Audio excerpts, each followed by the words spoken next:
Gamers and ballers, we are back. eFIBA Season 4 has just taken off. We had the first day done. Now we got the second day here in Africa. We're going to the regional finals. It's insane, but there's still a long road ahead. Before we kick off, I can introduce myself. I'm your main man, Vince Chang, and to my right is no other than my brother, the one and only Zunaid Suleman, a.k.a. India. How you feeling today? I'm feeling great, man. We got a chance to see our power rankings be exactly the way we thought they would be. That's what we're seeing today. And now we get to see who gets their ticket to Qatar. Yep, and I'm telling you, there were so many action-packed games, man. Somalia came out of nowhere. Algeria coming from behind, down 13 points. Morocco still on top. Tunisia still has a chance, but there's so much talent all over that Africa continent. I mean, absolutely. Look, the best part about this tournament is the fact that we had the double elimination bracket, right? So you really don't know who's going to come out of that lower bracket and go ahead and put up a fight against Morocco, which at that point becomes a best-of-3 series that we're going to see. So it's going to be incredible to see who's been able to go back and watch gameplay from yesterday, who's been able to point out the mistakes that they made and what strategies and what tweaks and adjustments they're making to come out and match up a little bit better against their opponent. And a lot of people were making adjustments on the fly. We saw the comms going insane. Shout out to everybody who's been tuning in on Twitch, on YouTube. But don't forget, follow us on every social media platform. That's at eFIBA_official. And also comment. Let's see how you're feeling. Also, we're on Twitter, or X, as I call it right now. We want to know your opinions. And everyone was liking the stream, loving the talent. Even we have something called TISO clutch time, in which literally we had almost, 3 times yesterday? It was exciting, India. I mean, it was great to kind of just see these clutch moments where players had to go ahead and either tie the game, come out ahead. And we also saw teams that in the clutch moments just weren't able to get the job done. So these are the types of things that we want to see when the lights are bright. How can players go ahead and step up? And we saw some come up nicely. We saw some go ahead and fail. We saw an overtime game 71-71, and they lost by 13 in overtime as well. So just incredible gameplay that we saw yesterday. I'm sure we've got great gameplay coming up ahead as well. Yeah, and we're talking about the Africa region, but we got other regions we want to talk about. Let's take a look at this great world map because it's going to be insane. I'm telling you, everywhere around the world is trying to participate. We have 58 countries from all over the globe. As you see to the left, because I'm giving more life to it, is North America, in which if you want to watch it, we have the dates for you. That's going to be February 28th to March 1st. All right, we got 8 countries playing for North America. We have 5 countries playing for South America. That's going to be from February 21st to February 22nd. They always have great competitors, amazing 2K players, but you got the other side of the world, man. And of course, today we're watching the end of the Africa region as well, where yesterday we had 4 teams duke it out, and today we're going to see the double elimination bracket come into play. If you want to go ahead and watch Europe, that's our biggest region. That's going to get 2 spots to Qatar, and that's going to be from 2nd of March all the way to 8th of March. And then we go to the Middle East, where you're going to see Saudi Arabia, that's always been able to put up a good fight. You're going to see Qatar, that's already got a spot. That's going to be from February 7th through the 18th. And of course, what better way to spend Valentine's Day than to watch the Asia region, as that's going to be from 14th February to 15th. And they've got 6 countries that are looking to punch their ticket. The Philippines are absolutely looking to put up a fight. And of course, Indonesia is going to look to go ahead and upset them as well. So it's always great when it comes to these type of matchups because you never know who's going to come out on top. For example, you had Somalia that may or may not go ahead and make it to the upper bracket from today. However, let's be honest, they surprised a lot of people. I know definitely they put up a great fight last night. They lost, a couple of quarters, but it's always great to see the under-the-radar talent that gets on the radar. All right, there's talent all over the world, and if you don't know, now you know. We're going to be playing NBA 2K26. 2K25 was eFIBA Season 3, and 26 is even better. There's a lot of different patches that hasn't happened. We were talking about, tempo shooting, in which everyone has agreed. It's consensus that there will be no tempo shooting. If you know about NBA 2K, you got the analog, and also you got square. It's all square shooting. It was agreed all over. We got amazing referees. Also got players that are going to be watching the games very, very closely, and if they do see it, they'll take off the points. But everyone's agreed to it, and I like it because it keeps everyone fair, India. I mean, it's crazy. We went from be there or be square to no, you just got to be square. Like, that's all it is. There's nothing else but being square. I guess, just how the world works. But yeah, look, there's always a way. Just, explain it a little bit further. You have the analog that expands the green window, which makes it 9 times easier to go ahead and make the shot. Which, look, if you're trying to go ahead and be the best of the best, that's not the type of competitiveness that we want, and therefore everyone has agreed to it. So what the box score you see is what we're going to call out, and then the admins, whether it's during the game or afterwards, will adjust and let us know, especially when those point differentials come into play. Exactly, I'm telling you. But then we're basically going to break down how these teams got to the Africa qualifiers, but the pre-qualifiers were absolutely insane. The different countries were competing from all over the continent. They had a chance, and guess what? It was also best of 2, but man, they balled out. Other countries that we're going to talk about, and you're going to see in just a little bit, like Egypt was amazing. We saw Malawi, we saw Malawi. Everyone has so much skill in NBA 2K from around the world, and I love that eFIBA gives a platform for them to show it. I mean, you can see the number of countries that went ahead and competed. And yeah, to have the opportunity to even play as the top 4 is incredible. I mean, you had Namibia that went ahead and put up a great fight. You had, you mentioned Egypt on your side of things, but it's always about who is going to get the last ticket to go to Qatar. And we're going to see which one of these countries is going to get a chance to do that. And again, all the other regions, all the dates are on your screen. And of course, if you haven't heard, because for some reason your volume is lower, the host country is Qatar. Host country is Qatar, and this is the ticket Qatar. As you can see, we have all our regions. Now, it's going to be one champion from each region except Europe, because that is the juggernaut. But today, we're going to be talking about Africa, as you see from the dates from January 31st to February 2nd. And then also Middle East, Asia, South America, North America, Europe.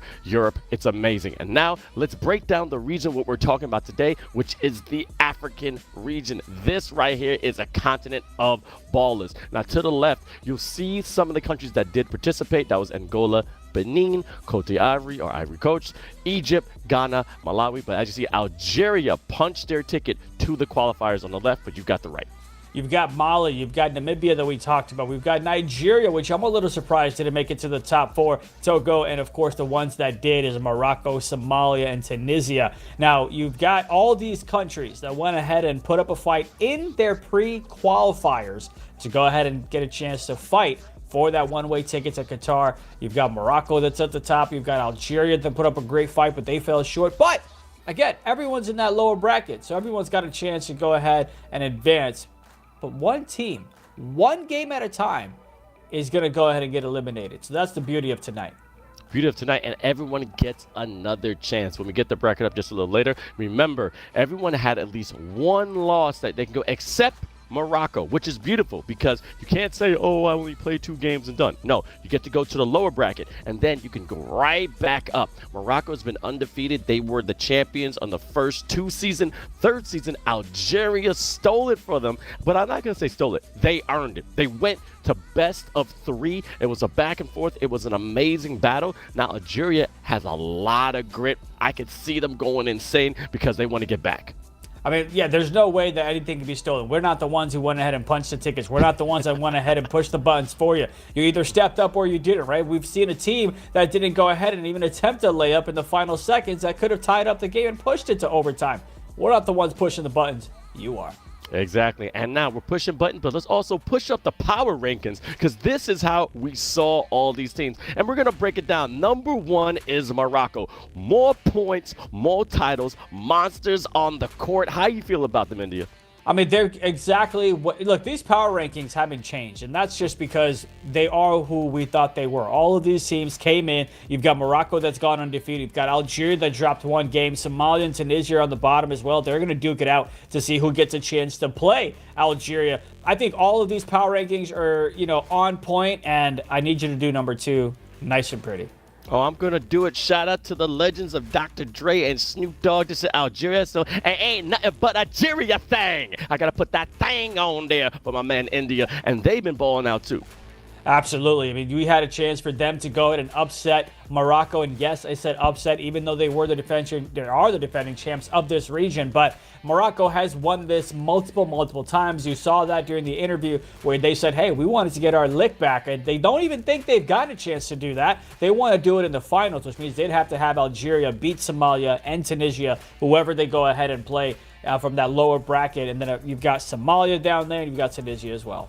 Exactly. Number 3, so much to do, so little time. Somalia are the new kids on the block. I got to emphasize that because I love to see new countries come to eFIBA, and they have been absolutely amazing, especially making it all the way here to the qualifiers, getting at the pre-qualifiers, and they got a lot of talent from that country all the way to the east. It's all just about, being given the opportunity, and Somalia was given the opportunity to put together a team and come out for their country, and they've showed out. I mean, you can see individuals that are playing great. I think if you went ahead and saw these people play, but you didn't know who was who, you could make the case that Somalia was playing like Algeria. You could make the case that the first 3 quarters of game 1 that we saw, they were playing like Morocco. That's the beauty of this tournament. You never really know who is going to go ahead and put up a great fight. Tunisia, of course, is going to be one of those to keep an eye on from the lower bracket as well. Now, Tunisia is definitely rising up from the Phoenix ashes, but they're tuning up for greatness. We've seen them play in so many different other eFIBA seasons. However, this time they are number 4, but they are not out. They're just a little down, and they still have a shot, India. Absolutely. They're the ones who are going to get a chance to go and pull off, if you will, the upset against Somalia in the lower bracket that we'll get a chance to see here in a moment. And they played great yesterday. They just came up a little bit short. So again, it's all about how do you make the adjustments? How do you game plan on the defensive side? How do you game plan in those situations where you need 2s, where you need 3s in the final minute or 2 that could really separate you, especially because today it's win or go home, baby.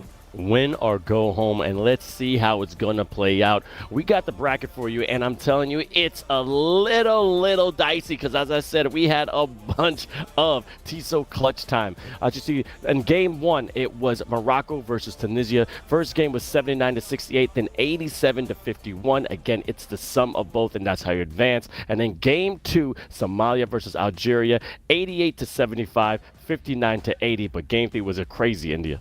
I mean, it definitely was, and that's the, when you come into something like this, you never know who's going to win it. You can see Morocco 61-63, and then you have them just go ahead and take control of things in that game number 2 as well. So that was incredible to see just how close these games can be, but they're the ones who came out on top. And then that lower bracket, man, I'm telling you, that's going to be a good one.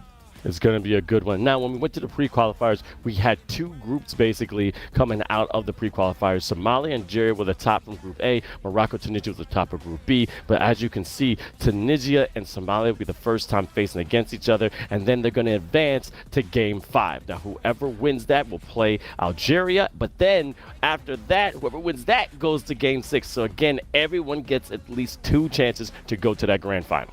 And that game 6 is going to be the best of 2 because everything else that you're going to see in terms of game 4 and in terms of game 5 is going to end up being a best of 2. And the sum of 2, I guess, is the best way to put it, to where both the point differentials of both games, if they're the same, we will go ahead and move on to a game 3 of that matchup. If not, the team with the higher point differential move on to the best of 3 for game 6, where Morocco is just waiting. Morocco just needs to play possibly 2 games today. Tunisia, Somalia, and also Algeria might need to play like 6 games today, just 5 games, excuse me, just on how things go, or possibly more if we end up getting a tie.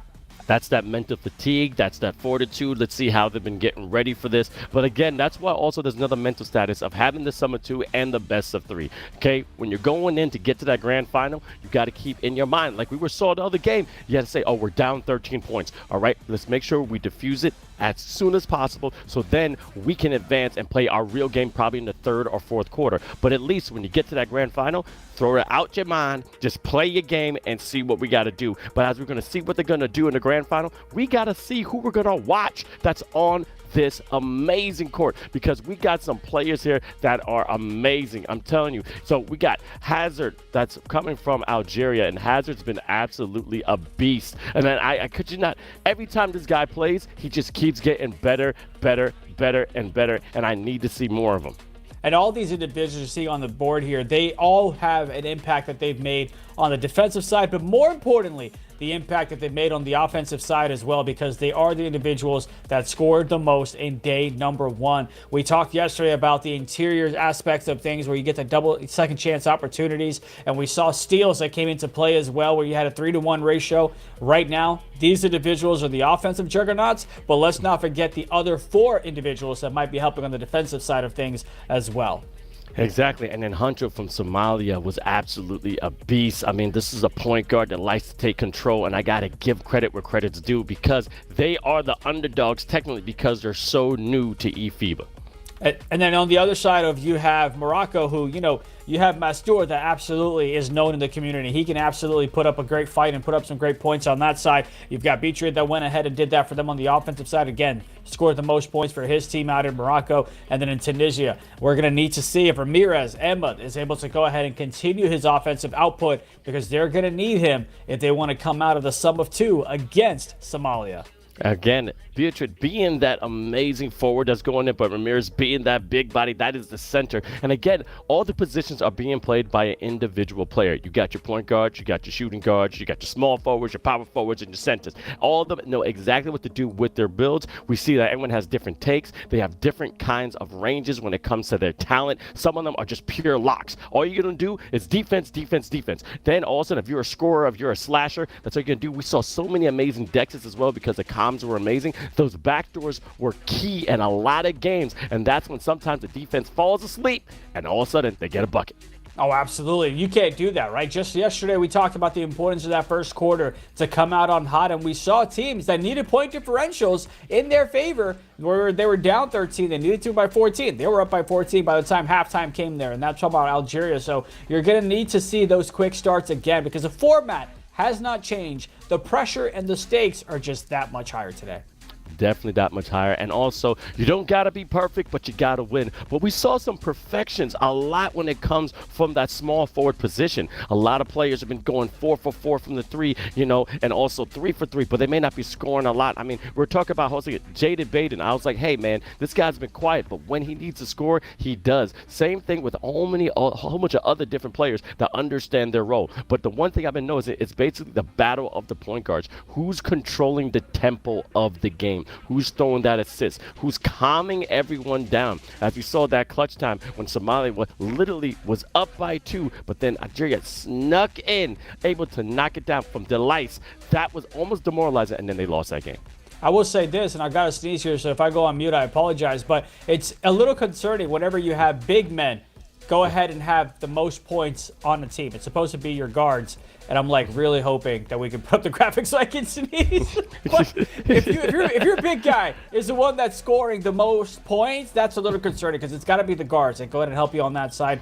But I understand how things can go. Maybe it's a different type of gameplay. Maybe it's a different type of style that's going on as well. But again, nonetheless, it should be great, and I'm excited to see the matchup that we're going to see here.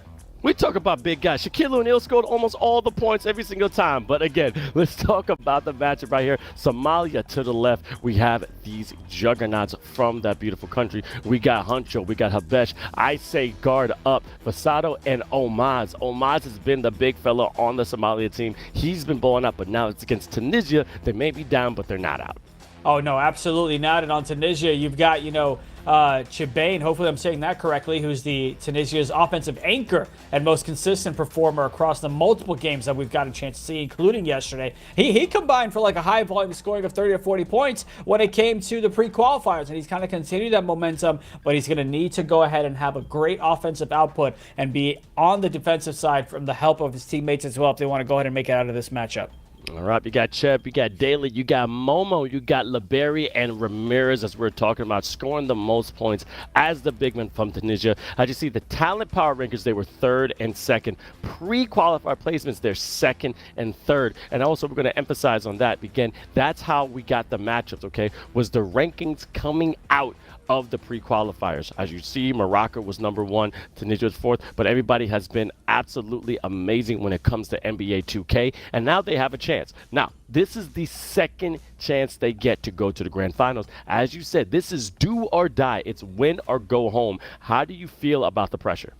I mean, I got nothing at stake, so I'm good. I'm chilling. I'm hanging out. No matter what happens, the paycheck hits the stake. You know what I mean? But if I'm these teams, you've got to just relax because you can't make careless mistakes in the first game because if that spread is too big and wide, you're going to have a tough time making up for it in game number 2. So although game number 2 is 0-0, it's really not. That spread is truly going to impact the way that you play, how aggressive you come out. So It's all about let's get off to a great start, minimize those mistakes, get those second chance opportunities as much as possible, and we'll see how that first quarter plays out. Because every single game has that one quarter that truly decides the ball game. Let that be the first as you come out the gates. Yep, and we're going to need your votes, okay? Need your votes. Everybody's been tuning into the chat, also all over social media when it comes to YouTube, when it comes to Twitch, okay? We want you to go to Twitter and let them know who you think is going to win. But we're about to get the game started right now. As you can see, it is Tunisia versus Somalia. Let's get it on and pop it. Tunisia will be in the red and Somalia in the white. Let's go, India. And that's the way you want to start things off as Cheb goes ahead and knocks down a 3 to put Tunisia up on the board first. And, again, we talked about you want to get off to a hot start on the offensive side, but, of course, defense is going to matter in terms of rotations. They're trying to play a little bit of that pick and roll where Tunisia gets the gets the defensive board. All right, and I see on YouTube we got 3 different votes. Tunisia wins comfortably, Somalia pulls an upset, or the team that scores the most, which is hilarious. And that's how you find the difference between the winners and the losers, which is the score. I'm glad we're not the ones trying to cure cancer. You know what I mean? Oh, goodness. But anyway, right here, we got Hunter giving us the big fella. Okay, Omaza get a great dunk going right down the lane. See, that's that amazing court vision that these point guards have to see, but the big fella's eating. But it's also on the defensive side, you have miscommunication because you had 2 individuals that guarded the guard up front at the top of the key and nobody had to slip. Not just that, you also had no one rotate from the corners to guard the paint. So those type of miscues cannot happen as a cut from the left side is good. As you see, Daly showing some daylight, and again, that great slip once more right to the front of the rim, and that quick pass getting the assist. As you see, Hunter going from the left side, Somalia going to the left. Seeing it's a great defense from Tunisia, almost a double team there. Look at the switching right there, India. That's great communication. And you also had that left corner that went ahead and poached a little bit to that left hash. Now you come down to the shot clock violation. You got to chuck something up. Great offensive board by Somalia. Thought he should have gone up with it. Kicks it out. Quick foul by Tunisia. Keeping the ball on their side. I love that hustle. Again, one of my favorite players from the Bulls in the 90s was Dennis Rodman, the Worm. He didn't need to score any points to be an impact on the floor. But great defense from Tunisia. Getting the cookies. Momo going up and dunking it down. 7-2. They're rolling. Quick start by Tunisia on the defensive side. That's setting them up on the offensive side as well. That's the key to success. We've talked about that, and they're executing it. If you're Somalia, though, look at that. Great calms. You saw the corner from the left try to go ahead and pinch. Blocked and denied by Tunisia. They're looking to go and continue their fast break opportunities as they're up 7-2. Mega Man defense, that was a lazy stop, and I'm telling you, they're not going to let up at all. And again, look at the tenacity, going to the rim, but then us again getting these offensive boards, trying to get the fast break, but you got to give Tunisia credit, getting all the way back and stop it. But look at all these missed dunks right there. They're definitely not greening it. Denied the second time here early. Got to get that pass to the corner a little bit quicker, but nonetheless, they get it down low to the paint, and that is where you go ahead and get a timeout to kill the momentum that Tunisia has come out with. Great job by Somalia recognizing that things are not going their way. 2K is a game of animation. 2K is a game of momentum, and you got to control what you can. Great timeout uses there by Somalia. All right, let's see it's going here. Point guard surveying the land once more, trying to get that pick and roll. Confidence coming out and shooting it. Amazing offensive boards that's coming from Somalia, but they're unable to convert. All right, now this score right here, 9-2, not a big spread, but these easy dunks are going to hurt them later on, India. Oh, for sure. The fact that you have Somalia that's missing those easy dunks is going to be awful to look at looking back at this ball game. But nonetheless, you can't control anything there. You got to go ahead and find a way to execute. Maybe a couple of pump fakes to get the defender up in the air. Now shooting that, stroking it green, getting some more points. Now making a 4-point gain. That's exactly what Somalia needs. But look at this full court pressure. All right, Ramirez, the big fella. You got to be careful. He doesn't have that. Really good with the handle with the ball, so you can pick it. Nice little hand off the Cheb. Get into that pick and roll once in time. Trying to find the right side. Nice little behind the back. Has a little bit of daylight, but great recovery from Somalia. Hands are up. Ramirez, the big fella from 3, and knocks it down 12-5. Tunisia continuing their hot run here. Somalia looking to respond back. Gets a cut. Currently trading 2s for 3s. That's all right to go ahead and kind of keep yourself in the ball game and to make sure you get some points up on the board. But eventually they're going to need to get some stops and get some 3s. Quick timeout by Tunisia as they didn't want to cause an errant pass and get the ball stolen. And again, a reminder, you're seeing 2 individuals, each one representing the country. However, you have 4 other individuals controlling the other 4 players that you see. It is truly a 10-on-10 as Tunisia makes a wild pass and get it past half court. Looking to reset on the right side is the strong side. Pick and roll. Had a little bit of space. Looking to work with it. Knocks down the 3 to extend the lead. 15-7. A minute left to go in the first. I see you daily showing out what you can do from Tunisia. But again, coming out on the other side and then without any seconds before, knocking it down one more time. Shout out to Black Bunny saying the game audio just has a massive delay. All right, pre-production, we got to fix that. And again, this is a community. So if anything is going left or right, up, down, right or wrong, let us know in the chat. But again, I appreciate everyone who's been tuning in. Please follow us at eFIBA_official on all social media platforms. But we want to hear your opinions. And if you see anything great about the game, you have a clip. If you have a screenshot, put it on Twitter and put hashtag eFIBA. We want to see your comments. We want to see your support, and we love it every single day, and we appreciate you for tuning in. Amen to that. We always want to know how we can improve. We always want to know what your favorite moments are so we can go ahead and replicate them, as that's going to be a foul. Free throws coming up for the first time as he knocks that one down, as Vince knocks down his green tea. Second shot is good as well. I was trying to be quiet with it, but I didn't realize my spoon was going to make noise, man. Nothing gets past you, India, huh? Are you saying I got big ears? What you saying here? 14 seconds left. Tunisia looking to expand.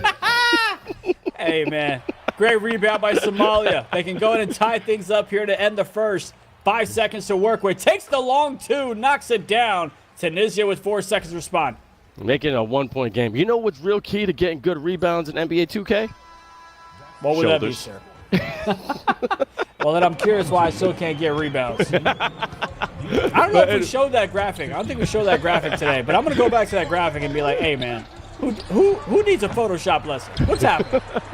They're trying to make it big, man. But finally, the big fella from Somalia able to knock it down, and now the momentum is going for the blue and white. Tunisia is not slow down, but as you can see, I love how they're playing. Now, as you can see, those 2 people that's to the left and right, and as India said before, there are 10 players on the court, but we got Hassan, the real Hassan from Tunisia to the left, and then we got Huncho to the right, which is the point guard from Somalia. And as you can see, still a 3-point game, and now they have leading, and again, this is the first time Somalia is leading in this game.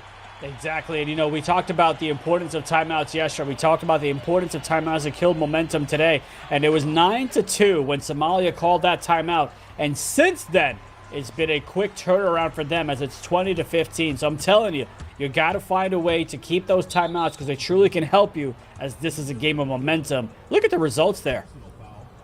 The results there, and everybody is keeping it real clean. They're not calling for anyone to win this game, the team that scored the most, and that's true because both these teams are basically almost equally matched. As you see, Tunisia knocking down that 3, making a 2-point game, but this is a talent that we're going to see throughout the entire day. We still got Algeria, we still got Morocco waiting in the grand finals. That was a great job to go ahead and dot the right side. Nice little movement to get to the paint on here as well. It's been a good back-and-forth ball game. Tunisia go ahead and had a great start. Now you had Somalia respond back.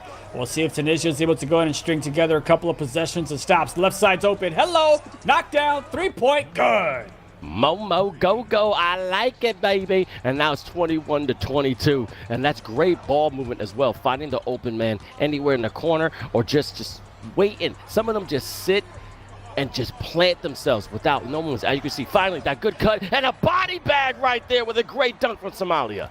Great job by them to go to respond back on the cuts. And whenever you're getting dotted up, you want to switch things up and see if you can throw a slip, throw a cut. Sometimes those comms can be great, but sometimes you have too many people moving on the court. Nice little knockdown 3 on the wrap from the right side. Ties it up at 24. What is going on? I have to give it to the Daily is showing out. I mean, he's usually averaging about 13 to 20 points, but he's shooting absolutely beautifully. Okay, this is Tunisia's shooting guard, and he's shooting amazing. But then again, on the other side, Somalia is saying, I ain't scared of you. I got some bullets in the chamber as well. You had the corner defender that did a great job to try to cover the slip. He went for the steal. He didn't get it, but then he had nobody to cover his side. So that rotation should have come from the other side, the strong side, so you had the right hash that could have maybe covered. But nonetheless, those are the defensive breakdowns that we got to fix up. Chep rising to the occasion. The guard just airwalking to the rim. 26-27. This, I hope, goes down to the wire. I want another clutch time when Tissot can actually be a part of this amazing eFIBA season. And shout out to our sponsor, Tissot. Again, innovators are all around the world, and we got to make sure we can show these talents in every part of the globe. Indeed, and we'll see who's able to come up clutch in those moments. No doubt we'll see some. Great decision there to throw it to the paint. He thought about getting it to the left corner for the easy three, but nonetheless, Tunisia goes ahead and gets the lead right back. 1:40 left to go in the second. Nice little back and forth. That one barely rattles in. Barely rattles in, but again, a point is a point and a score is a core. Yeah, wow, core. Yeah, that's what I'm saying right now. But anyway, Chep going to the left side, and which he got the flash signal, okay, going out from the MCU universe, but this man's going from DC. I going 31-29. Now Tunisia has a lead. See if they're able to go ahead and maintain on this one on the defensive side. Looking to get a stop. Didn't step up. He had an open three. Didn't take that one. Looking to reset it back. Look at the movement from that left side. That one goes ahead. He punches it. He missed a couple of them in the first, but not in the second. A minute in the second. And yeah, sometimes you got to warm up a little bit, okay? They may be a little tired. They had some struggles yesterday, but now they know everything is on the line. Now, this is just the first game of Summon 2, my gamers and ballers. So remember, after this first game, we're going to play second. We're going to add up. Oh, good defensive play from Somalia. Retro transition. Let's see if we can capitalize on it. And he does. 34-31. Love it. Defense to offense, just like that. Snatch block leads to the big three on the other side for Somalia. Tunisia's got to be able to respond back to close the second quarter in good fashion. Trying to go ahead and close it out the way they started the first. He's got the defender in the air, but he's not able to do much with it. Looking to take the shot. He's got it. Did it? Oh, see the hesitation. Gets a contest. Offensive rebound. Kicks it to the right side. 15 seconds to work with, and that's going to be a quick foul. That's going to put him at the line.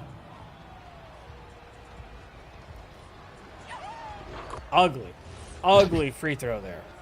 Ugly, but still going down. Oh, see, I'm telling you, the different animations are insane. But that's the great thing about 2K26. You customize your player as much as you want. Again, this is Pro-Am mode, so everyone has their own their own takeovers and their own builds. As you see, two people already got take. You got Dishmaster and Deep Bomber. So you're going to see a lot of passes from that big fella that's going to increase the percentage of a lot of shots. But then that Deep Bomber, you saw in the previous 2Ks, they can shoot almost from anywhere. And some of them just chucking it from half court, being Steph Curry. Hey, some of them might need that when it comes to the final seconds. 5 seconds left in this second quarter. Gets it down low to the slip. He goes ahead and finishes at the rim. 3.2 is Tunisia going to run a play to go ahead and tie things up. They get it to the right side. Looking to make something happen. It's top of the key. Shot! That one's not going to go. It's Somalia that comes back from the trailing first quarter to have a 3-point lead to end the half. And that's why you can't count anybody out. Definitely can count anybody out, but they have definitely cracking down. And the key was actually underneath the basket. As you said before, the big fella was missing key dunks that could have gave him at least a good lead or kept him more in the game. But you see Omaz right there, finding the open man, dotting in the corner, and him knocking it down. Now it's key for the big fellas to make sure you're putting up all the things you need to do in the sense of defense, rebounds, and finding those shooters so they can score. You had Tunisia that went ahead and came out starting real great in the first quarter, but then Somalia responded back. We'll see if Somalia is able to go ahead and have a hot start themselves to start things here in the second half. They called a timeout to avoid a 3 seconds underneath. Down low, that slip. Oh my God, on the heads of the defenders of Tunisia. Oh, that was disgusting in you on their heads, putting them to bed. They're going night-night. I know we kind of want to nap, but they have to wake up. And one more time, getting the transition. Mercedes finding the point guard right there, transition three. As you can see, Somalia stretching that lead just like taffy. I mean, they're being cocky at that point. They had the easy two on the breakaway dunk, but they dished it out to the right side to knock down the three. They'll take the additional point. But nonetheless, Tunisia, you don't need to force threes to master threes. You just got to make sure you get points. You got to take advantage of the slips as they're looking to struggle here to start things in the third. Got the opening, got the three to go to respond. Hand up, so what? You saw that quick crossover and able just to be exactly focused and precise in stroking the green. But let's see if the point guard from Somalia can answer back. Going down the left side behind to that corner. You the boss, big fella, knocking it down as well, 44-36. Right defender just kind of fell asleep. Didn't even make a play that the contest, it seemed like, as he was able to knock down the open shot. Tunisia starting to see this one get away from them. They've got to make some adjustments and come back again. Point differential matters as well, so you can't just give up on this. As Mobo swings it all the way to the left. Nothing happening there. They settle for a midi to cut this one down to 6. Smart play, being real confident in your shot, but also patience is key. Finding where the defense is going to break down. One more time to the big fella. Had the man in the air. All right, gave it back to the point guard. I think could have went to the rim. Going down the baseline. Find the big fella on top of the key. Point guard, one more time. A nice little slip. Just a little beautiful offensive rebound by Somalia. Somalia has been absolutely a beast when it comes to keeping the ball in their territory. That big fella knows how to get those boards. Indeed he does, and those are the types of possessions you want that'll help you win some ball games. Just a reminder for the folks tuning in, this is a part of the lower bracket matchup as that shot's good from Somalia. The loser of this sum of two, this is the first game, the loser of this sum of two goes home. The winner advances to play Algeria next. So they have a lot more gameplay coming up, but this is just game number 1 of 2 in this series. As Momo back outside to the right side. 5 seconds to work with. Getting bumped around is Tunisia. Gets it down low for the dunk. My goodness, that was just a telepath path, understanding where his man was, and I love to see that teamwork. But deep bomber goes right here, Somalia, real confidence. Oh, that timing was way too off. But again, I have to see how many rebounds this man has. Every single time that ball goes up, he's putting his body on another body and just grabbing that board, and that's what big fellas need to do. Somalia got the possession at the moment, looking to extend this lead to 10 if they can get the 3. Gets it all the way to the left side. Continues to see the shot clock wind down. Takes that one, not going to go. Clanks it off. And Tunisia's going the other way. Jeff, I can see the comms are going crazy. They sit right next to that gamer tag. Everyone's talking. Everyone's being vocal. Trying to find a way to get this win. 1:30 left in the third. Going on the right side. Almost by himself. Gets double teamed, but then unable to make the lay. Those are the types of points you need, especially as you get in the final moments of the third quarter. Tunisia looking to attack the paint, and he does! No matter who's in front of him, he's going to go ahead and slam it down. I got to give credit where credit's due to a legend, Dr. Julius Erving. That's some Dr. J artistry going to the rim. And man, oh man, was that confident. But Mercix, let's see if the mercenary is going to activate right now. This man knows exactly how to find a kill and to get some points. Going to the left side, pump fake, find this man, Youth the Boss. Oh, great defense from Tunisia. That made him do an uncomfortable shot. But once again, it's the second time and knocks it down, 50-42. 2 for $1 to extend the lead to 8. Tunisia looking to go ahead and respond back with a bucket of their own. That's going to be a foul. It's going to be the one to give, so the next one puts them at the line. As we are under 2 minutes with that foul. Cheb needs to get it past half court. Does so with to Ramirez. Ramirez looking to reset back over to Cheb at the top of the key. Gets a cut from the left side. Takes the 3. Contested, but he knocks it down. Cheb has so much swag when it comes to that bill. Understanding he can get off the dribble and shoot it. And that's what you need to do when you're a point guard. Looking like a little bit of Trey Young right there. I don't know how he got to the Wizards. But then he comes back on Somalia. That's a long 2. And if I was in that game, my coach may sub me out because if he just stepped a little bit behind, could have been an extra point.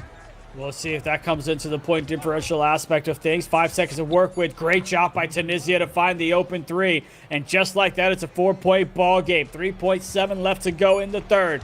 Oh, looked like it almost could have been a backcourt violation. Instead, it's a 3 to close out the third quarter. Extends the lead to 7 to start the fourth.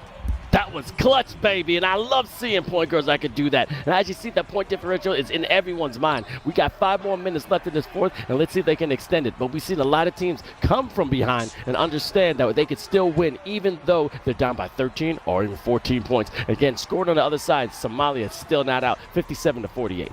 Tunisia's going to go ahead and try to respond back with a bucket of their own. Gets it over to the right side to Cheb. Cheb looking to work out, has a slip underneath. Oh, and he misses at the rim. It was Somalia in the first quarter. It's Tunisia here in the fourth that are missing dunks. Crucial points, and Somalia says, let me show you how it's done. Right there was sneaky. Nobody saw that man going down that baseline and that beautiful backdoor from Somalia. Let's see if the point guard of Tunisia can answer back. Finding the big man right there. But another slip by Daly. Daly getting a little fillet. Ow. Making it a 9-point game. Made it real tough on himself to get the bucket, but the points count the same. This man's looking to take it himself. Finally decides to kick it back outside to choke. And he's looking to find a little bit of space. Gets it down low. Defender up in the air. Doesn't care. Goes up with it. Misses. Tunisia. Could this be the start of the run that they need? They are down by 9. Cheb goes ahead and gets fouled as everyone was open all over on the left side. Tunisia looking to inbound the ball. Gets it over to Chet. 15 seconds to work with here. The fourth of game one of this sum of two. Right corner's open. Gets it a little bit too late as he went down low first. Gave the defense a chance to recover. Moving around to Tunisia. Looking to find some space. Got to chuck it up and pray. Not going to happen. Somalia with the rebound. Going the other way. Takes the two. Fades away. Knocks it down. Love that runner right there in that short corner, understanding the defense was trailing just a little bit and knocking it down. Wide open and stroking the green. As you see, who will advance to the lower bracket final? Tunisia will win comfortably. Somalia pulls it off, and the team that scores the most. As you can see, we saw that before, but Somalia is the team that's ahead and scores another three. I think you have to have more confidence from this country from the East. Great job since that timeout in the early goings of a 9-2 for Somalia to come back and build up this lead. Again, point differentials will matter when it comes to the sum of two in game number two after we finish this one up. Tunisia takes the shot. Can't get it to go. Somalia on the other side looking to fade away one more time on the corner. Knocks down the midi. So nice. We had to see it twice, and if it ain't broke, don't fix it. I'm telling you, this game is about mechanics, and if you find your stroke, you find the way to shoot, just keep doing it because it's all about the points on the board. Great defense of Somalia, unable to capitalize on it, and all of a sudden Momo one more time scores it from the corner, a long two, make it 66-52. The animation kind of pulled him in, so he wasn't able to take the three-point shot, but he gets the two to go. 2 minutes left to go. They said, you can score two, but I will take the three, as Somalia responds back with a three of their own. All right, shooter's going to shoot, and they ain't shy about it, but then a backcourt violation just by the pinky toe, just the corn. That's what made it happen right there, India. That was a great job by them. What a great ball game by Somalia. Choke. Gets it down low, kicks it right back outside. Defenders in the air. How that's open coverage, I don't know. But he finds a way to knock it down and extend the lead to 20. Mercik's looking like Black Widow. That is a true mercenary right there. Just a dagger. Ramirez ripping down the rim with some anger. I think there's some emotion in that. But again, it's only 1:27 left in the fourth. Usually a 20-point lead or 18-point lead is done. But look at this. D-Bomber activated. Now Somalia is just hammering it home. Yeah, well, they're making sure that they makes it very, very tough for Tunisia in that game number two. They just try to make it seem like, yo, Tunisia, don't even worry about showing up for game number two. There's no way you're beating us by 20 plus. Never know. We've seen crazier swings in eFIBA, so you got to have confidence. Deep bomber wasn't. Now that's too much. That was just a heat check right there. Oh, indeed it was. But when you've got a spread like this, you got to go and take whatever shot. And Tunisia, not sure what type of offense they're running, but obviously they're kind of giving up on this game and possibly looking to have their exit.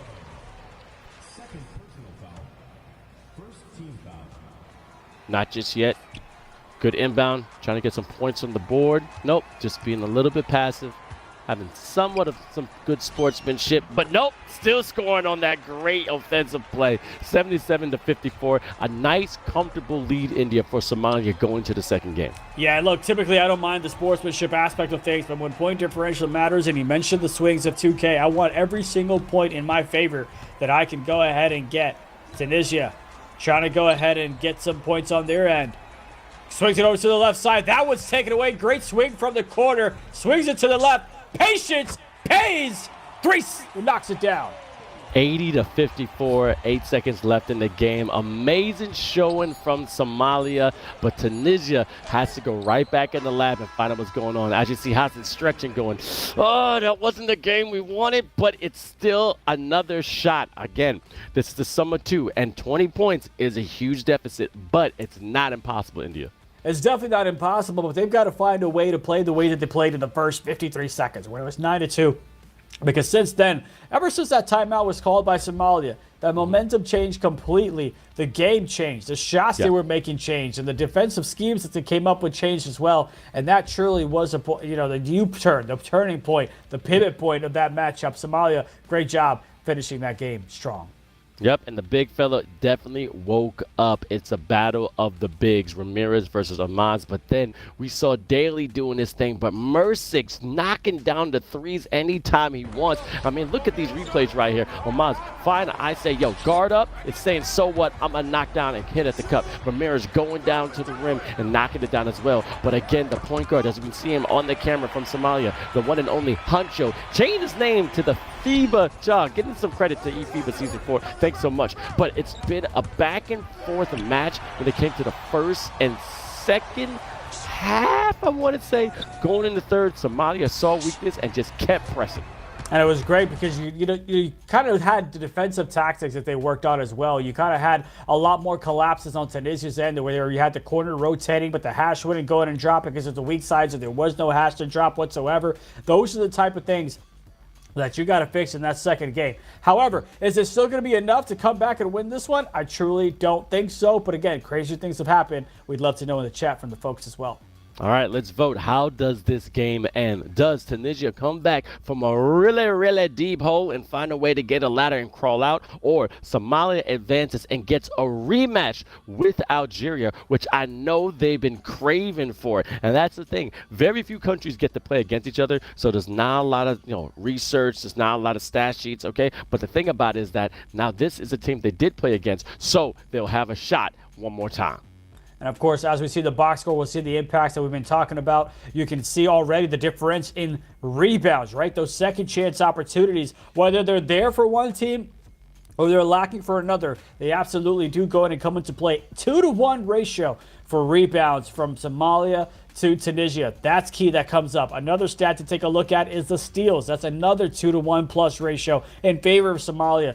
That's how you go ahead and build up these attributes. That's how you go ahead and get those boosts. Now, keep in mind, those point differentials truly matter so much to where Tunisia just kind of gave up in the fourth. 25-6 in the fourth. It's just not the way you want to go into game two.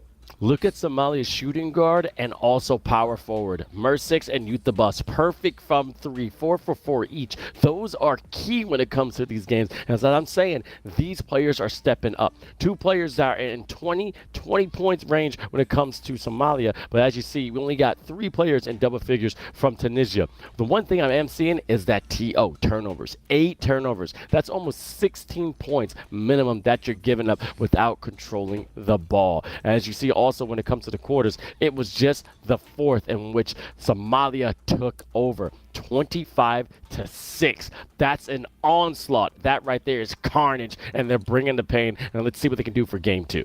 Not to mention, you also have the big man for Somalia, Omiz, that was 2 points away from a triple-double. So he could have had himself 10 points, 15 rebounds, and 14 assists. But what a great, great dominating performance from him. Truly making it known that it's not just the point guards that can put on a show. I've got something for him as well. And also, just to get on top of what you just said, just to piggyback, as a point guard, you have to learn how to assist. Omaz has Dishmaster. He is basically sharing the ball as much as he can. When he has those amazing dots, when he has those pinpoint accuracy passes, he's going to increase his teammates to make even better shots, making that green window even bigger, which is key as a big man because his court vision is absolutely amazing. And incredibly, it is, but he's got to go ahead and carry that over to game number 2. We've seen plenty of times with teams, when they go into that second game, it's like, wait a minute, are we watching the same team? Are we watching the same players, right? He's got to have that consistent type of performance from both of these teams. We'll see if we see that in game number 2. All right, now, let's see if they can take a page out of Algeria's playbook. Okay, you're down by almost 20 points. Now, what do? You got to reset that lead. So the first 2 quarters, it's just scoring as much as you can. Understanding we have to reset it by the third. So at least you have 10 minutes to possibly advance. But again, it is going to be the sum of 2. If there is a tie, we're going right to a sudden death match. Okay, it's going to be a best of 3, no questions asked. Last year, it was a little bit different. We had certain calculations. It was like Einstein and Tesla. There were certain numbers that are going crazy. But now it's real easy, real clean. And I can't wait to see what's going to happen. Point differential based on the box score that we saw is 26. So you need Tunisia to go ahead and win by 27. And just to make that very clear, no quarter did Tunisia go ahead and score 27 points. So it's going to be very, very tough for them to go ahead and do that. Matter of fact, if they want to go ahead and win that, you got to beat every single quarter by 7 or more on average. And that'll go ahead and get you the dub. Very, very tough task if you're Tunisia. Well, you know I'm a stat guy, and I'm looking at Tunisia when it comes to the past games when we're seeing the pre-qualifiers. And as you said, I'm looking at every quarter here. The highest they ever scored in a quarter was 25 points. But again, no. One game, they actually was able to score 36. So it is a possibility. They have the talent to do it. But can they actually pull it off with that amazing defense from Somalia? All right. I see those turnovers, but look, how many hands were in the passing lane? How much recovery? There was a lot of comms. Again, if you're watching the stream, you see those microphones going crazy. They're talking every single possession, offense and defense, and that's what you call a team. Well, what ends up happening is when you get so many steals in the first game, you feel like you got to continue that aggressiveness. So Tunisia could actually go ahead and take advantage of that aggressiveness of them trying to take those stealing lanes and throw it to the other side, right? If you see that they're, hey, cheating too much on the slip and on the drop, you could go ahead and dot those quarters. But sometimes people have those premeditated passes where no matter what happens, I'm throwing it to this person. You got to have more of a read and react type of offense, and that's what Tunisia is going to need to do if they want to win by 26. Yep, and those premeditated passes are perfect. I said one that was like a telepathic pass, and that's a tongue twister right there. But again, most people know what they're going to do because also these players have been playing together for a while. Now, with Somalia being a new kid on the block, I'm going to keep saying that because if they advance, because they have a shot, I will be amazed. But we're going to get this game started in just a moment. But they put a lot of prep. I was able to talk to some of the players behind the scenes. And again, the work they put in is absolutely amazing. And they're not scared. They're not scared of anyone that's been here for a couple of years. This is eFIBA Season 4, and everybody's been watching. So guess what? Let's see if they're going to kick down the door and start for game number 2. Somalia is going to be on the left side. You see Hancho, and to the right, we got Hassan from Tunisia. Let's see what's going. Cheb going to the left side. Understanding this is a 26-point deficit. Going to the right one. I say guard up. Go to the cup and knocking it down. The GOAT. Understanding he's a bad man. Oh, but no, that. Oh, why are you pushing the foul? Okay. I think got a little page at the Marcus Smart or maybe Draymond Green. You don't got to be this aggressive, but they're being aggressive as soon as they're starting. Cheb fighting Ramirez, the big fella, taking his time. No reason to rush. This is just the start. And again, thank you everybody for tuning in. This is eFIBA Season 4. This is Africa region. This continent has so many amazing different ballers, and we're going to find out who's going to go to finals. And this is trying to get the ticket to Qatar, having a chance for a $50,000 prize pool. Also sponsored by Tizo. Amazing to see them. Innovators by tradition, and we got a lot of shooters by occupation. We may get some more clutch downs today, but then that's going to be later on. As you can see, Cheb, point guard from Tunisia. In the white, Somalia in the blue. Open man right there in the corner. You got to knock it down. But good defense from the big fella to big fella. Huncho going left side. Mersix, pump fake. Little cross to the left. Had a little bit of separation. A nice little ISO. A little fade, but can't knock it down. You got to be careful with that. Daly finding the point guard underneath the rim. Oh, that's so much confidence. Running all the way to the three-point line and knocking it down, making it a one-point game. Hancho surveying the land. Trying to use the pick, but should have waited just a little bit more so you get a clean screen. Step to the left side. Again, stroking it green. Tunisia is coming out firing. As you see, smart timeout. Just trying to reset. Youth the boss saying, hey, look, we're starting good, but you got to be careful. If they're going to get momentum, this is how we're going to lose that 26-point lead. We cannot lose it at all. We've seen Turkey in this position before where they've given up those possessions and given up those leads, and Somalia has been in this spot before themselves as well. I mean, this is a much slower paced game than we've seen in that game 1, and that could go in favor of Tunisia. Let's see how the big fella is going to react because we saw a lot of missed dunks from Somalia. But Tunisia in the white showing a little bit of light, and it's bright behind the arc. 9-5. I'm telling you, that was almost 3 in a row, India. Don't forget, each quarter needs to be won by 7 for Tunisia. They're well on their way to do just that. Somalia responds back with the 3 to cut the deficit down to 1. The Somalian country having a lot of history, being resilient. Ramirez, big fella, going to the point guard. A little behind the back. Little shuttle pass. Oh, again, but that was key. I'm telling you, that amazing defense Somalia is getting, and then gets a defensive stop with a steal, and then a transition 3, but unable to capitalize. But great offensive board by Somalia. They're able to go ahead and get something happening on the offensive side as they get the two. You can see the excitement and the turned upness. I don't know if that's a little phrase or not from the left side of Somalia's leader. As Tunisia had the open shot, doesn't take it. Had the dunk, doesn't take it. Nonetheless, it's a turnover. And it's Somalia now going the other way. Tunisia needs to win each quarter by 7. They currently are down 1. Somalia looking to extend the lead themselves. Ball loose, and that's going to go out of bounds. It's going to be Tunisia's ball. How does this game end? Somalia by a close finish, Tunisia by double digits, and the winner decided by coin flip. I think everybody thinks Somalia is going to take this with no confidence in Tunisia, but you cannot count them out. But Somalia getting some defense, but no, I'm telling you, Tunisia has just been raining it from behind the arc, and I'm liking it. I mean, look, this game isn't for $50,000, but if we decided $50,000 by a coin flip, God bless. But let's see, Tunisia.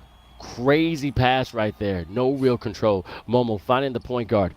Going to reset the offense. Trying to get the screen. Missed the slip. Gave it to the corner. Standing the big fella underneath the paint. Going to the right. Cheb. Trying to utilize that screen. Unable to do it. Great defense from Somalia. Putting the hand up and getting the stop. Tunisia looking to get a stop on their own defensive side. That's going to be a quick foul. Less than a minute left to go in this one. Turkey up by 2. Somalia, the team in blue on the offensive end, giving the big man some space. Don't think he can shoot. Joe, a bit of a back and forth. Trying to find some space. Goes to the... Oh, interestingly enough, left that left corner wide open for a bit. Somalia didn't pass it to him. Not sure if it's a trust factor or not, but that's going to be a shot clock violation. And Tunisia is going to get the ball with no shot clock. Great defense from Tunisia. Understanding, just let it play out. Keeping your hand in the passing lane. Get no shots up. Great give and go to Ramirez and a double body bag right there. That right there was an onslaught. Great way to respond back. 10 seconds left for Somalia to go ahead and close out the quarter. Down by 4. Takes the 3 to cut the deficit back to 1. Almost as spicy as sukar, which is a spice meat from Somalia. They're doing a little bit more flavor in this game as they're going into the second. Only down by 1 point. But again, Somalia's been here before, and they have to warm up a little bit, India. I'm noticing that. The first 2 quarters may be a little stagnant, but once the third comes, they speed it up. But then they lose the ball right there. Come on, was that the announcer's curse? My bad. Anytime we can blame you, I 100% will. But, you know, those type of things where you can start off a little lackadaisical in the first quarter and come out and beat the game, that may work with teams like Tunisia, but that's not going to work with teams like Algeria, with teams like Morocco. So you got to tighten that up here so you don't make those same mistakes going into those matchups. Cross pass, shoot the boss. Amazing that he caught that, coming right down and going right back up, taking his time and scoring it. Again, that's 7 points per quarter is what I take a look at every single time. Tunisia is not on pace to win this game with the deficit that they need to win it by. That 3 there is definitely going to help, though. They got to end this half being up by 14. At the very least 13. 14 would give them a couple of points of buffer. Somalia looking to respond back with the 3 of the 3. Doesn't get it to go, but they do get the offensive board and the put back by the big fella. Big fella eating Shaquille O'Neal-esque. That's what you gotta do when you're being the dominator in the paint. As soon as you catch it, put it right back up with no hesitation. But Daly's trying to find some daylight. Cheb getting off on the other side of the defender. But again, this man has been on fire, India, scoring behind the arc, hitting his mark. Great dribble move there to get open at the top of the key to respond back with the 3 from a cut on the left side. Exchanges the 2 right back. 3-point lead for Tunisia. They're looking to go ahead and get a 3 back. Had a man come up from the right side. Didn't get it to him. Swings it over to the left. Dolly looking for some space on that left side. Doesn't get that one. Shots up. Rebound secured by Somalia. Gets it over to the right. Should have swung it to the left. Nonetheless, the 2 fadeaway goes. He took 4 ankles on that, if you saw that. A crazy rocket step. Both defenders were running out of bounds. I don't know, they look like Forrest Gump and trying to go home. But they have to find a way to keep their feet planted. But great offensive move for Somalia. Putting the hand to passing right there. Almost getting the turnover. Nope, Tunisia still ball. Hey, look, if they keep playing the way that they've been playing, then they are going to be Forrest Gump and go home. Up by 1. is not the key to recipe here in game number 2. That shot doesn't go. Somalia with the rebound, chucks it down low. Aaron pass, gets it to the left side. Guard up, over to the right. Back over, looking for a little bit of space. Contested shot. That one doesn't go, but the big fella once again with the rebound. Feeling himself as a turnaround shot goes and gets him the lead. That man got the Midas touch. Everything he's touching is gold. I haven't seen a turnaround J like that in a while from the big fella. I'm liking the confidence. But let's see what the point guard Tunisia can do. Again, this man is absolutely a blowtorch. Just flaming behind the arc. 25-23.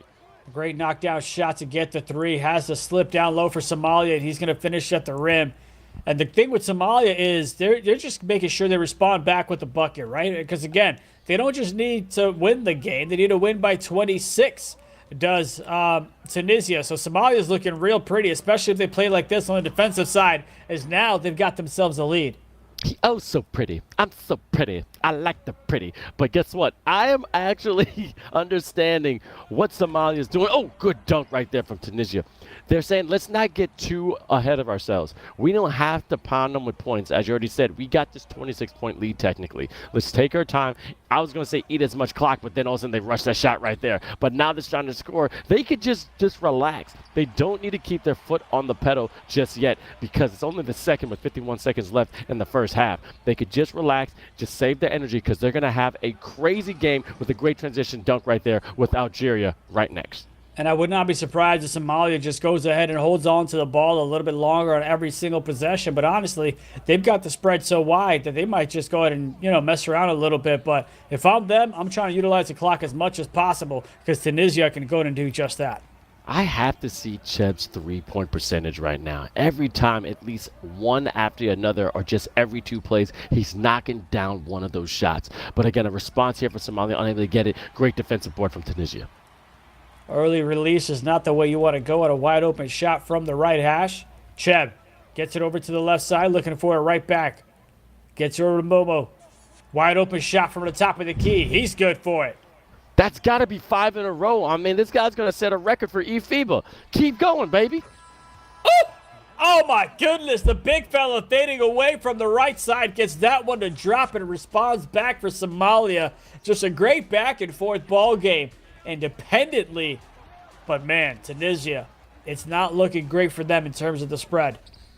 Not looking great, but guess what? They're not going to give up. They know exactly what's on the line, and they're fighting tooth and nail. But it's just a shame sometimes when you have such a crazy first game and you have that deficit that the efforts you put in the second are almost washed out. But let's see what's going to happen in the next 10 minutes.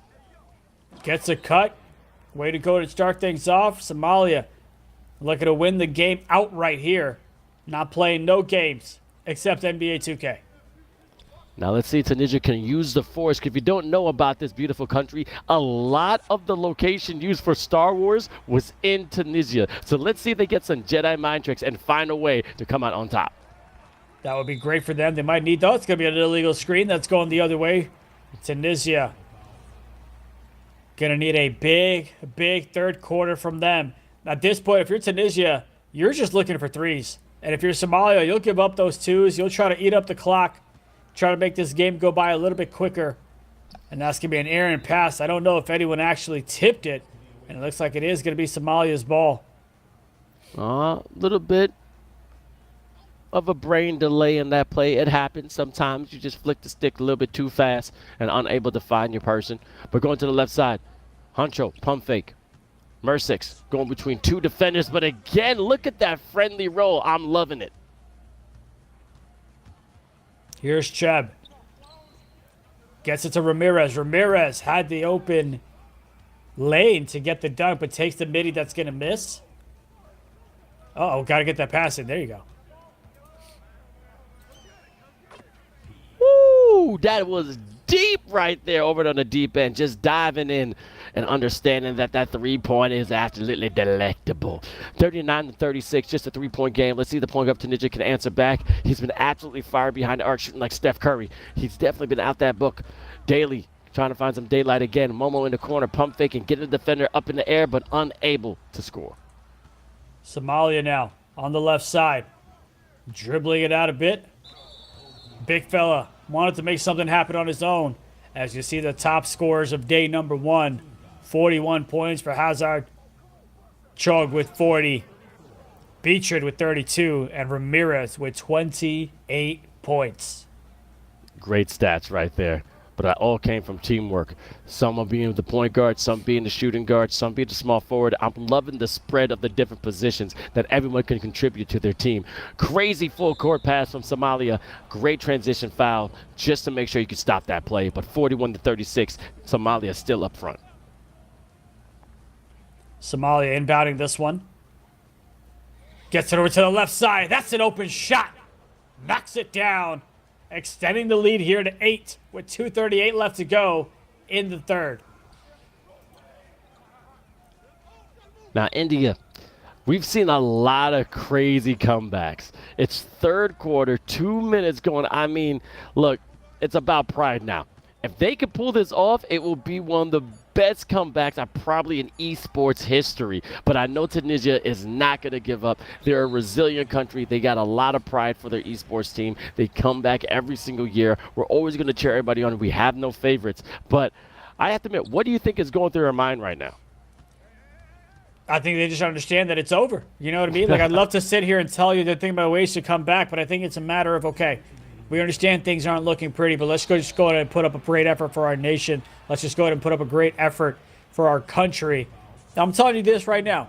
If somehow, some way, Tunisia comes back and beats the spread, Reynars will go bald. Telling you right now, he'll do it. He texted me. Just like I'm always bald, he going to be bald just like me? Yeah. He's like, you're always bald. He'll be first-time bald. You know what I mean? Hey, man, you know what? It's somewhat of a, a transition. And you accept it. You just accept it. Oh, man. I just see great three from Somalia, 47-38. Now they're just going to have some fun. Minute 36 left in the third. But let's see what the point guard can do. Going down the left side, going right into Somalia, but you can't be reached. If you reach, I teach. But now they're going to the line because they're in the bonus. Knocks down the first free throw. Second one is good as well. I don't think we've seen a missed free throw from yesterday and today. No, not at all. They're understanding what's at stake. And those are gimmies. Oh, yeah, they definitely are. But, I'm telling you, the clutchest of moments, somebody's going to miss one.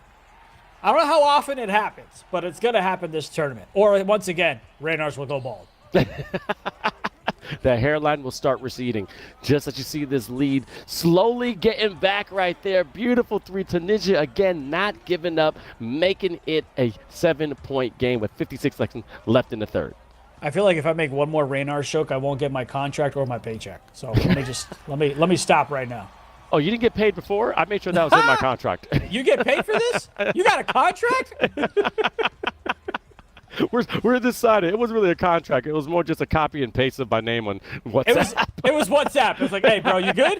Give me a thumbs up. The voice message. But then they give you a voice message agreeing to the contract and then they delete the voice message. Oh, my goodness.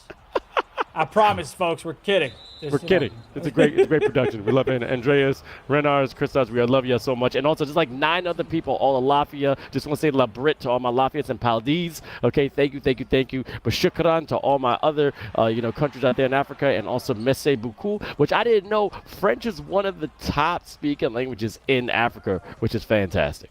That is always lovely. My French name was Loic. Loic? That was my French name in middle school, where I took it 3 times because I wanted to impress my girlfriend, and I failed, and she's now married with 2 kids. They are not mine. Wait a minute. Parlez-vous français? Sad. I don't know how to say sad in France, but it's all right. We'll be all right. We'll be good. Okay, all right. And let's get back to the game. 50-43. There hasn't been any scoring for the past 2 minutes, but Ramirez breaks it and makes it a 5-point deficit with 4:38 left in the fourth. Tunisia looking to hold on strong and at least win this game for pride, as Somalia's got something to say about it. Goes ahead and knocks down the 3. Great outing here by Somalia the first 2 games, and I'm sure they're going to look to have the momentum carry over. Cut from Tunisia. They know they need 3s over 2s, and Somalia knows it as well, as they're looking to take advantage. Stop, pop, 3, doesn't go. Big fellow with the rebound, kicks it over to the left side. 2 for $1, gets the 3 to go. That right there, poetry in motion, looked like a Ryan Coogler movie. And shout out to Sinners, 16 Oscar nominations. And right there, that deserved one as well. Beautiful performance. See if Tunisia's able to go ahead and get something going in the offensive end to at least win this game, if not the series. Cheb over to Ramirez, gets it back over, has the slip, doesn't get it, left corner pass, defender's right there in front of him. Great job staying there, not just swiping. Shot from the big fella. That one's not going to go. Rebound by Somalia. Swings it over. Left corner shot. 3. That one's good. Extends the lead now to 14. That's Kendrick Lamar was saying, bing, bam, boom, bam, bing, bam, bam. That's how you get a transition 3 and put that ball right in that hoop. Tunisia, rebound. Once again, kicks it out. Somalia knows that's their game plan, so they go ahead and steal it on the defensive side. Somalia had a nice 3 on the left corner last time out. Cut from the right side. Nothing there. Needs a reset. Left corner was open one more time for a moment. For the right side this time. Can't get it to go. Rebound secured by Tunisia. The big fella looking to bring it up. Gets it over to the point guard. Left corner. Defender right there in front of him. Over to Dally. And he's going to get a quick foul. I'm sorry. Every time I see Daly or Dali, I want to say Dali. Like we're going to be like a Pitbull video. I haven't heard Pitbull in a while. Might need to refresh some of my lyrics. Come on, man. Fireball. Where you going? To the right side. Oh, great defense. I just heard her contract get ripped up, by the way. Somalia by a close finish. Not for this game at all. Tunisia by double digits, 0-0, and the winner will be decided by a coin flip. I don't think so. Heads or tails, they're going right to Somalia. They're just changing up their votes now. They're like, oh, we see the results. Changing it up a little bit. Nice shot there. Continue to pour it on. They might win by 25 themselves again. This is just a heat check as well. Confidence going against Algeria. Now you're trying to find out how you're going to prepare for your next game. Okay, you can take your time as you see. Oh, it's just a 5-man spread. Oh, my goodness, the first alley-oop here in eFIBA Season 4. Oh, man, I'm loving the action from Somalia. And the cojones to not just have an alley-oop, but a self-alley-oop as well, as Somalia just showing out now for the folks at home as they're looking to advance to the next round from the lower bracket to take on Algeria, which will be in the books here in less than 2 minutes of gameplay. And I want to make sure we didn't miss that. As soon as that self-alley-oop happened, there was a behind-the-back pass from Tunisia. Now they're just having fun. They're on the park. They're just balling out. Now it's just to have a great time playing NBA 2K. See how they're able to go to close out of this one. 17-point lead for Somalia. Tunisia. Minute 26 left to go. Still playing with great pride for their nation. Chubb. Dots it to the left. Shot there is going to go. Cuts the deficit down. Going on that right side. Minute 13 left in the fourth. Huncho. As you see, look at the focus there in the camera, though. He has not blinked once. And another dunk from Somalia. This country was made from resilience, and you're seeing that resilience play out here on this court. 69-53. Great job by Somalia on the adjustments that they made and continue to make in the second half of this game. Gets it over to the left side. Wraps up. That one's not going to go. Rebound secured again. Oh, my God. Okay, hey! Got the rebound, gets it to the left side himself, and takes the 3. No dish out needed. I didn't know there was skydiving in eFIBA because that man was flying. He definitely was to get those offensive rebounds and gets the 3 himself. No assist needed. Big fella, one more time, beating him in the corner, knocks it down. Back-to-back 3s to put him up by 22. I'm just listening to Daft Punk right now. One more time. We're gonna celebrate. Oh, yeah. All right. I see Somalia. All right. I think it's done. 75-53. And now it's just pure sportsmanship. As you see, the comms are still going on, but saying, hey, let's go. But we're not over. We're still the underdogs. We got a lot more game to play today. Tunisia's just going to go ahead and let this clock run out. 5 seconds. And that's going to pretty much do it. It's Somalia, 75-53. They go ahead and win this sum of 2. And they're going to go ahead and move on from the lower bracket to face Algeria for a chance to face Morocco in the grand finals. Can't wait. I'm telling you, this is the Africa region, eFIBA Season 4. Shout out to Tunisia. I thought there's going to be some carnage from Carthage, but there wasn't able. But hey, you know what? You balled out. Congratulations, making it to the qualifiers. But I can see these replays. It started really good the first couple of quarters. If we forget about the first game, India, Tunisia was definitely balling out, keeping it close. Hey, look, I just sent you the box score, so you know I didn't forget about that first game. You had a great gameplay on both of these teams, but it was Somalia that just continued to dominate with the steals. It was Somalia that continued to dominate with those second chance opportunities, with the rebounds, and it was just an incredible, incredible display from Somalia to go ahead and dominate. You got to give it up for Tunisia as well, though. They hung in there, they hung on strong, but just could not have a tighter grip needed to compete in this one. Great effort.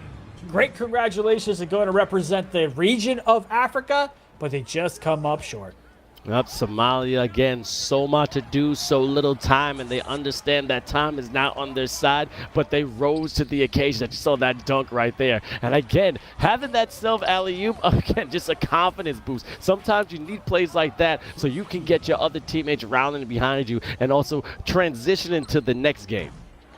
See if they're able to go ahead and take that momentum on to what we need as we see the box score, right? We talked about the difference in the rebounds in game number 1. A little bit better, a little bit tighter, but still in favor of Somalia. Look at the steals. 10-1. You can't win a ball game when you have that big of a discrepancy when it comes to those extra possessions. Kleptomaniacs on Somalia, just stealing everything. But also look at the quarters, 13-14, 19-19, and then I said this before, after the first half, Somalia just ramps up even more. Then it's 18-10, 25-10.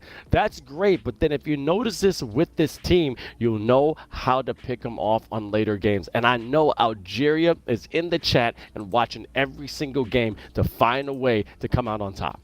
And, you know, it's all about studying. It's all about looking at your opponents and finding those tendencies. So, yes, they absolutely are going to do that. I'm sure Morocco is going to have an eye because they're going to need to face one of the teams, whether it's going to be Algeria or whether it's going to be Somalia. Once again, congratulations to Tunisia. A job well done to get from all the countries that were playing in the region of Africa. You made it to the top 4. You put up a great fight.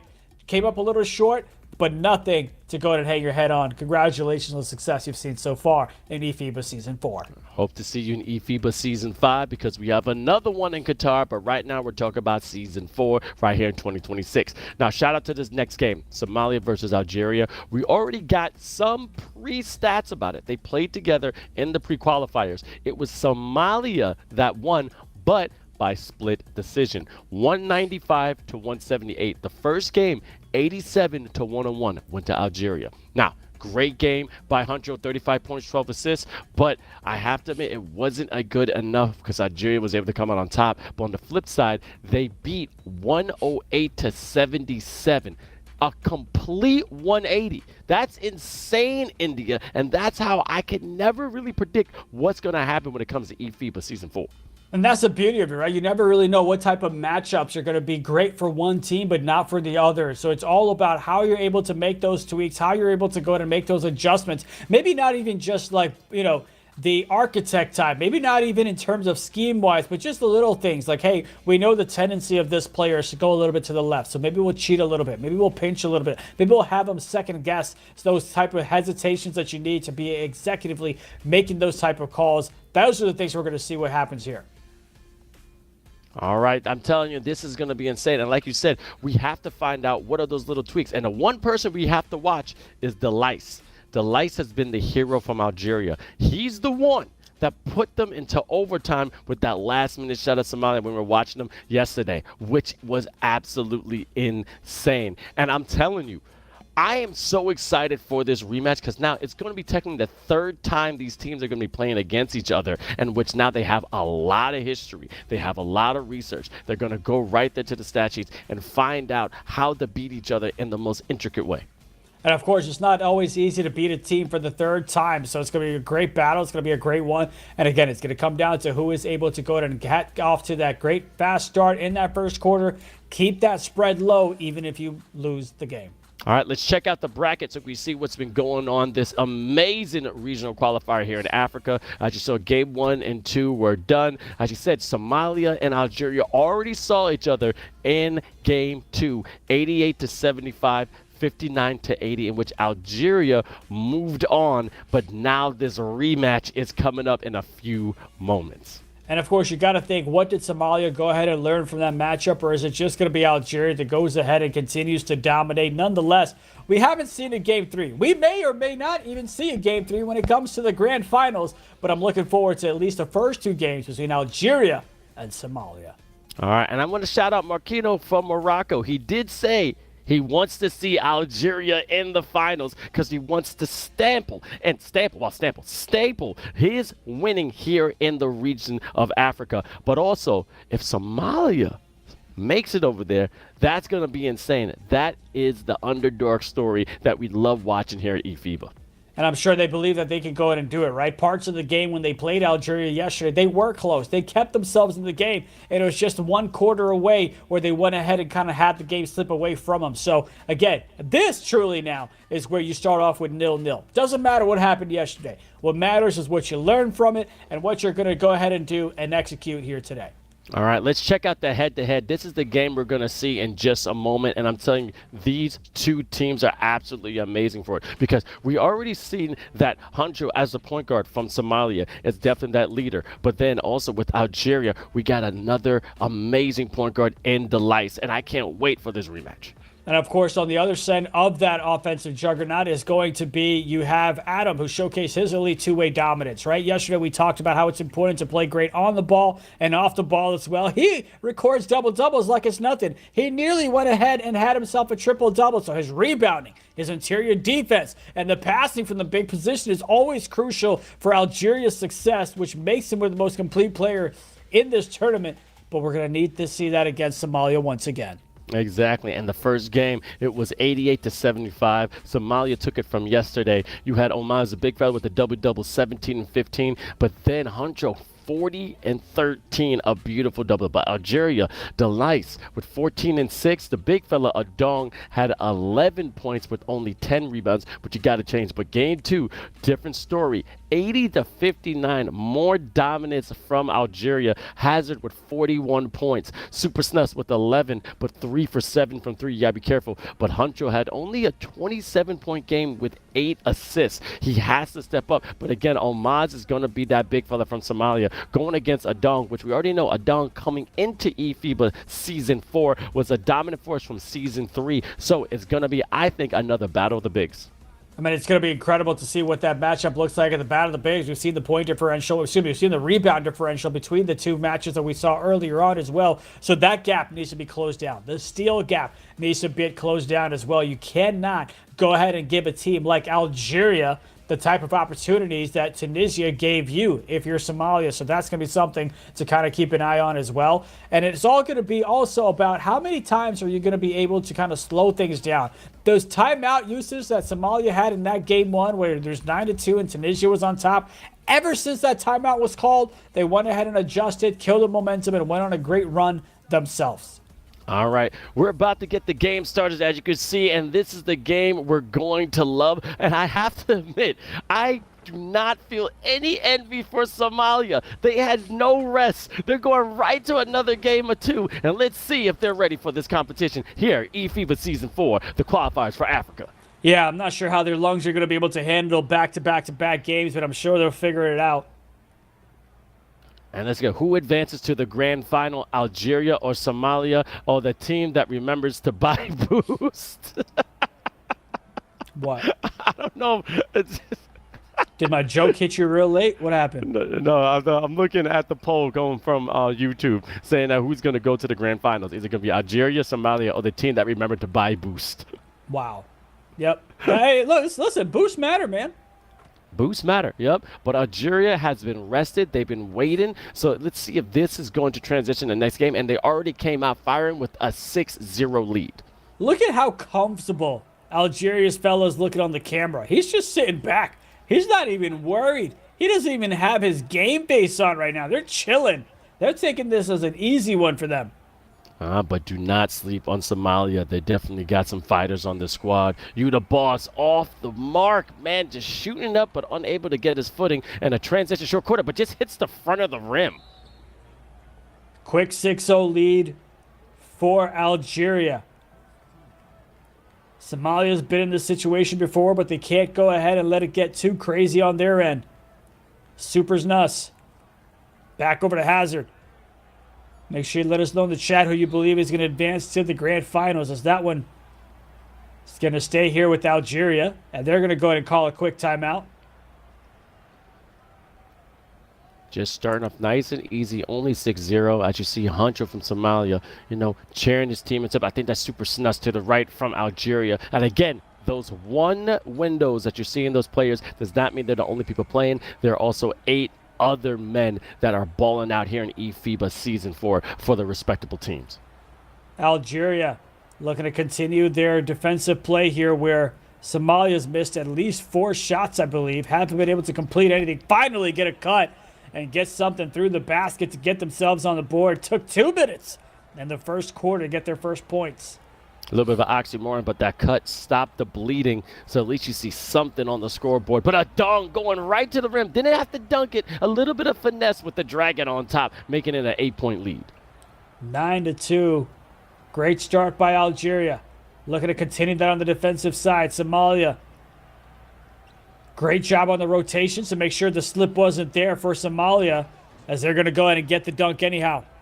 And a correction, that is not Super Snus, that is Hazard from Algeria. Ahmed Larbi, the shooting guard from the beautiful country of Algeria in Africa. Let's see what he does and see it's going to be comfortable, as you said. Nice and lackadaisical. Delice. This man has the dagger. He knows how to shoot in the clutch time. Super Snus in the corner. Get it for the left side. Pass it to Hazard. One more time. He's going to celebrate 12-4. Great movement there to go himself open on the elbow. Somalia bringing it up with Chog. Looking to find some space on the right side. Gets an opening. Knocks it down. 7-12. Somalia's not out. Good defense. Oh, almost got a steal in the open court. Delice pump fake. Keeping his dribble. Doesn't want to travel. Big fella. Seeing where his guard is. Has a little bit of daylight. Shuttle pass. Great recovery from Somalia. Kissing it off the rim, right off the backboard, and scoring 2 points. Looking to go ahead and cut into this deficit before it gets a little too crazy. 1:20 left to go in the first quarter. Loose ball. Who's going to pick it up? It's Algeria. They're going the other way. Fast break opportunity, and one! Knock it down, baby. Now these are free throws, and they're free.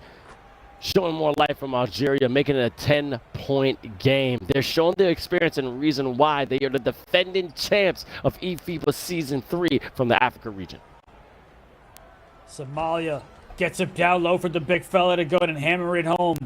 Deficit cut down to 8. A minute left to go in the first quarter. Algeria getting bumped around. So, look, on the defensive side, they're just not swinging as much to go ahead and cover the paint and the slips themselves. They need more communication on defense. But I did say this before. Somalia has a tendency to start slow the first 2 quarters, but then ramp up on the third. So make sure you keep an eye on them as soon as that bell rings. But let's see if they can change anything in the first. I mean, they had so much time to pass the ball from past half court to the right corner, to the left hash, to the right corner to get that shot. Like, come on. Where's the defense? Gotta put some pressure on them. It's a little bit of cushion, and then you stick it. The lights going down the right side. Good recovery defense from Somalia. I think they heard you. Getting the hands up. Nobody's coming from Algeria. Everybody's stationary. Somebody got to move.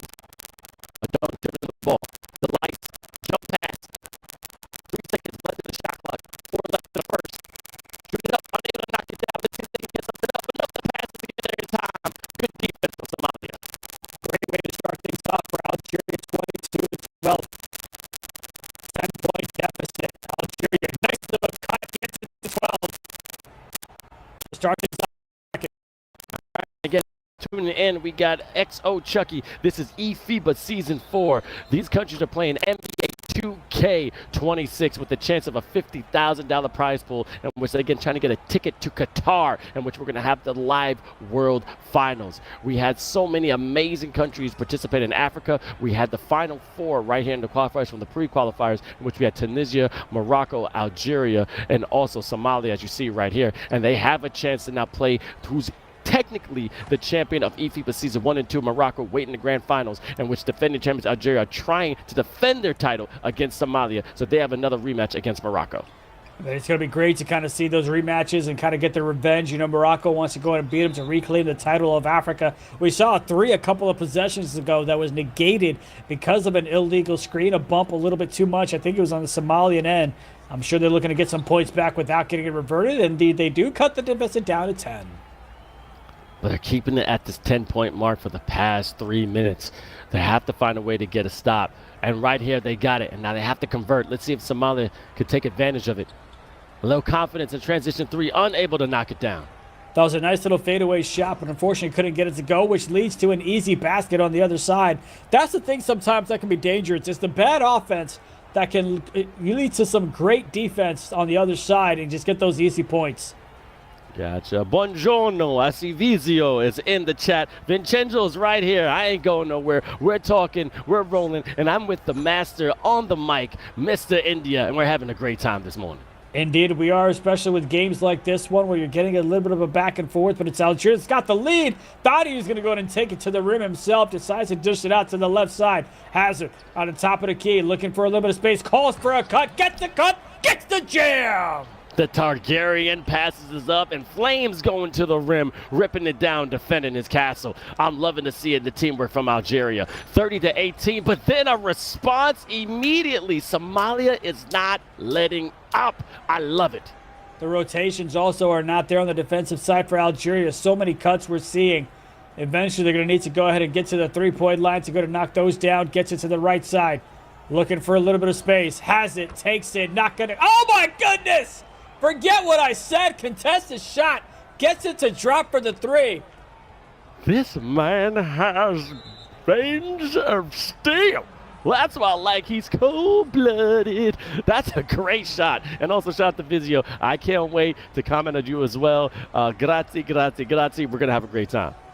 I can't believe there was no foul call on that three-point shot as he basically fell to the floor. Somalia defenders flying by him. Open shot. Takes it. Cuts the deficit down to 10 with 2 to go in the second. Did you see that? India, have you been seeing this? Every single time they think you're going to get a 10-point lead or a 12-point lead, Somalia has a response every time like a 4-year-old talking back to their parents. They do not let up at all. Watch right here. They're going to find a way to convert. And yes, they do. But this time they knock it a 3, making it now a 9-point game. And that's kind of the beauty of this. As you get deeper and deeper into the bracket, the talent goes a little bit higher, right? The skill set closes as well. The gaps close. Therefore, you get tighter games as a cut gets called from the left side. I'm telling you, man, these defenses are just falling asleep at the wheel when it comes to these cuts. And, you know, they got to be a little bit better. Tighten it up. They got to be like Kratos from God of War and just go on a rage. And yes, you could do that on defense. But as you see now, Somalia slowly creeping back with these threes. As I said, when we start getting to the third, they start to awaken, just like solo leveling, and they're going to arise. 5 for 10 for Somalia from the three-point line. Shooting at a 50% clip. Looking to increase on that as Algeria shooting just a little better, 4 for 7. 5 more shots for Algeria as they've got the ball here. That was going to be taken away. Somalia, fast break opportunity at the rim. Gets it. Deficit is now 6. My goodness, that was a nice little double pump in the air, knocking it down, slamming at the rim. Hazard, let's see if he can respond. Going on, make it a 6-point game. 46 seconds left in the second. Pump fake, Super Snus. Great defense of Somalia. The Targaryen has it. Give and go to Super Snus. He's back. Is it Jakaris? And he makes it down. 40-31.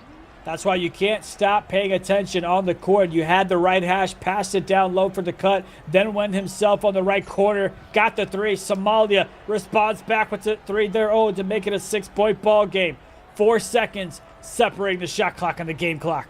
Survey says Somalia is not giving up, and I'm loving it. But another three with the king, knock it down. D-Bomber is now activated. We have 2 takes. Now watch the point guard for Somalia. He's going to try to find a way. Oh, we got 3 takes on the court. Okay, people are just raining the threes. Watch for this give and go. A nice little quick screen, a little bit of separation. You can't do that. Oh, that's way too much confidence. That was a heat check right there. Indeed it was. Right side, that tip ball is not going to get there. That's going to be it for that second quarter, as it's Algeria that has themselves a comfortable lead.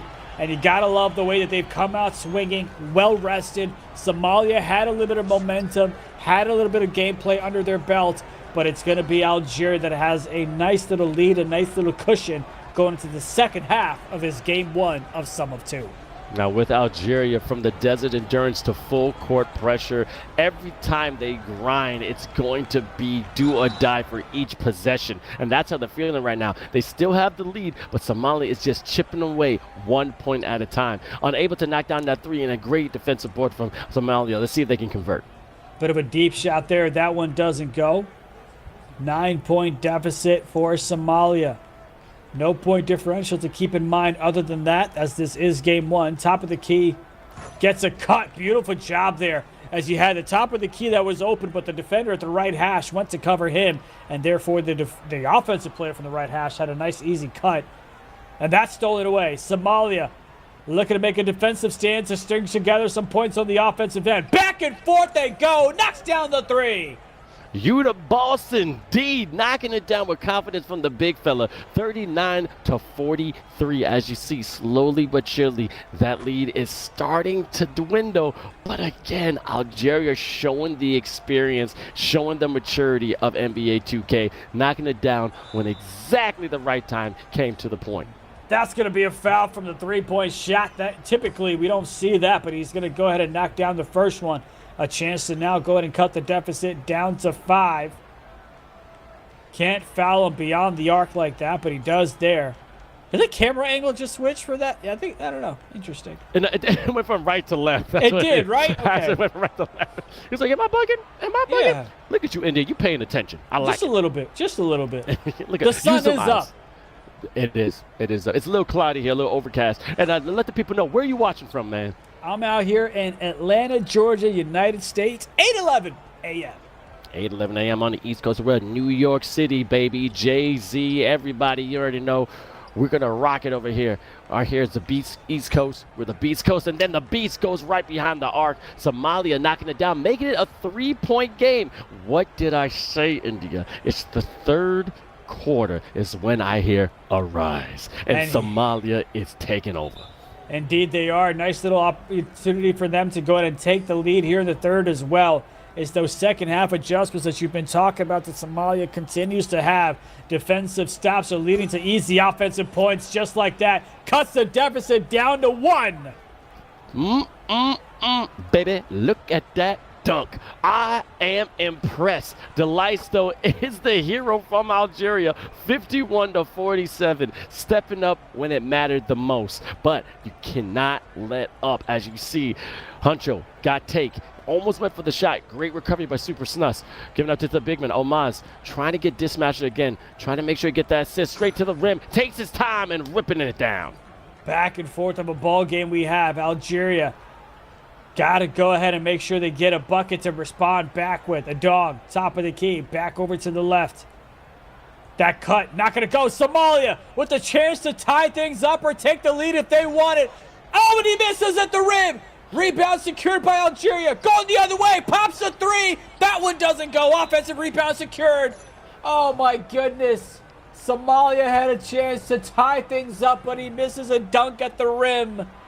The big fella sold it, man, and that's been his Achilles heel this entire tournament. You got to knock it down, but great defensive play from Somalia, trying to go coast to coast. You the boss, bossing at the rim, tying it up, 51-51.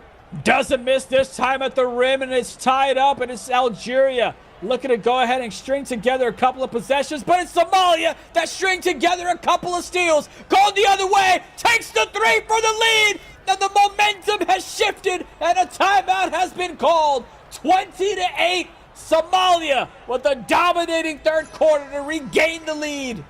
That was a Thanos gauntlet shot. All 6 rings aligned, and now they're up by 3. As just like that, they've been trailing the entire game and have just a slight advantage. Because don't forget, this is the first game of sum of 2. Okay, going in with the lead is perfectly fine, but it does not mean you win the series. We still have another match after this, India. I just need you to say this is game 1 of this twosome. You know what I mean? As Algeria responds back with a big 3 of their own to tie things up on their end. They are what I would call the favorites, even though they were ranked 3 coming into this from the pre-qualifiers. Somalia with a nice move and a shift inside to get the mini, to get the lead right back. A minute left in this third quarter. As you see, Somalia now has the momentum. It is now turned all the way to the country from the east, right at the Horn of Africa. Let's see if Hazard can respond. He's been the hero. Going to the right side, super snus. A hand in his face, unable to knock it down. Let's see the transition from Somalia. Quick little hesitation there cost him, as I thought he was open for a moment, but he took a beat to take the shot, gets it contested, falls, no ball. Oh my goodness! The deep shot from Somalia to extend the lead. Vibranium level swish, unbreakable position. That's what I like to see from that guard over there in Somalia. Understanding what's at stake and knock it down when it matters, but then a nice little finesse going to the rim with the finger roll, making it a 3-point deficit. Somalia looking to extend the lead to close out their dominating performance here in the third. Chog getting bumped around.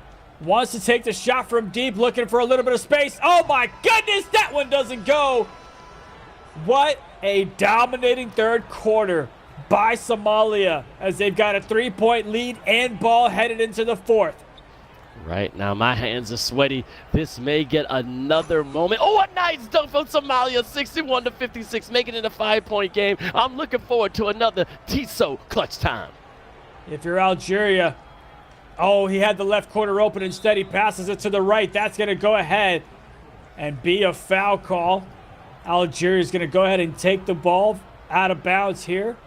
Checks it inside. Hazard calls for a cut. Gets it to the left side once again. Oh, the putback!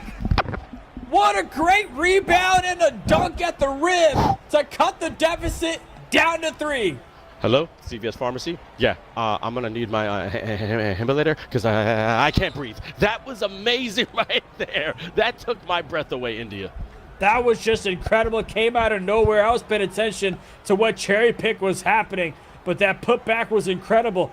Tonight we've seen a self alley-oop. We've seen a putback like that. It's just been incredible gameplay, and we still possibly have a great one ahead of us here as well. 3-point lead for Somalia. They've got the ball. Inbounding it to the left corner. Gets it back. Who's guarding the inbounder?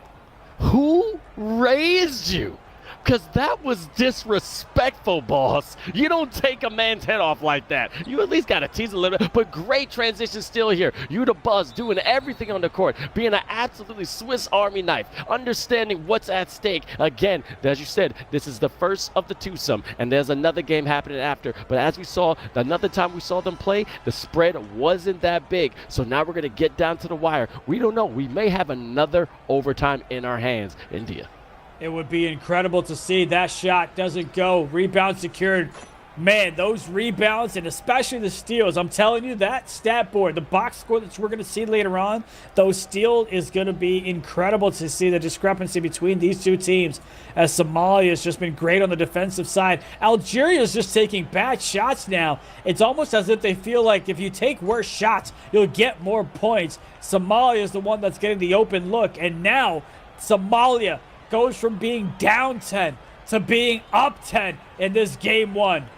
I'm telling you, I don't know if you ever seen that movie In Time with Justin Timberlake, when you basically had the time gamble, and just like that, at the same time with 3:55 left in the fourth, it's just turning. There's 10-point lead for Somalia, and now I see Algeria still is in the game, but man, oh man, you can never predict what's going to happen between these two amazing countries fighting it out to find their ticket to Qatar. See which one's going to go ahead and come out on top. Gets the easy slip. No rotation from the right side. Lead is now 9. Still plenty of basketball left if you're Algeria. Don a dog. Coy. My bad. Gets it to the left. Top of the key. Dancing around. Slips inside.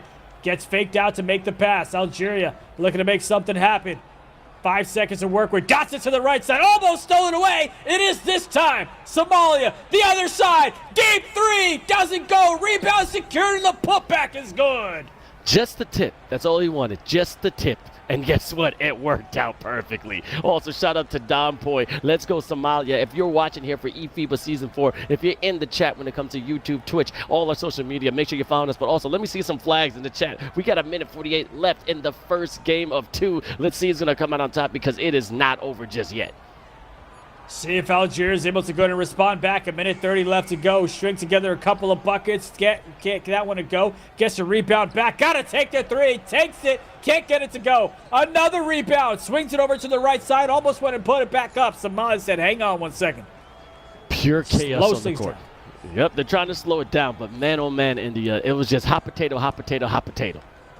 Indeed it was. And it's not over yet. That shot, oh my goodness, doesn't go. Another rebound, doesn't go. The putback isn't good. Somalia, 11-point lead here in the fourth. With the ball, gets it over to the left side. 1:05 left to go in the fourth. Top of the key. Had some space, steps inside, takes the 2, extends the lead to 13. I'm trying to find a glass slipper here, man, because this is sounding like a Cinderella story. Maybe Somalia can come out on top, but we're not over just yet. Hazard getting that dunk. Now we're trying to close that lead to make sure the point differential is not too great going to the second game. Boy, oh boy. We'll see how much the point differential comes into play. We've still got about 45 seconds. Another beautiful shot to extend the lead for Somalia. Adong. Big fella trying to find Hazard. Let's see if he can be the hero. Now it's time to just put points on the board. Let's try to cut this lead. 77-63. It's not over. And another steal for Somalia. Let's see if they can capitalize. Give and go all the way to the other side. Knocking down the 3. Hitting this mark behind the arc. What in the world happened in that third quarter? Their PEDs, their steroids from Paul George, whatever it might have been, just came into play because Somalia just went on a massive, massive run here in this game 1 of 2. 10 seconds left. Huncho trying to get some more points. Smart foul right there. Let's see if they're going to the bonus. No, they still got a couple more fouls to give. 35 points from Huncho, 13 assists. Look at that stat sheet looking beefy. It's looking real good. As we'll see the box score later on. Somalia, you know they're trying to get some more points.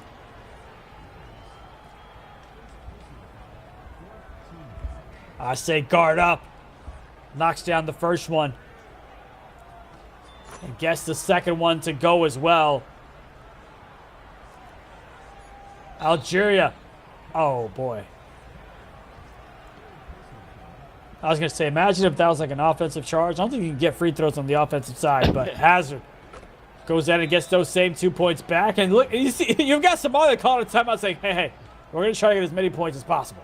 Yes, trying to get a little bit of a cushion, just a little bit of the cushion. But as we've seen before, 87-101 and then 108-77. That means nothing when it comes to these two squads. Things can flip just like that.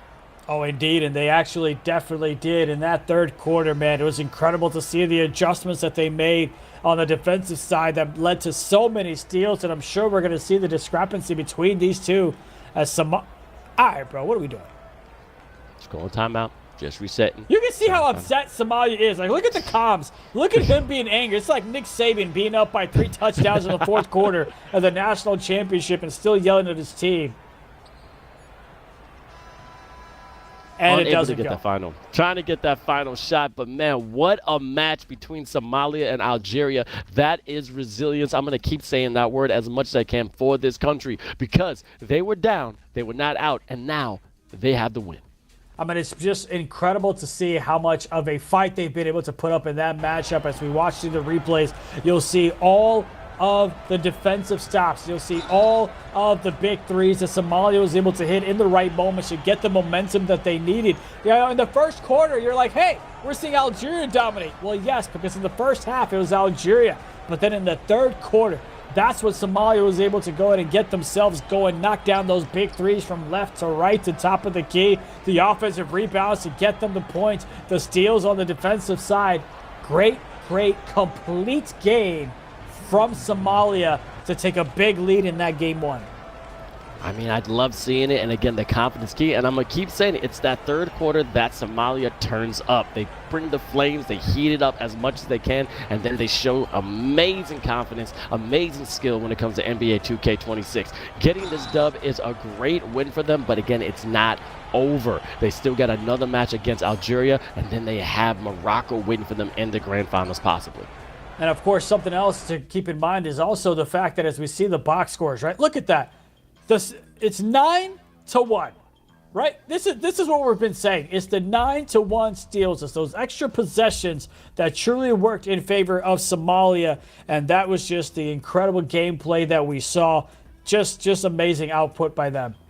35 points from Huncho, 13 assists. That's the kind of guard you need on this squad. Mercy's with 11 points, but then the big fella with 18 points, 9 for 10 from the field. But as you see, first quarter, 22-12, 21-22, favoring Algeria. And then look at that swing, 25 points in the third quarter, 23 points from Somalia in the fourth quarter, winning 82-68. This lead is kind of comfortable, but again, Algeria is not down and out. These experienced players know what to do when they're backed against the wall, and you gotta be crazy enough to think that when you have a tiger that's on his left leg, that he's not gonna do everything he can to claw and bite to the win.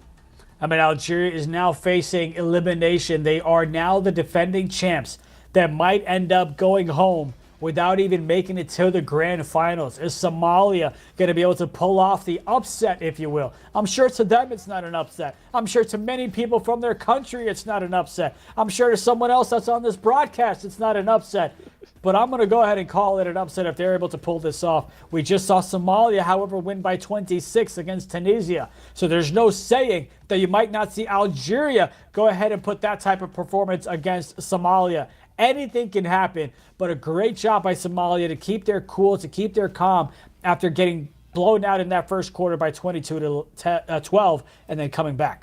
You said it beautifully. Again, keep their composure. Keep calm. There's no reason to panic. I teach my niece, she's 4 years old, and I always say, hey, what do we never do? And she goes, panic. That's what you got to teach these players. You do not get riled up. You understand you can reset at any moment. That's the beautiful thing about any kind of game, all right? You just got to take your time, play by play, brick by brick. Don't think about the ending of how big that wall is going to be or how big that mountain you're going to climb. It's one step, one ledge, 1 point, and C is going to come out on top. And we want to know who you think is going to win this game. What's the key to winning, to finishing this game correctly? I want you to vote in the chat, all right? That's going to be on YouTube. That's going to be on Twitch, also on Twitter, also known as X. Let me see how you're feeling. And again, if you haven't followed us, it's eFIBA_official on all social media platforms. And we're loving the support here for the Africa region.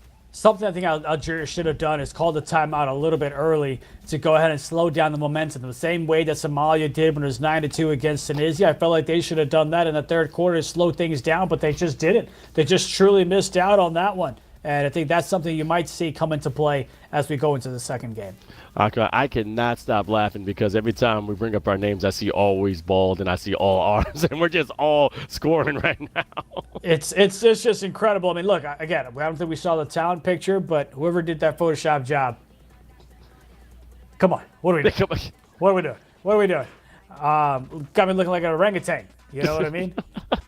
But again, we got so many different matchups. But again, we're going to shout out to another team, Tunisia, that was unable to make it into the advancement of this qualifiers in Africa. Shout out to all the other countries that was participating. Again, we do have season 5 that's already in the chamber. It's already on deck. Make sure you talk to all of your federations so you can participate. But let's look at the bracket right now to see how we got here. Of course. Game 1. Yep, sorry, got India. Okay, cool. So in game 1, you had, let's talk about the upper bracket, right? So if you're just joining us, there's the upper bracket and there's the lower bracket. The upper bracket is what I'd call the winner's bracket. Right now, we're focused on the loser's bracket. We just saw Somalia beat Tunisia, and there's sum of 2 to advance. So they're in game 5, where now it's Algeria facing the deficit against Somalia. If Somalia wins the game outright, they will go ahead and move on to face Morocco in the grand finals. If Algeria is going to win, they will go ahead and need to win by 15 or more to face Morocco in the grand finals. What happens if Algeria wins by 13 points instead of 14 or by anything else? We go ahead, and face a sudden death matchup of game number 3. And then, as Vince likes to say, that twosome becomes a threesome. Yep, and I can't wait for that indeed. But I have to admit, the rematch of the day. We said one of the best games we saw was yesterday, but now we have the game already started on Somalia versus Algeria. This is the game that we're all been waiting for, and I cannot wait. Let's go. Here we go. Somalia gets the tip, gets the things first as they go ahead and get things started, draw blood to get the easy 2.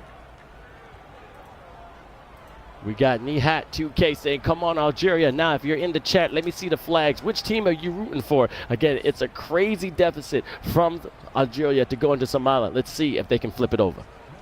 Hazard goes ahead and responds back, gets a 3 to take the early lead from Somalia.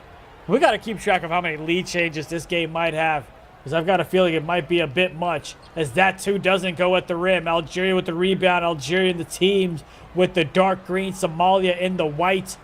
Algeria got a bit of a double team, and that's going to be a blocking foul on Somalia. Gets it over to the right side. Algeria takes a step in, gets the shot to go. Now, as you see the previous score, a 14-point lead for Somalia, which is nothing for Algeria. We know they have the firepower to come back. Huncho gets on the right side. Great defense from Algeria in the dark green. Get a little jab step. Omaz, big fella, pump fake. Getting it to the guard, going down the right side. Pump fake again. Everyone is off their feet, and you lose your seat, and that's how you get beat. Time the game. Great job by Algeria to go ahead and have a little bit of... great job by Somalia to have a little bit of patience there to have the defender go by and then take the 3. As Algeria swings it over to the left. Trying to use their pick play to get some space. Got the right side! Beautiful shot! Great passing to lead to it. Dot, pot, making it hot. I love seeing those kind of plays. And again, as you see, we have the 2 players from the different countries to the left and right. To the left is going to be Algeria. That is Hazard. To the right, we got Hunter, the point guard from Somalia, getting real animated, talking through every single play, even screaming at his team, saying, come on, we're only down by 1. Let's go, brothers. We'll see if they're able to go to respond back as Algeria, top of the key, shot 3, goes one more time, and extends the lead to 4. Now, this is nothing but an Algeria thing for sure, but you got to keep going and knocking down that door, because we saw in the first couple of games, the first 2 quarters mean nothing when it comes to Somalia, but a great dunk by the big fella, making it 9-11. Algeria needs to win each quarter by 4 or more. They're on pace to do just that. 2:20 left to go, up by 2. Algeria gets the slip down low, gets the 2, and that puts them up by 4. He shall pass, dominating the rim as soon as he gets down in the lane and just defending the paint with everything he has. Huncho trying to find the big fella for that slip. But again, great defense from Algeria. Looking for a fast break. Looking at transition 3. Amazing recovery from Somalia. Stopping the break. Resetting right on top. The Targaryen, Hazard. Getting the super snus. Knocking it down with the long 2, making it 15-9. Great job of a back-and-forth ball game that we've got here. Somalia looking to get the easy points. Got the defender right in front of him, though. Had a little bit of play drawn up from the left side. Algeria wasn't falling from it. 1:28 left to go. On the left, moving, grooving, takes a shot, doesn't go. Algeria with the rebound. They've got a man down low, slowing things down to Somalia. And a great job so far by Algeria to get the stops and try to get themselves in scoring position. Smart foul, smart foul. Not trying to give up any kind of tonight behind the back, but you see, what's the key to winning this game? Momentum from Somalia with 67%. Algeria's defense, that's going to be 25. Whoever spams the steal button more, 8%. Let's not get some steals here. That's going to get a lot of fouls. I mean, listen, it's been working out for Somalia, but that's because they're in the lanes, right? That's what you got to do, is get in those passing lanes, know what your offensive or your defender's trying to go, and try to dot them up. 1 minute left to go in this one. Somalia down by 6. Looking for a bucket, and a bucket they get. Rising to the occasion, slamming it down. 15-11. 4-point match. 41 seconds left in the first, and it's been flying by. The Lights finding Hazard on the opposite side. Able to stroke it green, 18-11. And they're able to do that because of the pick play that happened off ball to set them up in the right hash. So great offensive ball movement, great offensive set and play calling. Nice one by Somalia as well to confuse the defense on what they were looking to do. They called a wrap from the left to the right, then got the cut from the right hash, and the defender on the right corner couldn't do much with it. A-Dog gets it over to Hazard. Hazard on the left side, back and forth. Looking to find a little bit of an opening. Takes the shot himself. That one rattles inside. Everything is going exactly how Algeria is planning. 21-13, extending that lead. Again, they have a 14-point deficit. Let's see what they could do in the first quarter. 5 seconds left. Try and get as many points as possible. All the way a dunk by himself. Oh, a deep bomber. That's almost from the logo. I think they could have got a better shot right there, India. Yeah, they had maybe a second to come take a step inside, but nonetheless, 21-13. Algeria has been here before, literally in game one, where they were up by 10. Now they're up by 8. Looking to extend it into double digits with this possession, but they cannot get complacent because they need to win by 14 or more. And there's Somalia. Gets a rip, goes the other way, gets the dunk. Oh, we liking that dunk. Like Bathor's hammer, he will avenge. And he's trying to avenge his team right now, beaten down only by a couple of buckets. Just 2 possessions, just down by 6. But a great 3 from Algeria, making it a 9-point game. He forgot how wide open he was. He hesitated, looked around, and said, am I really this open? Knocked down the 3, extends the lead to 9. Chang on the other side, looking for a little bit of space. Nothing there. Defenders doing a great job standing in front of him. Looking to get another pick from the big fella is Somalia. Has to slip down low, comes right back. Defender in there. One more time! Playing jumping jacks, and Somalia makes them pay with the opening.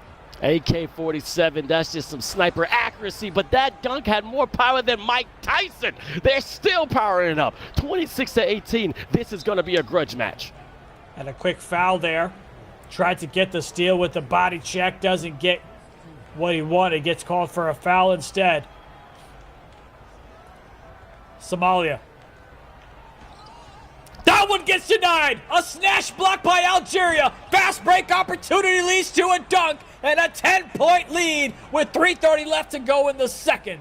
Denied with a big rant stamp, just rejected. You ain't having nothing here, but then a dunk on the other end, making it an 8-point deficit. I'm telling you, Somalia does not give up and does not get rattled for those plays, but they always find a way to come back. And then another dunk on the other side by Hazard with deep bomber activated. So be careful. He's going to be shooting anywhere he can. If you're Somalia, you got to think about possibly calling a timeout if Algeria gets another bucket. But for now, it's Somalia that responds back with the 3. 7-point lead here for Algeria.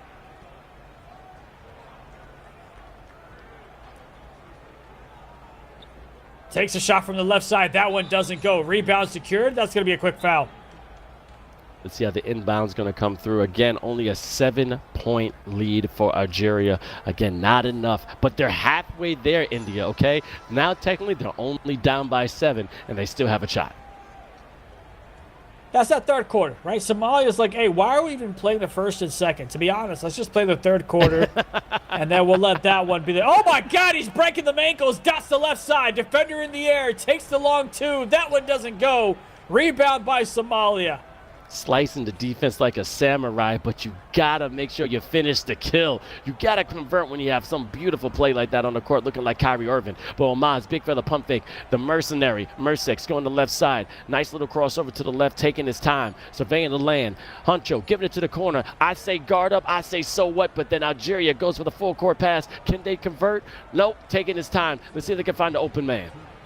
Algeria on the other side. That's going to be a little of a pick play. Defensive 3 in the key. First one that we've seen, I feel. I think typically we see an offensive 3 in the key, but that's a defensive one for the first time in this regional qualifiers, excuse me, as Algeria look to extend the lead back into double digits. That one's going to be a blocking foul. Well, I thought it was going to be a charge. That looked like a charge, ref. Come on. His feet weren't moving. Come on.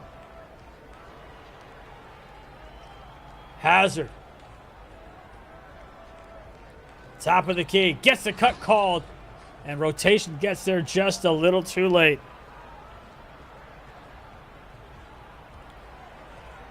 Using the land.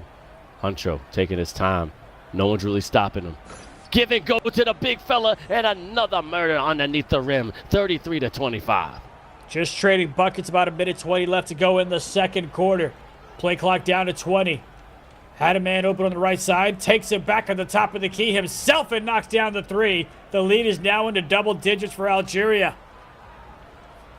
Slow and steady may win the race, but again, a minute is left in the second.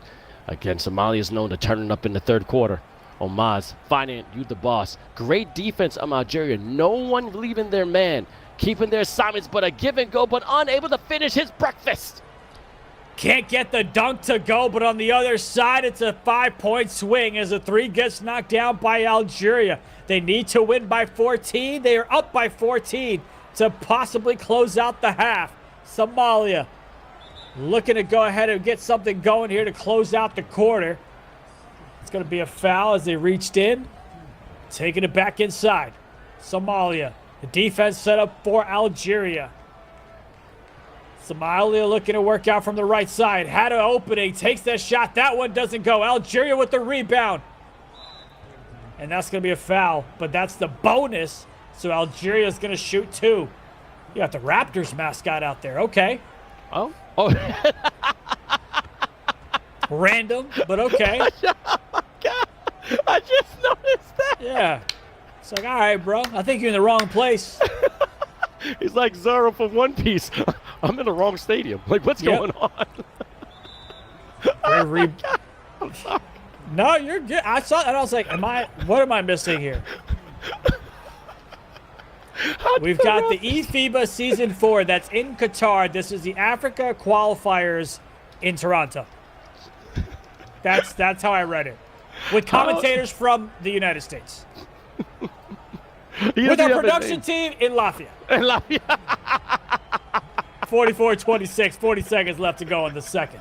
It's a global affair, and it doesn't matter what time or age it is. We go from prehistoric to ancient to 2026. But as you see, we're going into the third. Somalia has put up a fight, but Algeria is showing how they're experienced, and they are the defending Africa champs from Season 3. Now they're trying to diffuse that lead. Again, it is the sum of two games. This game is going to pick who's going to go to the grand finals, facing against Morocco, and it's been an absolute battle, India.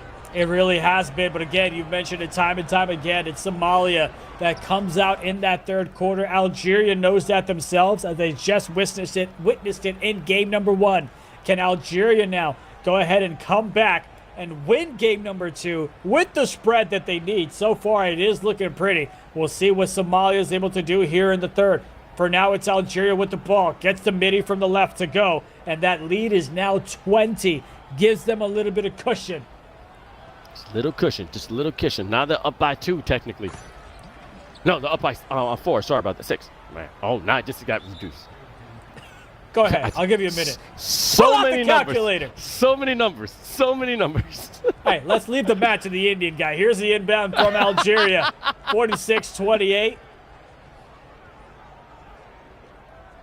They had to win each quarter by 3.5. Algeria's doing just that, but it's Somalia looking to put together the type of third quarter performance that they are known for. From the right side, looking to work out. Boy, that left corner is having to help massively as Algeria's baiting that pass to the left hash so they can steal it. Somalia, 10 seconds to work with. Gets it to the slit, finishes at the rim. And the deficit is now 14, which is exactly what Algeria needs to win by. We'll see how it goes to the left side. Again, Super Snus is going to find that left hash. Every time they jump to the right, they kind of. But great defense from Somalia. Sticky fingers. I say guard up. So what? Dunking it from coast to coast, baby. 32-46. If I'm Algeria, I'm calling a timeout. You've got 4 timeouts remaining. Call one here. Kill the momentum. Slow things down. Quick foul by Somalia. 46-32. Delice, he's been the hero. Going on the right, using the screen. That's deep 3. Oh, almost knocked it down too, but a great defensive play. He gets a redo. Jaded to Ben, being that true lock. Going on the left side. Jump ball. We're going for our first jump ball. That's our first one in eFIBA Season 4. 21 points by Algeria in the first, 23 points by Algeria in the second. The third is where they struggled in game number 1. And they're seeming to struggle here in game number 2, third quarter. That shot doesn't go. There's Somalia with the rebound. Looking for a quick play, but they're going to go ahead and get slowed down by Algeria. Pay attention to Huncho, point guard from Somalia on the right corner of that camera. Finding the big fella underneath the rim. Being really vocal to his team. Understanding everything is on the line. We don't need to go to overtime. Let's just take him out now. But Algeria is not going to give up just yet. No, they are not. Down by 12. Dots it to the right side. Algeria, defender jumping. Can't get it to go. Rebound secured by a dong. And gets the putback to put it right back up by 14. That's what I love seeing the big fella do. Cleaning up the garbage. Left and right. Going to the rim. Unable to get it. But Amaz does the same thing with the offensive board. Again, battle of the bigs between these two amazing countries. Rebounds are all over the place on the offensive side for both of these countries. Oh, that one doesn't go. Can't finish at the rim. Opportunity the other way. Pulls it back, slows things down, playing the half-court offense. The slip is there. The finish is at the rim as well. Slip, dip, quip. 50-34. Huncho trying to find his man. Oh, slip it around and then get in the open green. Just delayed a little bit. A three that Somalia needed. See if Algeria is able to go to respond back. Algeria gets a cut from the right side. Defender just fell asleep. Barely moved a muscle there. Great cut underneath the basket. Beautiful backdoor. Huncho trying to find a big fella with that pick and roll. The roll's right there. Great recovery from Algeria. Just baited him and telegraphed the pass. Going for the steal all the way. Delice making it nice and breaking the ice. 54-37. Here we go. A minute left in the third quarter. Somalia on the offensive side. Goes all the way to the left. Has the defender behind him so he can take that shot, and he does, and he knocks it down. That is now a 15-point ball game. The last game, as you can see from the bottom left of your screen, was 82-68. That's a 14-point deficit. So Algeria, it needs to win by 15. They're up by 18. They're sitting pretty.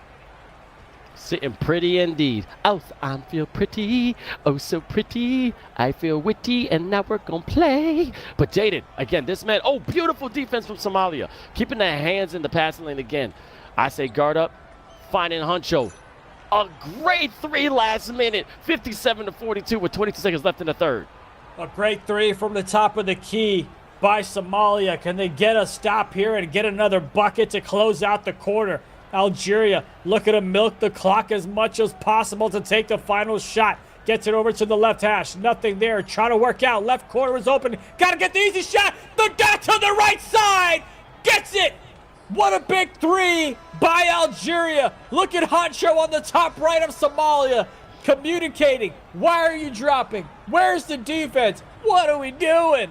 1, 2, 3, uno, dos, tres. That finish said the rest, and now they're getting a little bit more of a lead. As you say, 60-42. They had to get from that 14-point deficit, and they're way above that right now. Huncho to the running back, trying to find the screen again. Somalia does not break easily, but again, now they found a way to break up that give and go. You can't do it no more. They're reading you, and now they scored the three, 63-42. India, Algeria's running with it.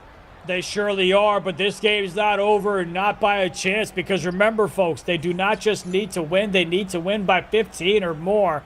And that's why Somalia believes they've got a chance to still advance to face Morocco in the grand finals. And Algeria says, well, maybe play some defense so you don't make it so easy for us.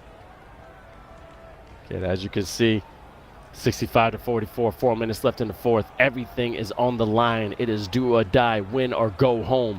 Mersix trying to find some daylight. Giving the bingo. You the boss. Open, stroking the green. No white. 46-65. Had his foot on the line as he took a step inside, looking to get the offensive board. Got the pass, takes the two instead of the three. Cut from the left. Nobody there to guard him at the paint. He gets his two right back, up by 21 now. So now technically only up by 7. Let's see if Somalia can convert on this offensive play. Did you pull out the calculator? No, I did in my brain. I love it. They grow up so fast. I love multiples of 7. My favorite number is 21. So I know 7, 14, 21. I like how you said, by the way, I just remembered that you spelled teamwork wrong. Why are you throwing that out there? Why is there not a clip of that online is what I want to know. First of all, I spelled team. I said T-A-M. Okay, I said am. The A and the M were combined. Okay, that is tam work. Okay. Here is Tamwork on the defensive side as Somalia gets to steal, goes the other way, but they've got plenty of work cut out for them. 2:30 left to go in this fourth quarter. Algeria calls a ref from the right, looking for a pick and a little bit of space on the right side as well. Top of the key, open shot doesn't go. Rebound secured from the right corner. Slings it over to the left side. Hazard. A dong. Get a pump fake and he gets that one to go. My goodness, I'm telling you, these moves are smoother than mint tea in Algeria. Just pure finesse, and they're finding their way to keep this lead. But again, we've seen this dynamic between these two squads this entire tournament, this entire season. You never know what's going to happen between these matches. And as you can see, Somalia knocking down that 3. No lead is truly safe. We still got a minute 55. The game is still there. And right now, you've got yourselves a lead where the spread is what matters most. Oh, it's going to be a quick foul. And now we have a Tissot clutch time. It's right now down to the wire, 1:46. Again, they came in with a 14-point lead. Now, they're only up by 18 points. That's only a 4-point deficit right now. Let's see if Somalia can keep it together and get it back. But Algeria has to defend their home right now. Somalia gets a cut, calls it, doesn't go. Rebound secured by Algeria. And now they're looking to go the other way. Defense gets back for Somalia. Hazard going to the right side. Doesn't take the shot, slowing things down. Gets it right back over to Hazard. Takes the shot, takes the 3, knocks it down. Still close, still really close, 72-51. Let's see if Somalia can convert. Again, as you know, it's a sum of 2. We have to make sure we're adding the first game and the second game. Almost got blocked, but then able to finish at the rim, keeping the defender up, but then kissing the glass, 72-53. A minute left to go in the fourth. Cut from Algeria. 21-point lead. Looking real comfortable. As right now, it's Somalia that's down by 7. They need a big shot. They need a big 3. And instead, it's going to be a foul? I can't see. I think it was an illegal screen. I'm not sure what type of foul it was. Nonetheless, Algeria, big shot 3. Big moment for them here in game number 2. When you talk about big 3, it's just big me. That's what Hazard does in Algeria. Getting that lead and living it comfortably. As you see, the Tissot clutch time, 38 seconds left. Let's see if Algeria has came back from the ashes like the phoenix they are. I'm telling you, they're dominating this court like a desert storm, sweeping through the Sahara. And that's how you know they're the defending champions of the Africa region of Season 3. And they may get their chance for a rematch with Morocco, which Morocco has been salivating about. You've got Algeria that wants to kill time. You've got Somalia that's going to look to put them at the line, but free throws are quite easy as he swings it over to the right side. They're going to go to take that shot. Nothing there. Algeria with the rebound swings it over to the right side. 15 seconds away from pulling off the big spread victory in game number 2 and moving on to the grand finals. This is Algeria. That shot doesn't go. The rebound secured for the second time. Third time's the charm, and they knock down the big 2. 1.5 seconds left, but it's safe to say, as you see, Hazard giving double thumbs up, saying this is what we do. That's how I feel about you, Algeria. People in the chat are going crazy. Go GGs. Hazard is a monster. He is hazardous. This man needs literally a radioactive side on him. And this is what eFIBA Season 4 is about. Coming back from being the quote-unquote underdog, getting that loss from Morocco, going down to the second bracket, but then rising back up with a rematch, because last year they were able to go to the finals in Philippines. This year is a ticket to Qatar, and Morocco is still hurting from that whooping. But let's see if they get the match they've been waiting for and if Algeria can keep this lead. Somalia would live by the third quarter, and unfortunately, they've died from the third quarter themselves. You got to be able to play all four quarters, especially when you go up against a team like Algeria. But this time, Somalia and we just came up a little short as they are been eliminated from eFIBA Season 4 Africa Finals. Soma, you did a lot, but guess what? There wasn't enough time, but I got to give you credit where credit's due. You men deserve to be here. You showed a valiant effort. You respected and represented your country absolutely beautifully. Thank you so much for participating. But you got to look at the dominance of Algeria, from that block to that full court dunk to that great slip. The kings of Africa have now returned to the throne, and they have one more battle to really solidify that they're the champions of this beautiful continent. And of course, this is a matchup that we saw yesterday. Morocco was the one who got the best of them, but to close this one out, it was Algeria. Don't forget, Algeria kind of had it where it was, I believe, almost a three-point ball game at some point, maybe in that second or so, but then it was Algeria that just continued to run away with it. And of course, with the spread, it got a little iffy. It got a little close, but it was enough buffer room for Algeria to just run away with this one. Congratulations to them as they go ahead and move on. And we take a look at the box scores. That third quarter that we've been talking about, 16-16, not much separation at all from Somalia. And the steals were a bit more tempered at this point. The turnovers were even and just a great all-around gameplay. However, 14 three-point shots made by Algeria compared to the 13 even attempted from Somalia. Again, and you see the first two quarters scoring an exceedingly amount, but the thing about it is that they just kept the momentum going, and I got to give credit where credit's due. Hazard, 34 points, you said 12 for 14, 8 for 9. You cannot ask anything more from your shooting guard, and again, that's why he was on camera. You got to show a good representative of your country, and he, with 2 thumbs up, is saying, we're going to the finals, and we're going against Morocco once again. That should be a great matchup on the other side of the break itself, and man, just what a great treat we've had here tonight. We saw great gameplay between Somalia, who went ahead and put up their best effort. Tunisia went ahead and put up the best effort. And this is why the pre-qualifier rankings may not have been the same as the talent rankings, because sometimes it's just a little bit of a difference here and there. But now we go ahead and get to set the stage for Morocco taking on Algeria. And let's take a look at how we got here. All right, let's see how we got here. Indeed, I see this bracket started with some amazing gameplay with Game 1, which is Morocco versus Tunisia. Game 2, Somalia, Algeria. And as you see, we got to Game 3, Morocco versus Algeria. And as you see, very, very close. We went to overtime. We had the TSO clutch time, and it was 61 to 63, 63 to 53. And then Tunisia had a shot to stay in. Somalia takes advantage. But this last game, Game 5, is going to be the crucial momentum builder to see if Algeria has a chance to defend their title from last year or give an open lane for Morocco to go to Qatar. And of course, it's going to be the battle that we have been waiting for, because these two nations, these two countries have been competing for a very long time. Morocco's had their number. Algeria changed it, and they got them with the victory last season. And now we get to see who comes out on top. You had Morocco that called him out during the interview yesterday. Well, when you come for the king, you best not miss. And we'll see what that matchup looks like in just a couple of moments. Heavy is the head that wears the crown. Now, as you know, we have many talented people that's working eFIBA Season 4. You got your man Vince Chang. We got my man Zunaid, Suleman, a.k.a. India. We also have Taris, who's going to be Jar Jams. But also, we have fantastic interviewing by our one and only Jasmine McKoy. And she actually got to sit down with the point guard of Morocco, Elias Ben Tamer, a.k.a. Master X, to see his views and points on eFIBA Season 4. Let's check it out. Oh my days, I'm scared. What did you do?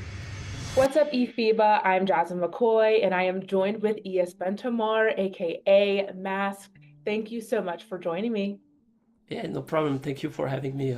Yeah, of course. And so I have to ask, January 16th, you guys advanced to the regional qualifiers.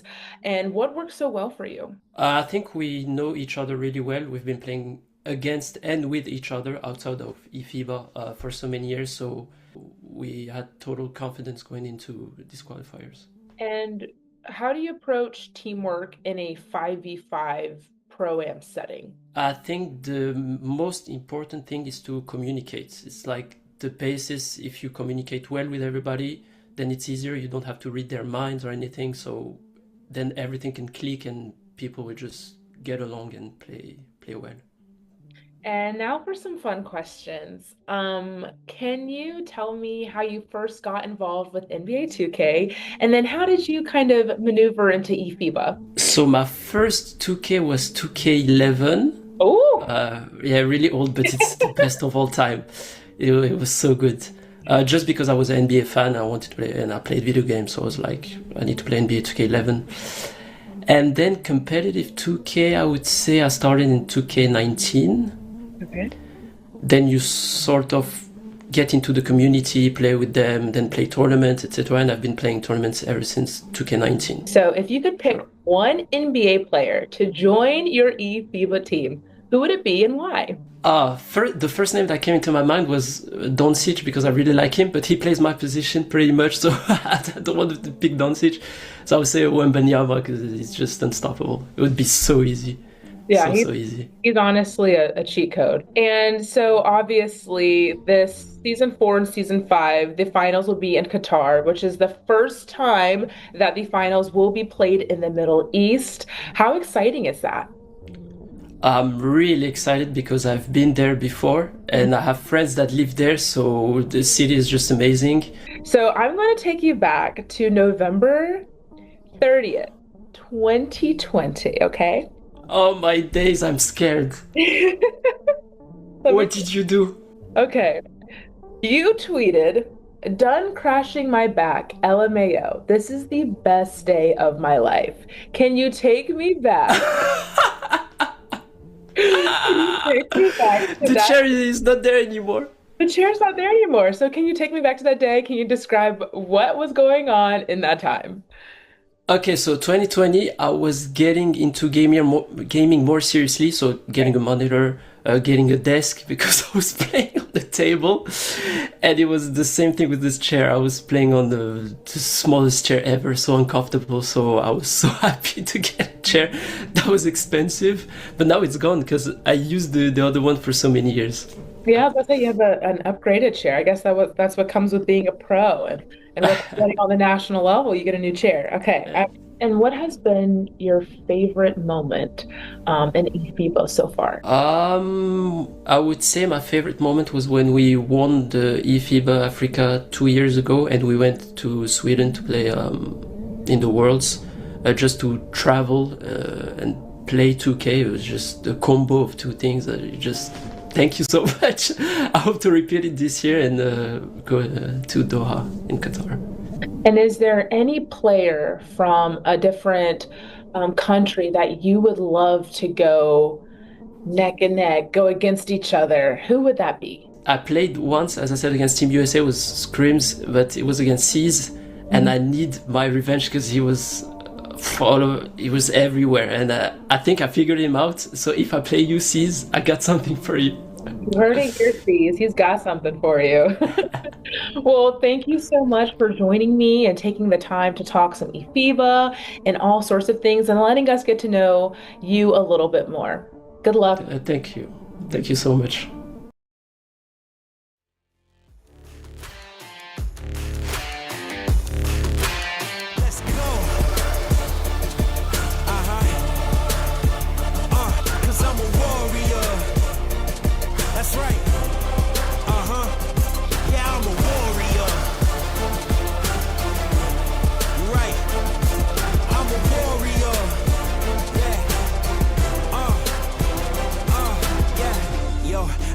At you like an avalanche, part machine. I've never lost a battle that I've had. Body armor like a soldier, I'm a champion. I'm the greatest thing to step out since the earth begun. Raise my fist to show my haters that I'm never going. Just as long as I keep breathing and my blood is flowing. The fire in my belly ain't a women's destiny. The time is now to take my chances, so come on and follow me. Yeah, I'm a warrior. That's right. I'm a warrior. I can't be nothing less. Yeah, I'm a warrior. Let's go. Look, keep me steady on my feet cause I will never drop. All this sweat and all this pain will never make me stop. I got my dreams in my palm, I gotta hold them tight. I know my future's in good hands, I know my future's bright. I climb the ladder with my strength, I'm growing tall. Words will never hurt me when they try to make me fall. It's impossible to fail when you're already invincible. So come on, test me, I'm the greatest of them all. Come on. This the anthem for everybody who know that they was born to be a fighter. 100%, nothing less. Let's go. I'm a warrior. I'm a warrior. 'Cause I'm a warrior. I'm a warrior. I'm a warrior. That's who I am. I'm a warrior. I'm a warrior. 'Cause I'm a warrior. I'm a warrior. I'm a warrior.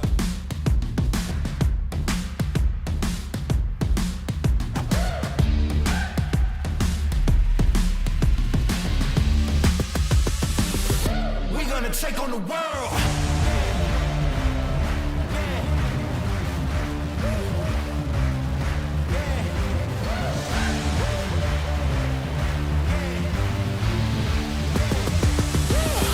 We're gonna take on the world. Standing tall, we gotta make it our own. No waiting around. Winners would never look down. No one can stop us, we got it. The future is right in our hands. Give it 100%. We're gonna take on the world. Yeah, we gotta move. Speaking the truth. Yeah, paying our dues. We making the news. Yeah, we hitting the roof. No, we don't wanna lose. Climbing and shaking the walls. We gotta break all the rules.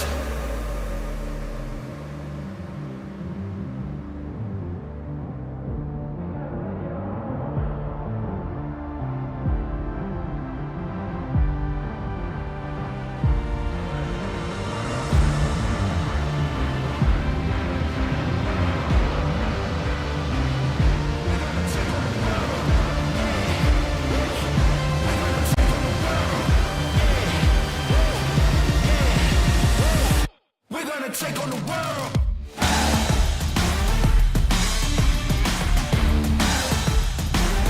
We're gonna take on the world.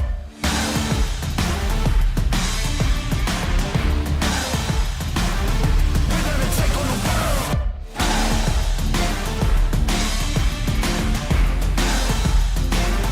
We're gonna take on the world.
are back, and I'm telling you, this is the finals we all wanted. I mean, I'm excited for this. It is gonna get crazy. Two neighboring countries, two different histories, same stage to show who's the best in Africa. And every time these folks match up, it's always different, right? I mean, we just had the Australian Open today, so it kind of reminds me of the matchups between like the Federers and the Nadals. And you've got Djokovic, and you've got Sinner, then you've got Alcaraz as well. But every time those juggernauts face each other, the results can be a little bit different. That's what this is going to end up being like. You had Morocco that's had their number for the first few times that they faced off in the grand finals. Algeria went ahead and beat them last year. This year it's going to be a little bit different. A little bit of a different roster as well. So no one can really know what's going to end up happening. But what it's always going to be true in this whole format is how that game one goes with the spread. That's going to be the key to kind of focus on. Of course, there's many different aspects to go into it as well. Now, this is a rematch from Season 3, but then also it's a great rematch of today. And here we go. We're going head to head. Morocco has some amazing players when it comes to Master. And again, a great interview by our one and only Jasmine McKoy. And he was so scared. 2011 was his favorite, showing that he's not scared of the top dogs. He wants to play Super Cs again from United States. But again, Prince Baloo, Ibroxo, Be Like Jazz, and Marquino are some dominant forces from that Moroccan team. Oh, absolutely, and you can only expect what they're going to do to go to make those adjustments, right? We've seen games where the point guard would drop 35 to 40 points in the first game, but in the second game, Algeria would go ahead and make those adjustments, where Morocco would go ahead and tweak things on the defensive side on the rotations and make it a little bit tougher on the offensive end. So those are the type of strategies that is going to be great to see in this matchup.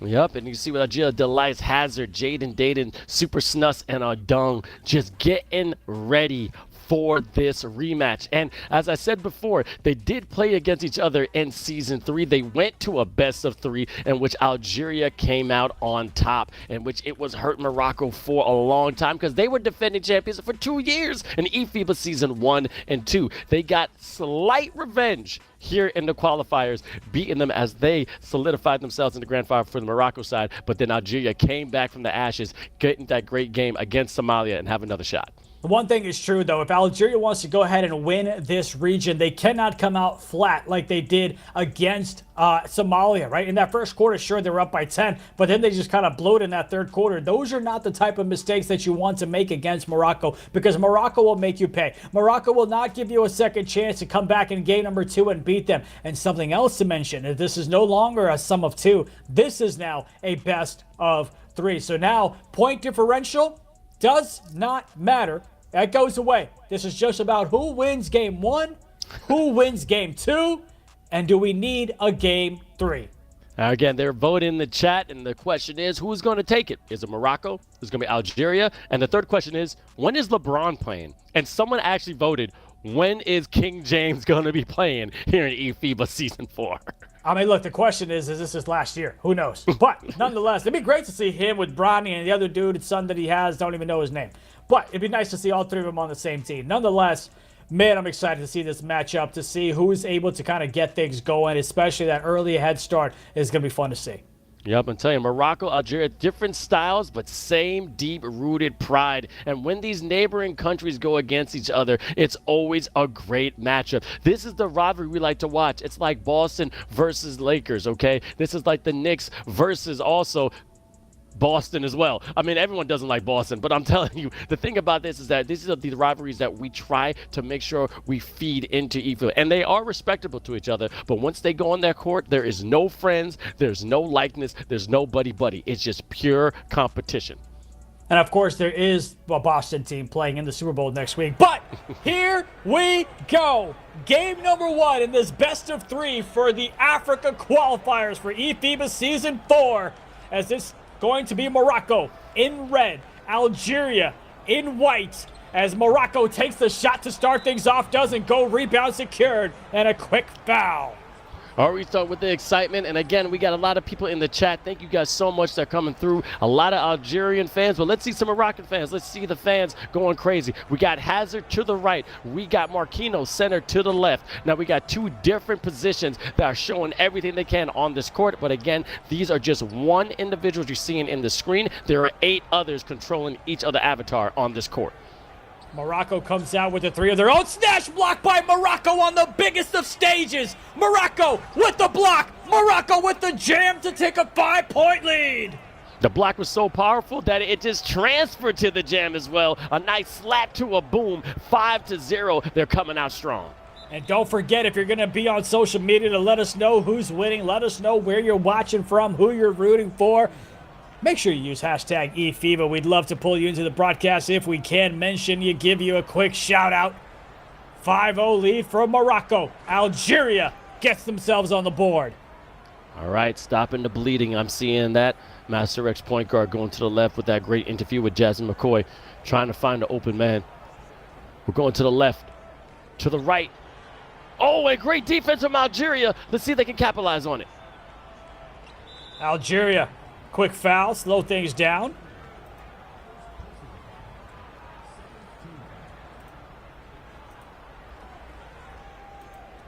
The inbounds play. Looking for a man open. Cuts from the right side, fakes it, decks is right back out. 7 seconds to work with. He can't finish at the rim. A couple of times, missed opportunities by Algeria. Morocco looking to take advantage. Their offense gets back. Defense for Algeria sets up. Strong side is left side. Dots it to the left, nothing there. Be like yes, back over to Mastor. Top of the key, clock ticking. Takes a shot, fades away, gets it. 7-2. Again, this lead is nothing for Algeria. They came back from deeper roots. Delice going on the left side. A nice little crossover. Get a little bit of space and then knocking it down. I like to see the three. 7-5. Mastor. Looking to go ahead and get himself a bucket here. Got the opening, takes the shot, hesitated a little bit, and that made the difference as he misses it. Algeria on the other side. Hazard. Or Hazard. 99, however you want to do it. I've been waiting to do that. It's like, am I saying Hazard? Am I saying Hazard? Like, what am I doing? Come on. Hey, look, we're 80s babies. One of the best commercials was What's that? That was a great commercial. Insulted that you called me an 80s baby, but that's okay. Oh, where you at? You're 90s? I'm a 90. Oh, look at you. Yeah. You are a It's all right. baby then. Yeah, Just a I baby. still got white facial hair, but we good. Oh, hey, man. You're also looking to lose some hair like me, but a good three in the corner, and he's shaving off some more points. There we go, 10-5. Shaving off, and you're ahead. I like it. I like the connection there. Well done. Well played. That's why they pay you the big bucks. The little bucks. Hazard all the way to Delight. So nice. We saw the thrice, and now it's 8-10, and Algeria's slowly coming back. Gave up the good pass in the left corner for a better shot from the right-hand side. Mastor. Hazard down low. Gets the pass, gets the slip, gets the 4-point lead. 1:20 left in this first quarter. Let's see all these ballers doing what they do best. And again, just a reminder, as you see to the left, that is Marquinhos. This is the big fella from Morocco. This man has been playing his fingers off. He understands very well how everything is on the line here. And he said he wanted revenge. Remember, India, we interviewed this man and we asked, who do you want to see in the finals? And he's getting exactly what he wants with Algeria. They feel very comfortable. They feel very confident that they've got what it takes to beat this team. It's a close matchup here in less than a minute left to go in the first quarter. Morocco kicks it back outside. Can't get that one to go. Rebound secured by Algeria. Gets it over to the right. And that's going to be a quick foul as a couple of defenders were coming up a little too late and too slow. Yep, and also the big man is to the left, and then we got the point guard from Algeria. Correction, that is Delice, 69, who's been averaging over 20 points per game. He had a nice little 40 against Somalia, so let's see if he can keep it going against Morocco with the 1-point lead. A great steal. Can they capitalize? Jaden, scoring a long two, making it 15-12. Got themselves a lead. Let's see if they get a defensive stop to end out the first quarter in this game one of best of three finals matchup. And it's Morocco that goes ahead and knocks down the three to tie things up. Algeria going to reclaim the lead. They take the shot. Can't do it. Now we're all tied up after one. 6 shots made for each of these teams out of the 9 that they've taken. in the blink of an eye, and now everything's been neutralized. And again, this is going to be best of 3. There's no sum of 2. It's basically win or go home, and a great top of the key shot from Algeria, making it 17-15. Algeria was behind by about 5 or 7 points in the first. They've taken the lead, but it's Morocco that knocks down a 3 to reclaim it back. That's 50% of folks say Morocco. No one is believing in Algeria in this matchup. They are the underdogs. They are down by 1. Gets it down low. That's going to be a quick foul as the left corner was open. Which is insane because they're defending champions of the Africa region of Season 3, which is crazy. Also, shout out to Al's Tough. Who's the guy in the right? We say it's the lights, but he says, how does he play sitting back that way from the monitor? It's called being relaxed. It's cool as a cucumber, okay? He's cool as like a lime with no hair. This guy's going to make everyone know he's from Algeria, and he's playing with everything he got, just using his fingers in the talking, not his head. Let's go. We'll see if he's able to go and lean into it a little bit when it gets into the fourth quarter of those clutch moments. See what you did there, buddy. See what you did there. Thank you. I appreciate it. That one doesn't go. Rebound, secured, going the other way. Algeria, quick foul. Quick foul. And also, we got a 2K player that's in the chat right now. Spam 1 of 1. What's good? Thank you so much for joining. This is eFIBA Season 4 international competition at its finest. Pro-Am mode. Everyone's fighting for maybe a $50,000 prize pool and also a ticket to Qatar. But most importantly, the right to say they're the best in the NBA 2K in the world. We're playing NBA 2K26. And again, make sure you follow, like, and also do not dunk like that. Did he just miss that with nobody there to contest? I don't think we've seen that thus far. No, not today, and he didn't come to play. You got to make that, baby. I can't even jump that high, and I could, but a great little jump of the foul line. 21-24, Algeria is starting to creep away. Morocco down by 3. Looking to get some. Oh, nice, beautiful slip, beautiful cut. Not a defender in sight to stop him. Got more vision than Asagi from Blue Lock, understanding where his opponent is going to be with the clairvoyancy. Delights, give it up to Adong. Adong going on the right side. Delights, it's the point guard from Algeria, finding Super Snus. That is his shot, but unable, just hitting the front of the rim. Links that one as Morocco didn't know what they wanted to do. If they wanted to go for the dunk, if they wanted to dish it to the left. Great job by both of these teams to use the fouls to slow things down and set up the offensive end on the half-court aspect of it. Mastour gets it down low, gets a defender in the air. Takes that shot. Great box out to secure the rebound. 2 minutes left to go in the second. Dos. 1 point game, Adong slamming the rim, ripping it down, just carnage underneath. Trying to find some kind of daylight, and he absolutely did what he's supposed to do. 26-23, a 3-point lead for Algeria. Masterix, the point guard, trying to find a pick. But again, the big man took it. But nice slip, and Marquinhos feeding the big man, and Ashi eating it up.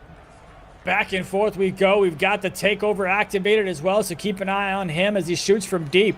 Box scores there, so is he, and there's that deep shot we just talked about. Oh, man, that shot had more drama than a few good men, and they can handle the truth. It was smooth and in the groove. Shot responded back, and he gets that one to go. I kid you not, they have nothing to worry about. This, again, just game 1, and they have a definite game 2. Deep bomber has been activated by the guard from Algeria. Adon going all the way to the rim, off 1 foot and going tip-tip-top, getting the 2 point. Mastour. Down 3. Minute left to go in the second of this game 1 best of 3 series. That's going to be a reach-in foul. You like Yaz. Giving him again to the big fella. By giving up to Masterix. Master being a master at that guard position. Trying to get some ankle breaks. Left his opponent like a bad relationship. Shout out to Kyle Montgomery. That was absolutely disgusting. Cuts the deficit down to 1. 30 seconds. That's the right side. Defender doesn't drop to cover the slip. Slipped inside. Takes the 2. Extends the 3.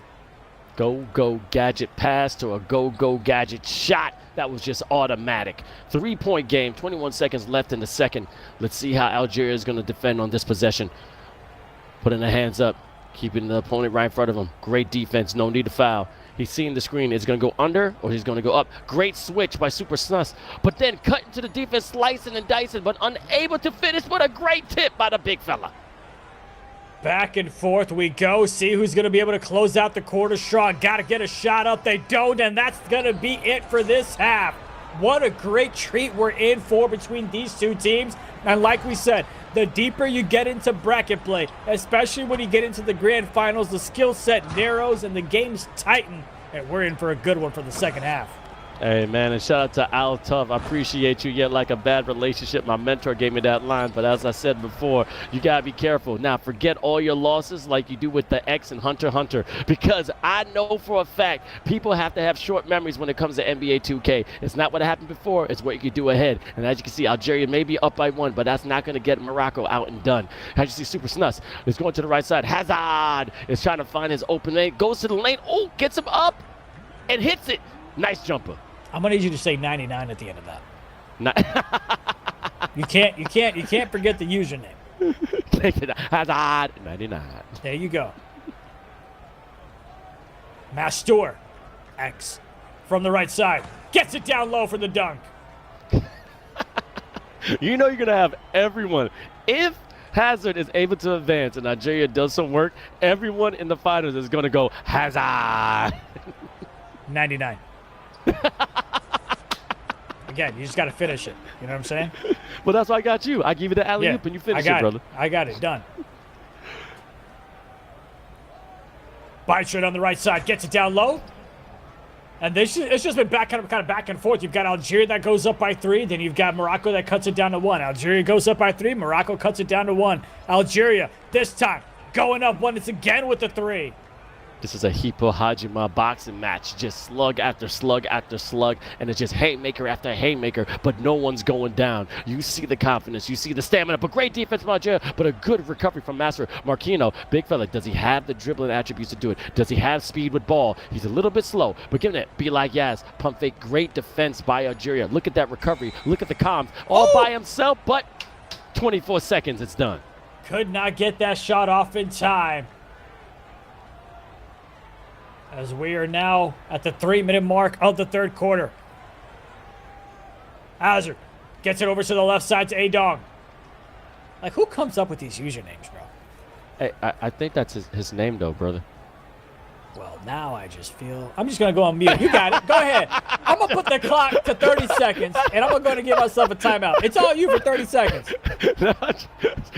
I'm just joking with you. It's like one of my favorite movies, Cool Runnings. Like, what are we going to call it? Tallulah.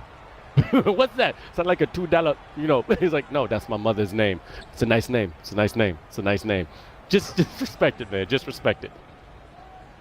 I got 15 seconds of silence. It's all you. Still going. I can still go. As you see, we have one activation. Dismaster is on the court.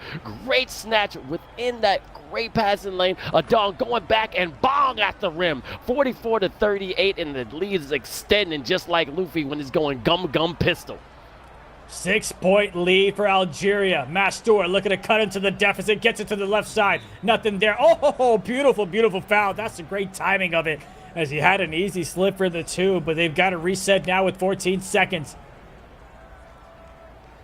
Got his takeover. Gets the slip from the left cut. Nothing there. Back over to the left side. Takes a shot from the left hash. Does not go. Rebound secured by Algeria. They've got the open 3, and they've got themselves extending the lead to 9 points. Timeout, Algeria. 14-6 run for Algeria. It may be too soon, but I'm just hearing game blouses. That shot had all the hooks like you're hanging up a suit. I love it. Okay, Master, let's see if he can come back. Again, we're going right into the third. A minute 38 left. Going up, Marquino trying to get the defender off his feet. Great defense from Algeria. By Tread. Dribbling around. Give and go. Hot potato, hot potato, hot potato.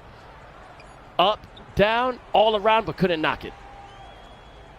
Great defensive stop. Leads once again to a big 3 from Algeria. And what was a 1-point deficit now quickly turns into a 12-point lead for Algeria. A minute 8 left to go. Morocco looking to get something going to finish strong in the third quarter. This is where Algeria struggled against Somalia in that game one, but they're making it the complete opposite effort here as Morocco dishes it to the right side. That shot was open, stepped inside, took a shot, and that'll be 2 for the foul.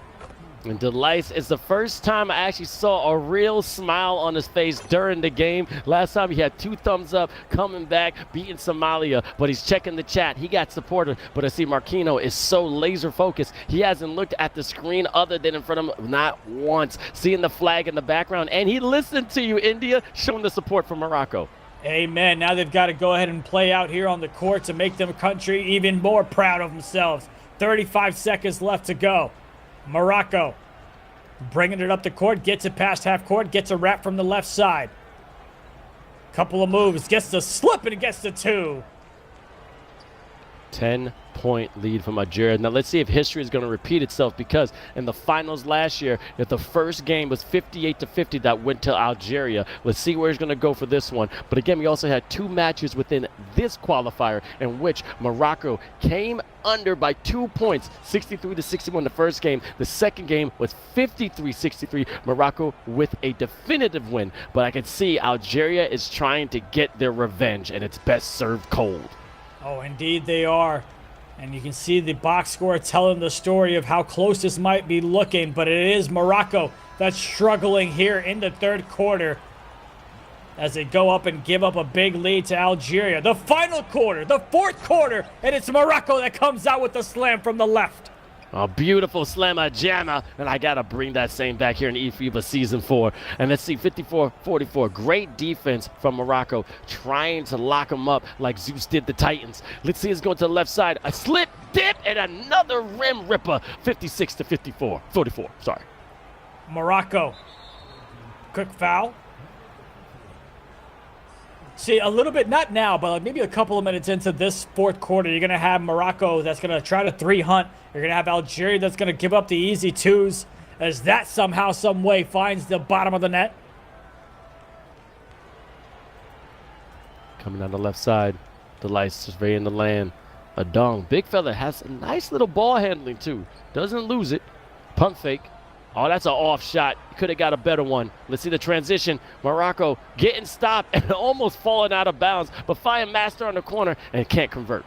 In big games like this, you got to hit those open shots. Morocco can't, but they got the big steal. And a quick foul, but that's going to be a transition foul. And a quick free throw, which he missed. Uh-oh. I'm pretty sure he missed. Uh-oh. I'm looking at the score. It's 46-56. I think he did. I think he clanked it off the right side.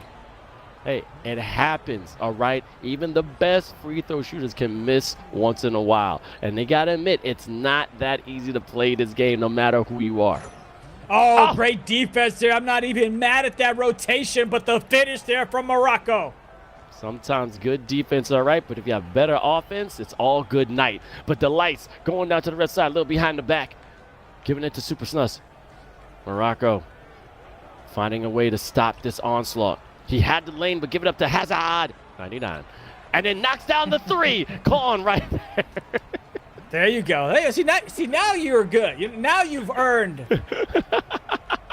your casting capabilities. Now you're a professional. Before it was just like you're winging it. Oh, really? Okay. Just all of it improv. Just improv left and right. Yeah. 4 years. Just improv. Yeah. Okay. I like it. I feel like Heath Ledger. No classical training, but yeah, I do the best performance when it comes to Batman, Dark Knight. Denied at the rim, and that one gets blocked away. Algeria does retain possession. A dong. Back outside to Hazard. 3 seconds to work with. Dishes it. Got to get the shot up, and somehow gets the mini from the elbow. Up by 11. Beautiful teamwork. They were combining their powers like the Z Fighters did to take on Frieza. And they're trying to take down this Moroccan powerhouse team play by play. Still have a decent lead, but they're not down and out. There's 2 minutes left in the fourth. Let's see if Morocco can come back on top. But again, it's not going to be the summer 2. This is just win or go home. And this is how you ball with NBA 2K for eFIBA Season 4.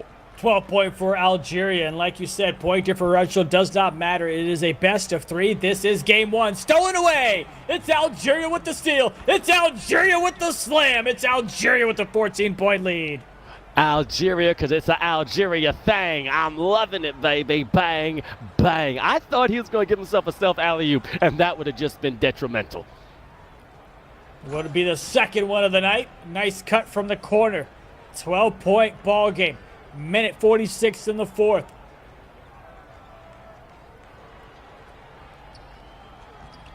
That one gets denied at the rim one more time. Morocco with the big stop, and Morocco with the 2 to cut the lead down to 10. And a great usage of a timeout from Algeria to kill the momentum, to reset and calm things, as you can see him telling his team with the webcam. A minute 33 in the fourth. That rejection was so clean, you can frame it and hang it in the Hall of Fame. That's the defense I like to see from every team that's playing. But the Lights, let's see if we can get a little bit of revenge. 10-point lead. Taking his time, Adong. Watching, look at the ball movement. Now look at just the movement of the players off the ball. They don't need the rock to make a play. Going to the left, trying to use the screen. Great defense from Morocco. Suffocating, swarming them. That's a crazy shot, but great offensive board from Algeria. See if they're able to go in and get some offensive output. Gets a cut, comes right back out to the left side. Has that. Is that going to be a charge call? I can't read Spanish. Yes, it is. It's going the other way. Did you just say Spanish? Or, you know. French. See? That's how you know what? 30-second timeout. It's all you. Go ahead. The clock starts now. Sorry.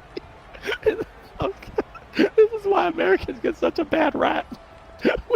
I know 2 languages, English and bad English. Okay, that's it. Fifth Element, one of my favorite movies. Let's go. All right, 58-68. You still got 10 seconds on the timeout. Going to the left side, the Lights trying to find some open range. But again, it is basically out and out. That's it. 68-58. Algeria takes the first game. And Morocco still in it, but it's looking like deja vu because this happened last year as well.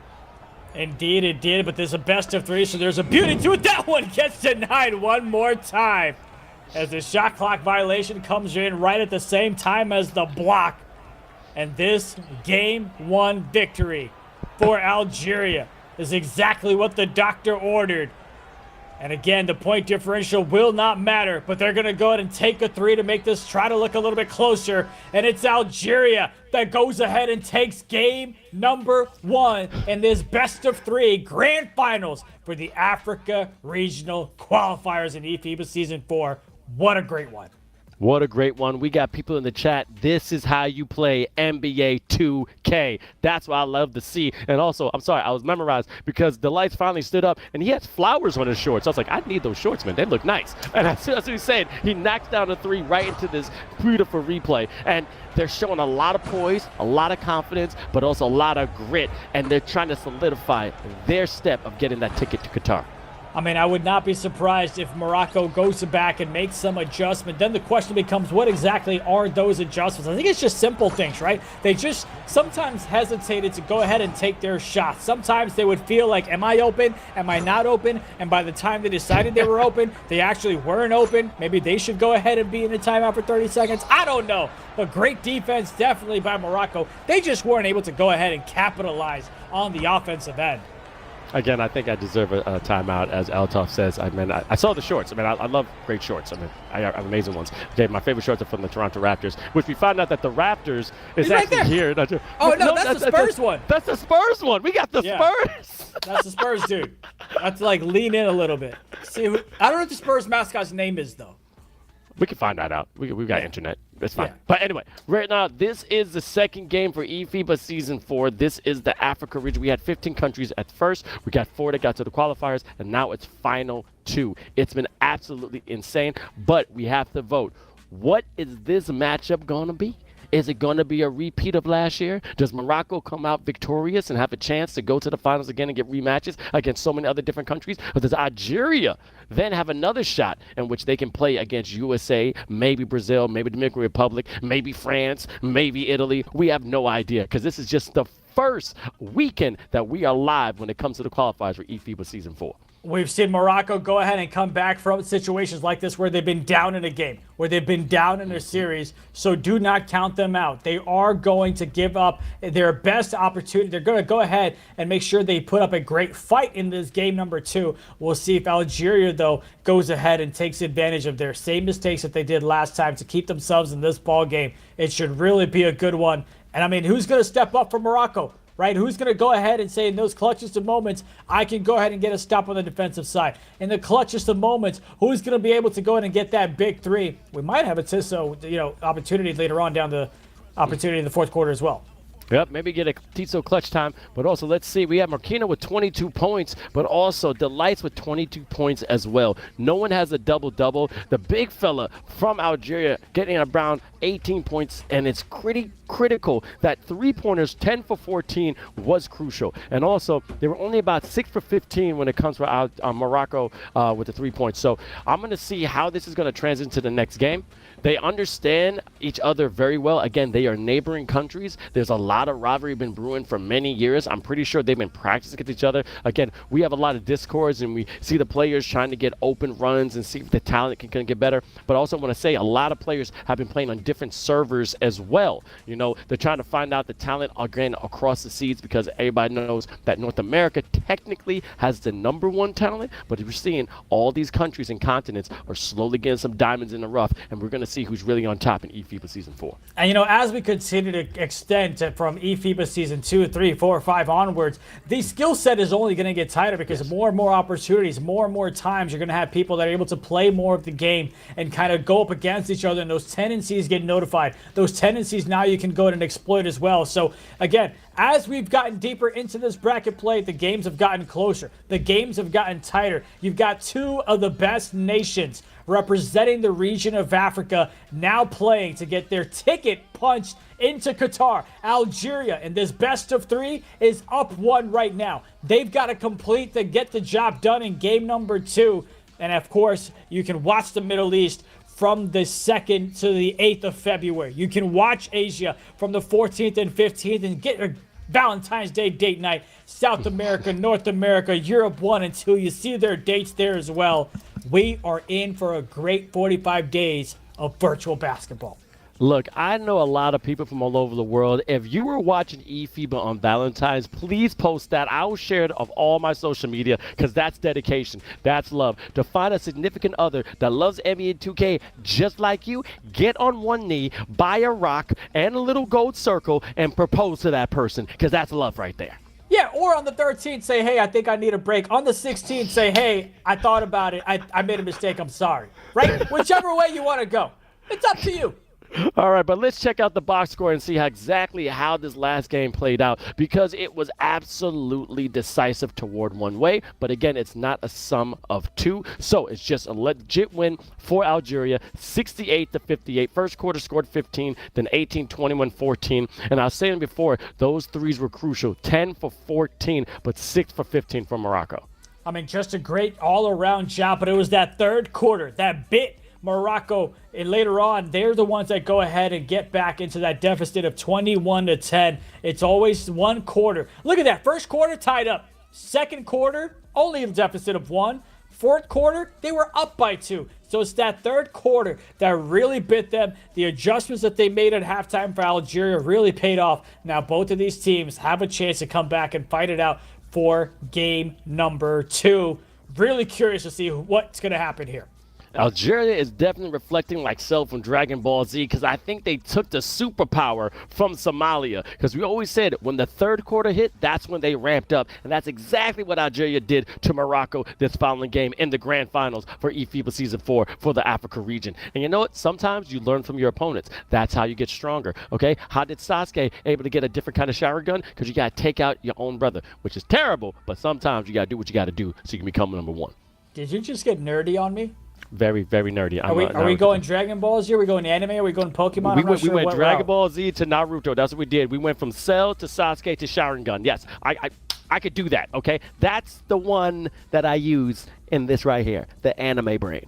Oh, for a second, I thought you were pointing at your hair, and I was like, I can't see anything. Nonetheless, we've got game number 2 coming up in just a few moments. Look, we've got people watching in the chat, whether it's on YouTube, whether it's on Twitch. I'd love to know who you're rooting for. I'm sure we'll get a poll up there too, but let us know. Are you rooting for Morocco to come back and even things up and force in game number 3? Or are you going to go ahead and root for Algeria to go ahead and get the clean sweep and punch their ticket to Qatar? Because, baby, it is 9:46 a.m. We've been up since 6:20 a.m. because this is what we've been waiting for. We get to find out possibly in the next 35 minutes who is going to head to Qatar from the Africa region.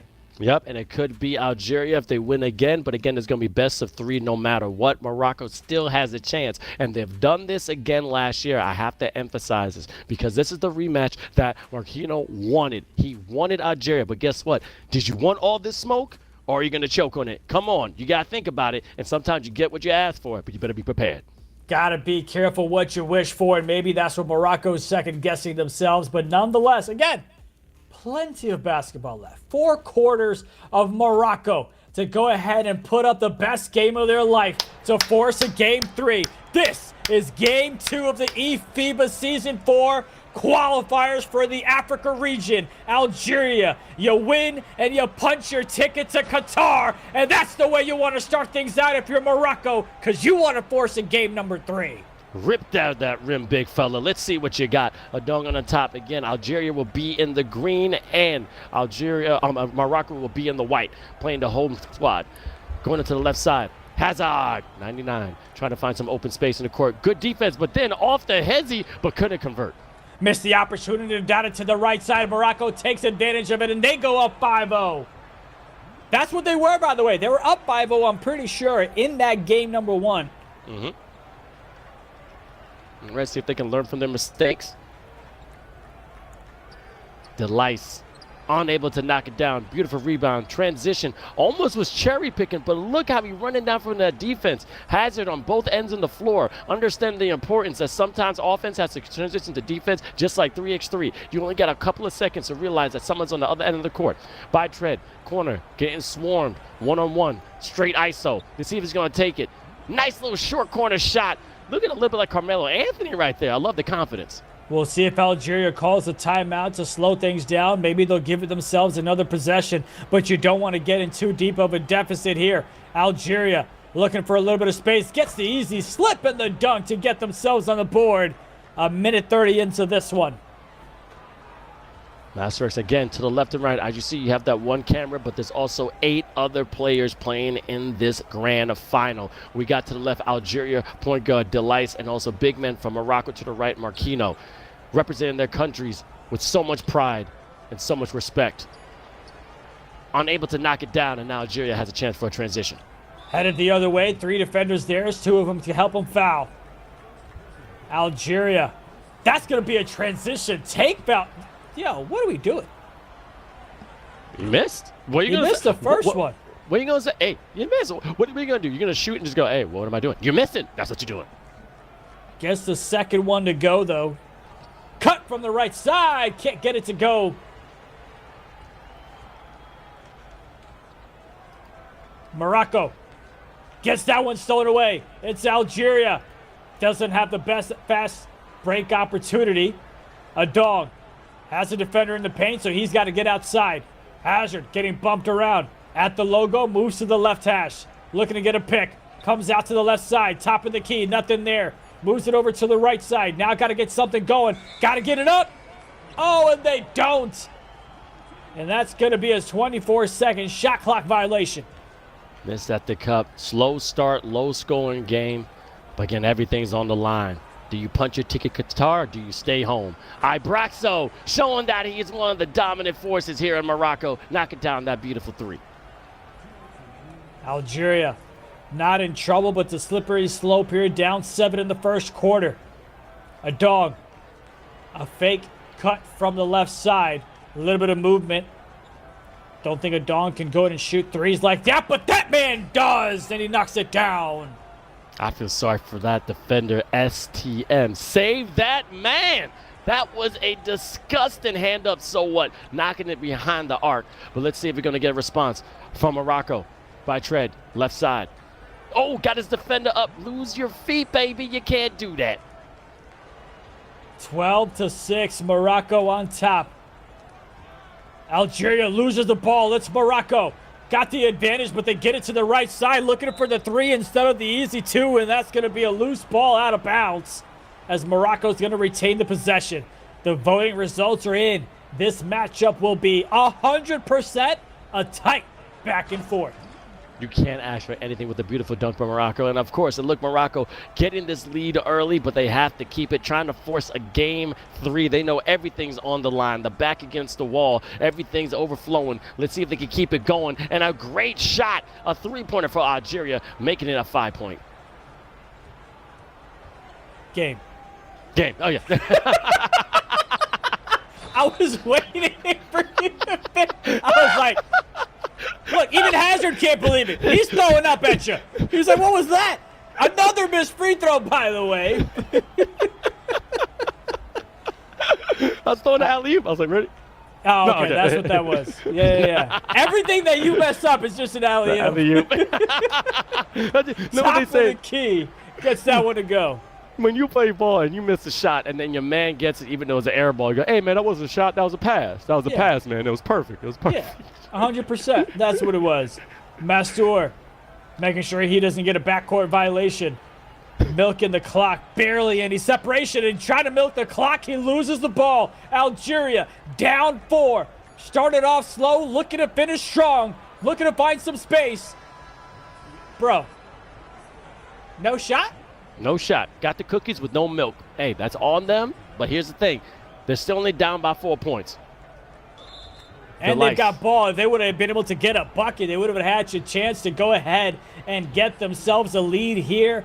Finster on Twitch asking, is this a best of 5? Thank you for the community responding back, because this is a best of 3. This is game number 2. Algeria did win game number 1. Morocco looking to even things up here. Algeria looking to take it to the rim. The kick at the end one finish. Almost an and one, a dunk with the confidence, a little back and forth, cross. Looking like Victor Wembanyama on that play. Gets the free throw to go, making it a 2-point ball game. Algeria has gotten a couple of stops and a couple of steals against Morocco. Almost had that one. Couldn't time the swipe properly. Couldn't be in position. Mastur swings it to the left. Great pinch coming in from the left corner. Top of the key shot. Gets it to drop. Goodness gracious. Pull up the 3 with Hawkeye precision. That's the kind of shots we need right now to keep it in that game. But Morocco is not going anywhere. Still got that 5-point lead. 4 minutes left in the second. Hazard, 99, giving it to a dunk. Delight, 69. Going on the right side all by himself, trying to get the ISO. Hand up, great defense, but beautiful offensive board by the big fella. Wearing Algeria's green colors. Going on the right side, going around the wheel. Oh, a nice little crossover, taking his ankles. Hazard, getting tricky with it, but that should have been a foul. Come on, bro. Looks like he did get pushed from the back, doesn't get called. And on the other side, it's Morocco that takes advantage. What was a single possession lead now goes...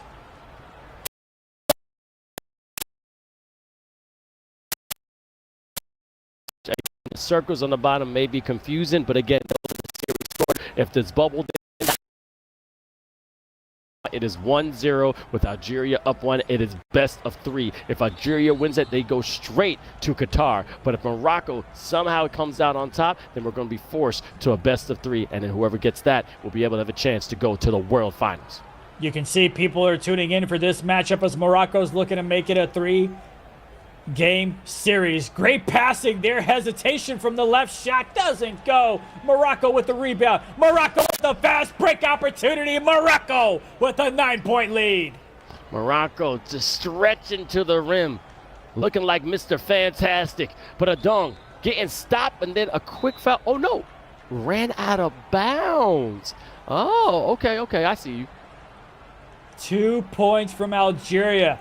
That's all they've scored, and those 2 points were where they made it a single possession ball game, but then it's Morocco that's ran away with it 7-2 here in the second, and they've got a chance to extend and build up on that. Mastur gets it over to Tourette on the top of the key, back over to Mastur on the right side. Plenty of time to work with Algeria defending them at the top. Gets a cut. Defender fell asleep and they paid the price.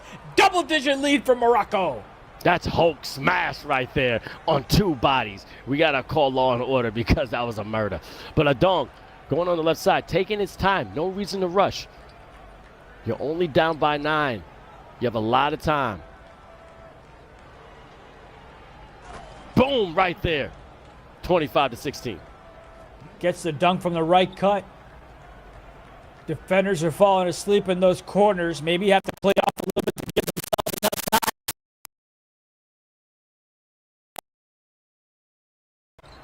For the key, Mastur with the shot doesn't go. Does Algeria string together a couple of buckets? He gets the long 2 from the left side to go. Cutting it back to a 7-point ball game. Minute 30 left in the second. Great dot and then quick pop, hitting this mark. That's how you're supposed to do it when it comes to a transition shot, especially from that short corner. Oh, Marquino! Oh, getting tricky with it, dancing with it, a little bit of salsa and getting the ankles and the player going the other way. Great job there by Algeria. Excuse me, by Morocco, as Algeria's got the ball now. A dog gets it back outside. Minute left in this one. Down low. Pump fake doesn't fool anybody. Got to take that contested shot. Doesn't go. Morocco with the rebound. Morocco going to get a quick foul. That's going to be the one to give. The second one gets him to the line. Also, shout out to Momsy. Does point differential come into effect? No. This is straight best of 3. Points do not matter. This is win or go home. And that's why Morocco's trying so best, striking down that 3, making it 30-18. They are trying to force a game 3, and why not? When you've got teams like this, a game 3 is how you want to go ahead and decide things. As Algeria goes ahead and gets the dunk, 31.4 left in the second quarter. Morocco gets it past half court, calls a wrap from the left to the right. Oh, and the defense gets lost as Morocco knocks down the 3. Woo! Fortnite Launchpad 3, airborne a magic, and he's absolutely showing out. 33-20, getting this 13-point lead, living a little comfortably. But again, you know, Algeria has that ability when the third quarter starts to start and start putting on that gas. See how much is left in the tank for Algeria as they go ahead and reset some things at the half. Takes that shot, doesn't go, and that's going to do it for the first half. 8 points scored by Algeria, the lowest that we've seen them score in some of these matchups for these qualifiers. What a great dominating performance from Morocco. Great dominated performance, but again, trying to prove their worth. Understanding everything is on the line. Yes, you lost the first game, but that does not mean you need to give up. And that's how the team is coming together. That's a camaraderie that this amazing country has. But Algeria still has a lot of fight left in them. And let's see what they can do here in the third. Oh, those wide open shots is how you got to start things off in the third, but Algeria misses it. Morocco can't make them pay on the other side. Algeria brings it all the way back out. 3 defenders there. One of them fouls them. Checking the inbound, Super Snus. Trying to find the guard, Delice. Taking his time. Looking for that pick and roll. Giving that great go, but unable to knock it down. 8 seconds left in the shot clock. Hazard, pump faking. Sitting on top of the key. A nice little in and out behind the back. Ooh, almost let the defender. But I think he should have went to the rim. Great offensive board from Algeria. Let's see if they can convert. Defender swarming from the right side. Gets it back over to the top of the key. Great defense being rotated. And it doesn't matter with the hand in his face. He still goes ahead and knocks down the green 3. Again, more range in the Usab God. And that's what you do right there in the corner. Wait for your moment and shine. Driving to the rim. Be like Jazz. Pump fake. Get him with the by tread. Nice little crossover. Oh, and a great snatch by Jaden. Look at the trailer. Unable to convert. Great recovery defense from Morocco.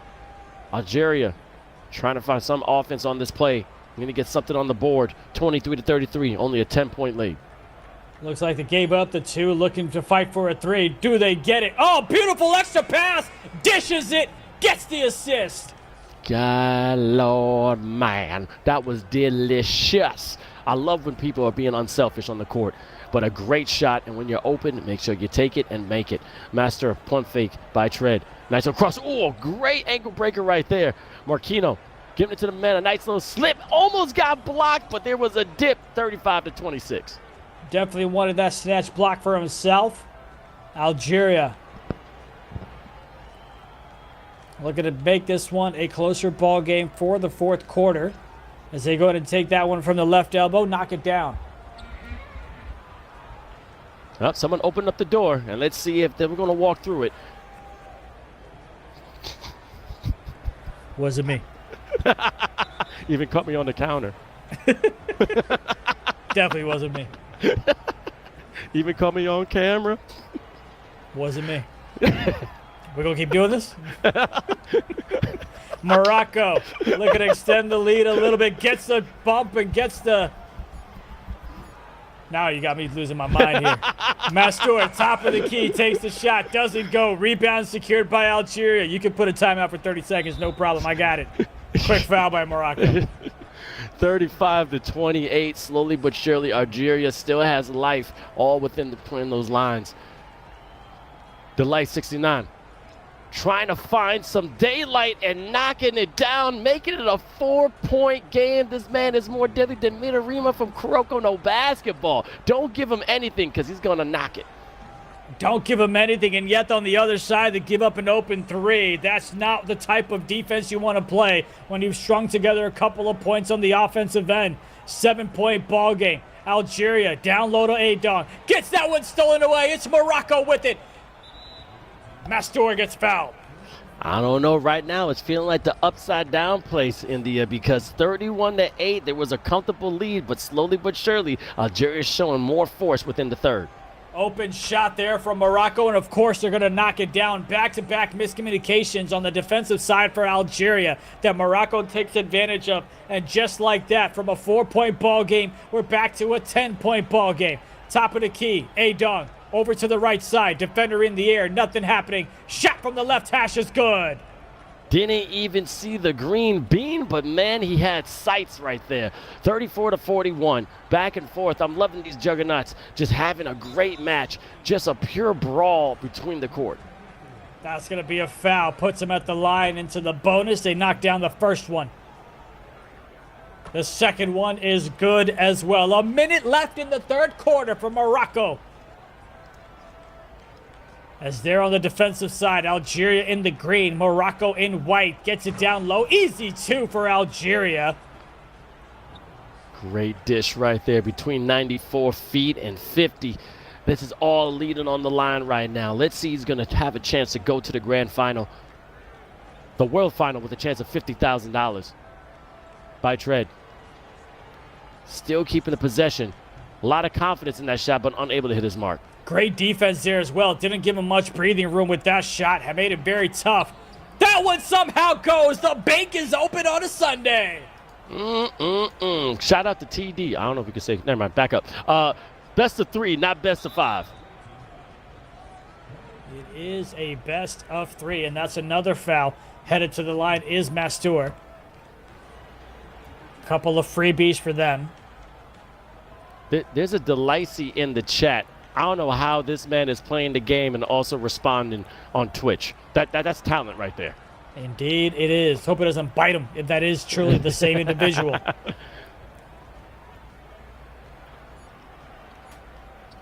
Oh my goodness, he didn't want to go ahead and take that to the rim, so he passes outside for a tougher shot. 7-point deficit for Algeria.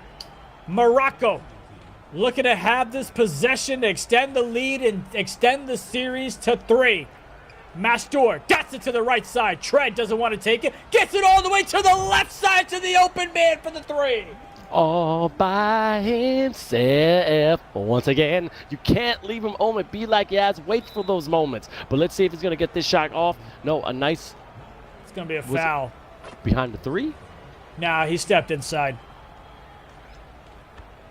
Oh, yep, you're right. See, that's why you're an amazing analysis, India. You got the eyes. Sure do. 2 of them. Blessed. They're working for now. If you had 3, we have to have a conversation. But 4, it's like, oh, it's just glasses. You know what I mean? Yeah, 3 is a weird one. Yeah, exactly. 3 is the 5 we never talk about. Algeria Looking to get a pick. He got one. Takes the shot. Beautiful space between the defenders to once again make it a 7-point ball game. Can Algeria get a stop on the defensive side? Mastur looking to get a pick from his big man. Gets one. Fades away. Shot doesn't go. Rebound secured by Algeria. And a smart foul there as they had a fast break opportunity for the easy two. Algeria, they knock down the three. They get the defensive stop. What can they do on this side of the field? A-Dog back over to the guard. Looking to find some space. Nothing there. 10 seconds to work with. That's going to be a foul. All right, you can only use so many fouls right here, but big brain play stopping that transition. It's 3:42 left in the fourth. Will Algeria coming on top? Ugly shot, but great offensive board. Super snus coming from the back end and knocking down that long two. 45 to 50, 5-point game. Couple of shots and couple of defensive positions that put Algeria right back in this one to sweep Morocco. That's stolen away. Defense coming up huge for Algeria here in game number 2. Slowing things down. Love the tempo that they're trying to play at. Taking it one possession at a time. A-Dog looking to make something happen. Dots it to the left side. Nothing there. 5 seconds to work with. Kicks it back outside to the left. They're going for the offensive board. Do they get it? No. Morocco with the rebound. Morocco down low. Morocco with the dunk. Great transition. Beautiful court vision. Just in a blink in the eye, and you would have missed it. That was lightning quick from Morocco, putting defense to offense just like that. Calls a wrap from the right to the left. A-Dong with it now. Gets it back over to the left side. Hazard. Nothing there. Looking for a pick once again. Gets the slip. Defense from Morocco steps up. Great rotation coming in from the corner. Making it tough for Hazard. That's another foul, and he's going to the line. Not smart. You see Marquinhos getting aggravated, and this guy's very animated. Once again, as you see, the two cameras you see left and right. To the left is the lights from Algeria. Marquinhos, the center from Morocco, getting really passionate. Again, everything's on the line. This is the last best of 3 here in the region of Africa. It is the best of 3 in which Algeria won the first game. Let's see if Morocco can force a game 3. Tipped away. Morocco almost went backcourt. Dots it to the right side. Defense gets there in time. Nothing there. Algeria. Rebound. Corner. Long pass. Shot. Good. Deficit cut to a 1-point possession. Stacking the assists like Tetris and finding a man just sleeping in the corner and just awaken like a Snorlax with a hyper beam. We got the Tissot clutch time. This is a minute and 50 in a 2-point game, and another 3 from Morocco, making it a 5-point lead. Back and forth we go. Algeria's turn to go ahead and respond back. The big man doesn't want to take that shot. Gets it to the guard. Gets it to the slip. Looked like a defensive play was coming, but it's Algeria that finishes at the rim.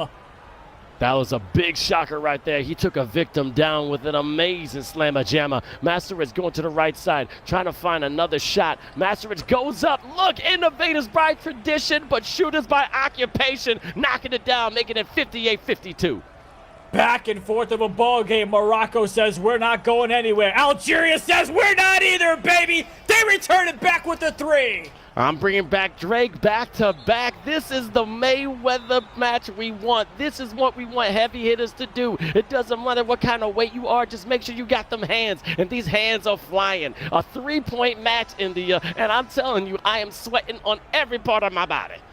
10 3-pointers made by each of these teams. It's Morocco with the ball. It's Algeria looking for the stop. Mastur on the right side calls a wrap to the left, looking for a pick and roll play. There's the slip, nothing there. Calls the defense back. The big fella looking to take it himself.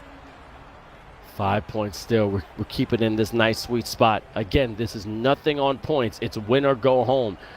Morocco trying to force a game 3. A nice little assist and a dunk, going right where he's supposed to be, showing up where he's supposed to be as well. 57-60, 3-point match. Algeria and Morocco trading buckets. Algeria needs a stop. Here would help. 13 seconds to go. Down 3. Morocco, what can they do on the offensive side? Algeria stepping up. Oh, and they give up the easy slip. No rotation coming in from the left side. You got to go fast and you got to go quick here if you're Algeria.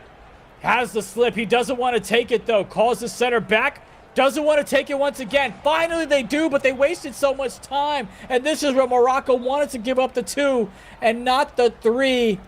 About 8 to 9 seconds wasted there, Vince, by them not giving up or taking the easy 2 down low. But if you saw that defensive possession, it was basically a 3-on-1. Everyone rotated to the shooter. Let's see if Morocco can capitalize. They have someone that does have deep bomber. Do they foul? There's nothing on the shot clock. And yes, they're going to call a timeout. Now, this is when you have to foul. You have to let the confidence ride. Let's see if they have ice in their veins. Put them to the line and really solidify this win. But again, if they lose, they are not out. Morocco has another chance, and so does Algeria. Tread is the one that's there. They're not fouling him yet. They're looking to force a steal, but not there. Foul gets called. 21-17 is a fourth quarter score. That's how Algeria was able to cut into the deficit just a bit, trailing by 6 coming into the fourth quarter. To the line goes Morocco. Should be able to knock down at least 1, if not 2, to make it a 2-possession ball game. There's the first one, comfortably making it a 5-point ball game now. It is deja vu, my brother. Morocco is absolutely trying to rewrite history. Before Algeria took the second, and then Morocco took the first, then Morocco took the second game 48-57, which is really close right now, 59-64, which is insane. So now it's only a 3-point game. Hold on, this could be a miracle. They need a steal here ASAP. Looking to get bumped around, nothing there. No one's fouling there. We finally get one. 3.4 to go. Now this is crucial. 3.4 seconds. Let's see if he can make these foul shots. He gets the first one. Now shots win game, but free throws win championships. Gets the second. Woo! Boy, timeout gets called to see if they can knock down a quick 3, a foul, and then a quick 3 to go ahead and tie things up. Possible, but a little unlikely. Here we go. Algeria gets an easy 2 down low, making it a 3-point ball game. Can they get the easy steal here? Morocco very, very smart to go ahead and call a timeout to extend the court in their favor as they'll take it out at the halfway line, at the half-court line, beyond it, and have some space be on the backcourt if they needed to. Mastur flings that one, doesn't go, but Morocco goes to game number 3. Wow. What a great way for them to hold on, because Algeria was making a push. Algeria was down 10 plus. Then they were down 2. But Morocco said, we're going to a game 3, baby. Morocco knows if you put the foot on the neck of a tiger, you better not let it off, because Algeria would have just demolished and ate them up. But in this position, they know exactly what to do. They kept the lead. Even though something was going back and forth, they were able to keep the composure and sustain this win. And this is the kind of math we want to see for eFIBA Season 4, the Africa Grand Finals, because now they're earning their spot in Qatar. They truly are, and of course, we'll see who earns their spot in game number 3. And see, now you're getting dogged out by Jarb Jam. You can't let a man named Jarb Jam get on you. Jar Jam, you know what? Here's the thing. I'm going to buy you peanut butter for Christmas. Look, at the end of the day, yeah, I had my opinion. I had confidence in Somalia. I could do that. But yeah, I see you hit with Algeria number 2. Yeah, they are defending champions. But guess what? They still got to prove it. They still have to go all the way. But I see you, man. You know what you're talking about, Taras. We got this good respect amongst everybody. Again, shout out to the one and only India. We got Taras and also Jasmine McKoy, which is part of our amazing talent crew that's making eFIBA Season 4 so great. What an amazing ball game we've got coming up in game 3. I mean, I'm looking at the stats here for game number 2, and it was just incredible kind of back and forth between these two teams. You can see the rebounds in favor of Algeria. You can see the steals in favor of Algeria. You can see the three-point shots are quite even. It is literally one more basket. 24-23, that's the difference here. And the missed free throws. I mean, that's something we barely ever see. But, man, what a game 2. A double-double by the big fella from Algeria, but as you see, Bytred, 23 points. And then one thing about Bytred is that it's like a silent 23 points. We don't really see it. It's so quick. He's already back on defense. Ibraxo hitting it down 4 for 5 from 3. He's just been a sniper. And Marquino 16 and 6. Those rebounds were absolutely crucial, and which 19 all over. 8 all over, but 19 assists also by the entire team. And Miss Master X is being that point guard, just sharing the ball. It's going to be incredible to see what type of adjustments are made in game number 3. The biggest thing for me was Algeria just had a little bit of a slow start, right? In that first quarter, it was 12-16. Fine, whatever. But it was that second quarter where they got outscored 17-8. You cannot have a quarter like that against a team like Morocco. You will pay the price. So even though then in that third quarter they came back 18-12, even though in that fourth quarter they came back 25-21, it was too little, too late. You cannot have a quarter like they did in that second quarter. All right, but we got to vote. This is officially the last game of the Africa region, the grand finals. Vote in the chat, and it's just as clear as day as I'm seeing you right now.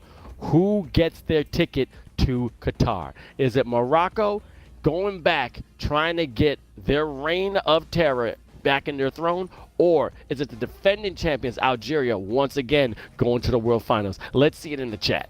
Who you got? All right. Don't do that to me, man.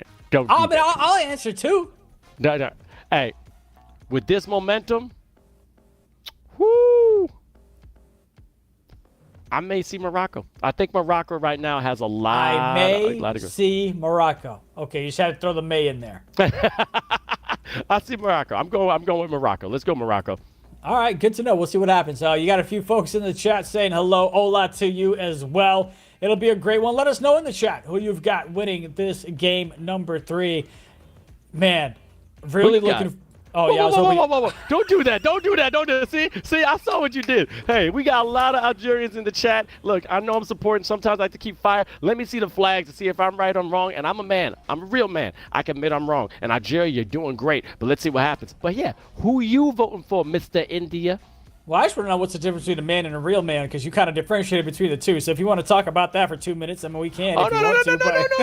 Don't be backtracking. Don't be backpedaling. Look, I got to go with Algeria. I think if they just go ahead and not have a slow start like they did in that second quarter, I think they've got what it takes. However, they also can't give up the open threes like they did to Morocco. I mean, it was like back-to-back times where what there's happening is, and we'll take a look at the bracket here in a moment, is you get a dex, and while that dex is happening, you go ahead and get a pick set by the big man that gets them open on the hashes. And again, you had here's the route for Morocco. We'll make it very simple. They won everything. They won game 1, sum of 2. They won game 3, sum of 2, where they beat Algeria. And now in game number 6, they dropped game 1, they won game 2, and game 3 is going to be determined here shortly. For Algeria, they beat Somalia, but when they lost to Morocco in game number 3, they moved on to the lower bracket where they beat Somalia once again to advance to the grand finals. That's the path for both of these teams. And again, we cannot stress this enough. 20 minutes of video gameplay will determine who gets their ticket punched to Qatar for eFIBA World Finals Season 4.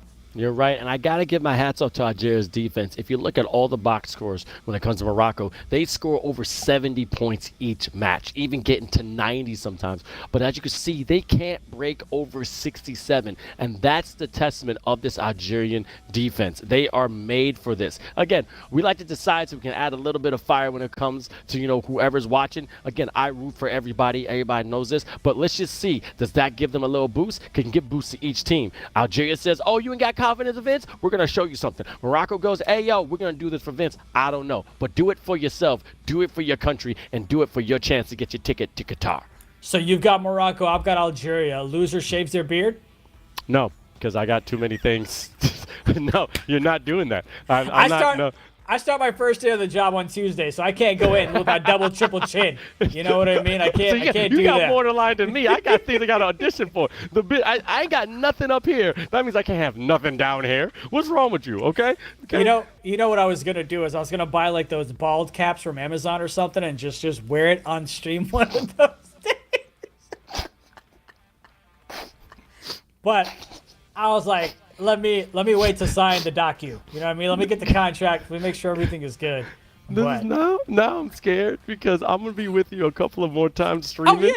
Oh yeah. I got something for Jar of Jam when I see him next weekend. Don't you worry. You know what I mean? You know what? Do this. Like, I got something for you. Now, if you want to start this, because this is what eFIBA is about, and again, the community is growing. Thank you guys so much who organically came to our page. You know, we got about 100 people in there, and the support from all over Africa is absolutely real. We know the time difference is crazy, but we are a family here, okay? We have a good time, and we make sure we make each other laugh. But I know you guys suck, because he's the one that got a picture of me from back when I had full hair, and I didn't know that was even there.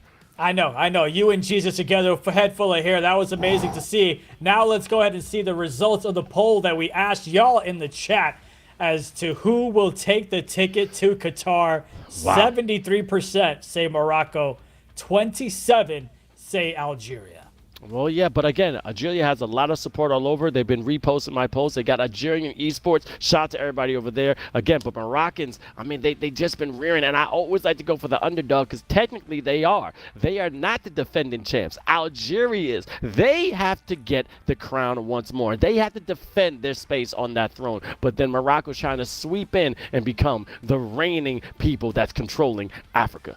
It's going to be interesting to see what happens on the defensive side, what happens on the offensive side as well. And again, we are just a moment or so away from the game, which is why we're kind of filling time in. By the way, speaking of gimmicks, right? If I go and bring like the bald hat or whatever the case is, you're gonna try to get me back. I dare you to have a red dot. I would just. I dare you. See, here's the thing. Why would you propose that? I'm not even gonna do that. Okay, I'm not gonna have no mango lassi or anything like that. I am literally going to keep it nice. It's mango. I don't know where you came up with the accent to mispronounce mango, which is an English word in the first place. First of all, I'm Jamaican. It's mango, okay? It's not mango. It's mango, okay? We got mangoes, okay? First of all, hey, I respect you. You respect me. We respect each other. And you've got Jar of Jam in the chat saying, I'm ready for you next week. I'm ready to get him canceled. That'd be funny, wouldn't it? Like the rookie hazing would be nice. And also, we like to be transparent. The reason why we're taking a break is because, guess what? These people, these men, these ballers are human. They need breaks. They need a second. They have to take a moment and maybe relieve themselves, okay? Sometimes everybody needs a second, all right? But this is what I love about the game is that we're having real-life situations. And this has been a long way. Think about Algeria has been playing since we started this stream. Has any of them had a break? Which, again, salute to y'all. You guys deserve a award in itself. The testament you have. You played now a total of, 4 games when you're going back-to-back. You got 2 more games. So you're going to have 7. This is the best of basically 7 without, 6 hours? No, 4 hours? It's insane.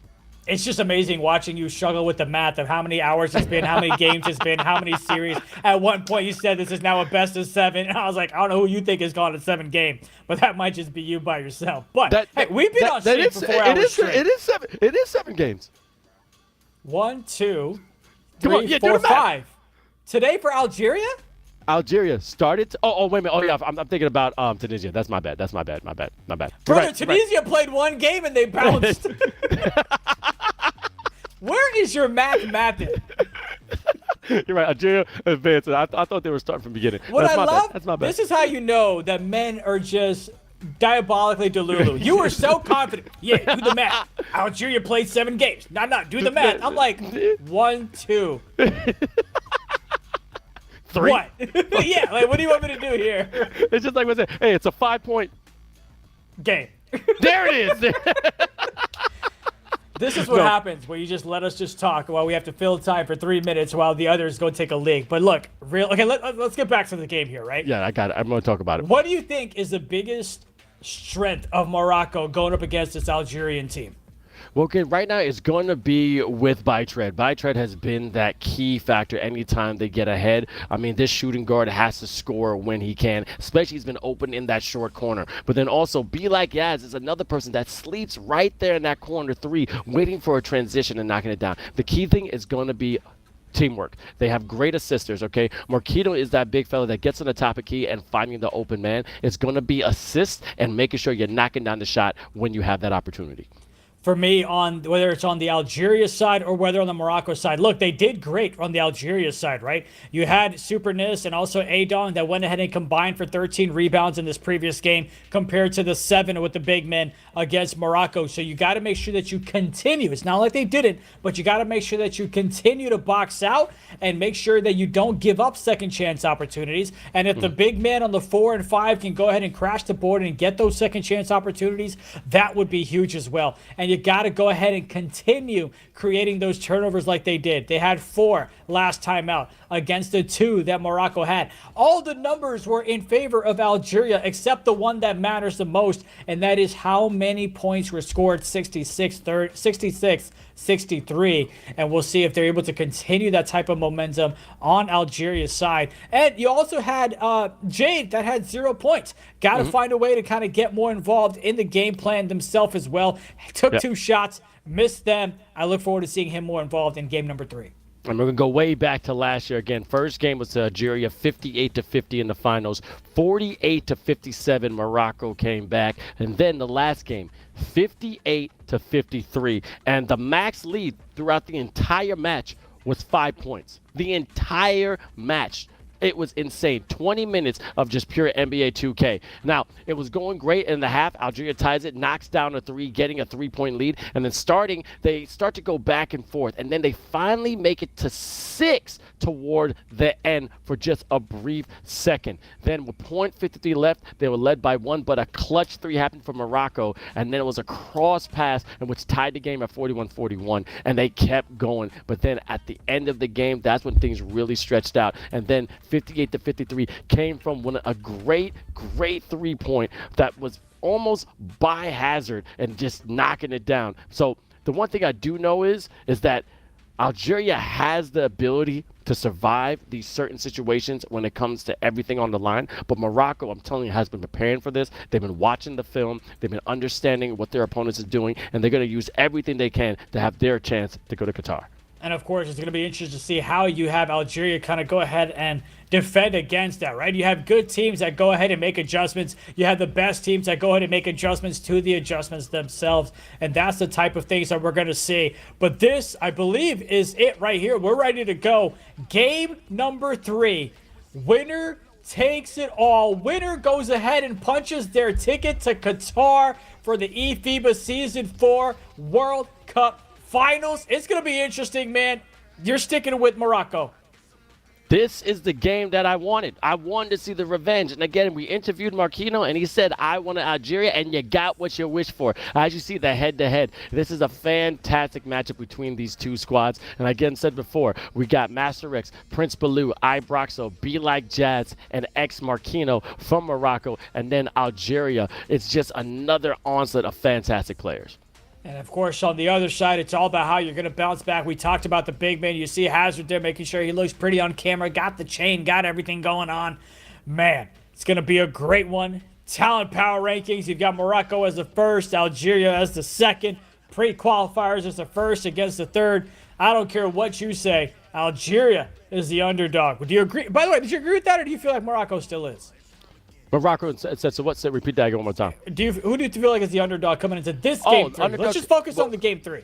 Well, coming into the game 3, then it's in Algeria. Algeria got knocked out, went into the lower bracket, and had to claw their way back by having those back-to-back games with Somalia. So they're technically the underdog. But again, Delice is an amazing guard that he's doing everything he can, controlling the tempo. Hazard, 99. Like you said, gotta get Jaden more involved. Super Snus has also been a secret weapon to Algeria, knocking those crucial threes in the corner. And Adong, being the big fella, having some crazy shots too, off balance. They're starting to fade away, even having some spin moves. It's beautiful to watch when someone uses their build to the absolute perfection. But both these squads are ready for each other. Again, neighboring countries having neighboring rivals, but have the same root. And let's see who's going to come up on top. And I'm sure they've played against each other in the Pro-Am and the amateur tournaments that they have over in Africa. I know some of them also go over to Europe to go ahead and play their games as well. So these teams, these players have gone up against each other quite some time. And so it'll be really interesting to see how they're able to go ahead and fight it out. Now, it doesn't matter everything else that's happened before. It doesn't matter what happened in those Pro-Am games. It doesn't matter what's happened in the pre-qualifiers. It doesn't matter what happened in game number, I think it was 4. All that matters now is what happens in the next 20 minutes of gameplay, because the winner will advance to Qatar to compete for $50,000 in prize pool money. Now, let me just test you with something like that. With the mental of this, it's best of 3. We're not worrying about any kind of point spread or anything like that. You got one game you win, you got one game you lose. What's your mindset right now when you go into this game 3? Well, look, if I just took a piss like they did, I'm just focused on the next 20 minutes. Nothing else matters, right? We're good. We're rested. All we're focused on is the next 20 minutes. I'm waiting for the producer in my ear to be like, stop talking. Put yourself on timeout. But here we go, Vince. You set the stage. All right, we got the final game, eFIBA Season 4. This is the grand final of the Africa region. We started with 15 countries. We got down to 4. Now it's the final 2. Whoever wins this goes to Qatar. Whoever doesn't goes home and stays, not in their mama's basement, but in their room. And I know they're getting ready to have the best final we've had when it comes to eFIBA. Let's go. It's Morocco versus Algeria, and it's going to be absolutely insane. I thought the game was going to go. Yeah, it's right there. And we're getting started right now. Grand finals, Morocco. It is tied up. Again, this is sudden death. Ibraxo gets the pump fake and starts off with a bang with a long 2. Got the foot on the line. 20 minutes of basketball to punch their ticket to Qatar. Adon goes ahead and returns it to tie it up at 2. Everything's a tie. Everything's the biggest shot. Don't care. Masterix goes to the right side, finding a little bit of daylight and hitting it with so much might. 3 points for Morocco. Adon gets it over there. Can't take the big 3, so he's going to get it back to his point guard. Gets it over to the top of the key. He slips for the easy 2. Slicing through that defense like a demon slayer does a demon. Conjuro is on the court today. And anything you could do, I could do better. Look at that back door, 7-4. It's going back and forth, India. Indeed it is, and that's the type of ball game you want. Both of these teams, obviously they want to go ahead and use all their firepower. Great pump fake to get the defender in the air and gets them in better position. But you also don't want to shoot yourself in the foot. You don't want to make those careless mistakes. You don't want to take any wild shots. You want to play fundamental basketball. Steps inside, beautiful play. Right elbow shot is good. These past 8 possessions have been absolutely perfect. No one's missing. They are laser focused. I think they just took that limitless pill and another slammer jammer from Algeria, making it a 1-point game. Typically in games like this, whether it's in the NFL, the NBA, you might see a low-scoring affair because everyone's being careful. Not this one. We're just shooting them lights out. Morocco knocks down the 3. Morocco goes up 12-8. And yes, Joey, winner advances now. They got no Zenners on here. This is pure skill. This is people that have been working on it and going right to the rim. That was 50 Shades of Dwayne Wade right there, jamming at the rim. Responds back with a dunk of their own. Morocco on the left side. Got to be careful not to go out. That one denied at the rim. Great defense. Going the other way is Algeria, and that's going to be a quick foul. Great transition. But then stopping, no easy points here. You're going to have to earn every single thing. Hazard going up, a little bit of a finger roll, tying up the match 12-12. India, I could not ask for anything better than this. Indeed, and of course, I would not be surprised if we get a Tissot clutch moment towards the end of that 4th quarter. Tied up at 12 apiece. Here's the inbound from Braxo. Gets it over to Mastor from the right side. Looking to find some space, bit of traffic, so he comes over to the top of the key near the free throw line. Nothing there, got some space, takes the shot. That grenade doesn't go. Rebound secured by Algeria. They're looking for a fast break opportunity. He flips it to the right side, back over to the left. Looking to slow things down is Morocco. I just taken an easy 2 minutes left in the first. Delice surveying the land, trying to get that screen. A little bit of daylight, and the king is now rising. Now they're up by 3. Did not step up on the defensive side by Morocco. Joey, don't you worry. This is just one of the 6 regions. We've got 5 other regions continuing next week as well. And the continuation of the offensive power continues as it's Morocco knocking down the shot to tie it up at 15 apiece.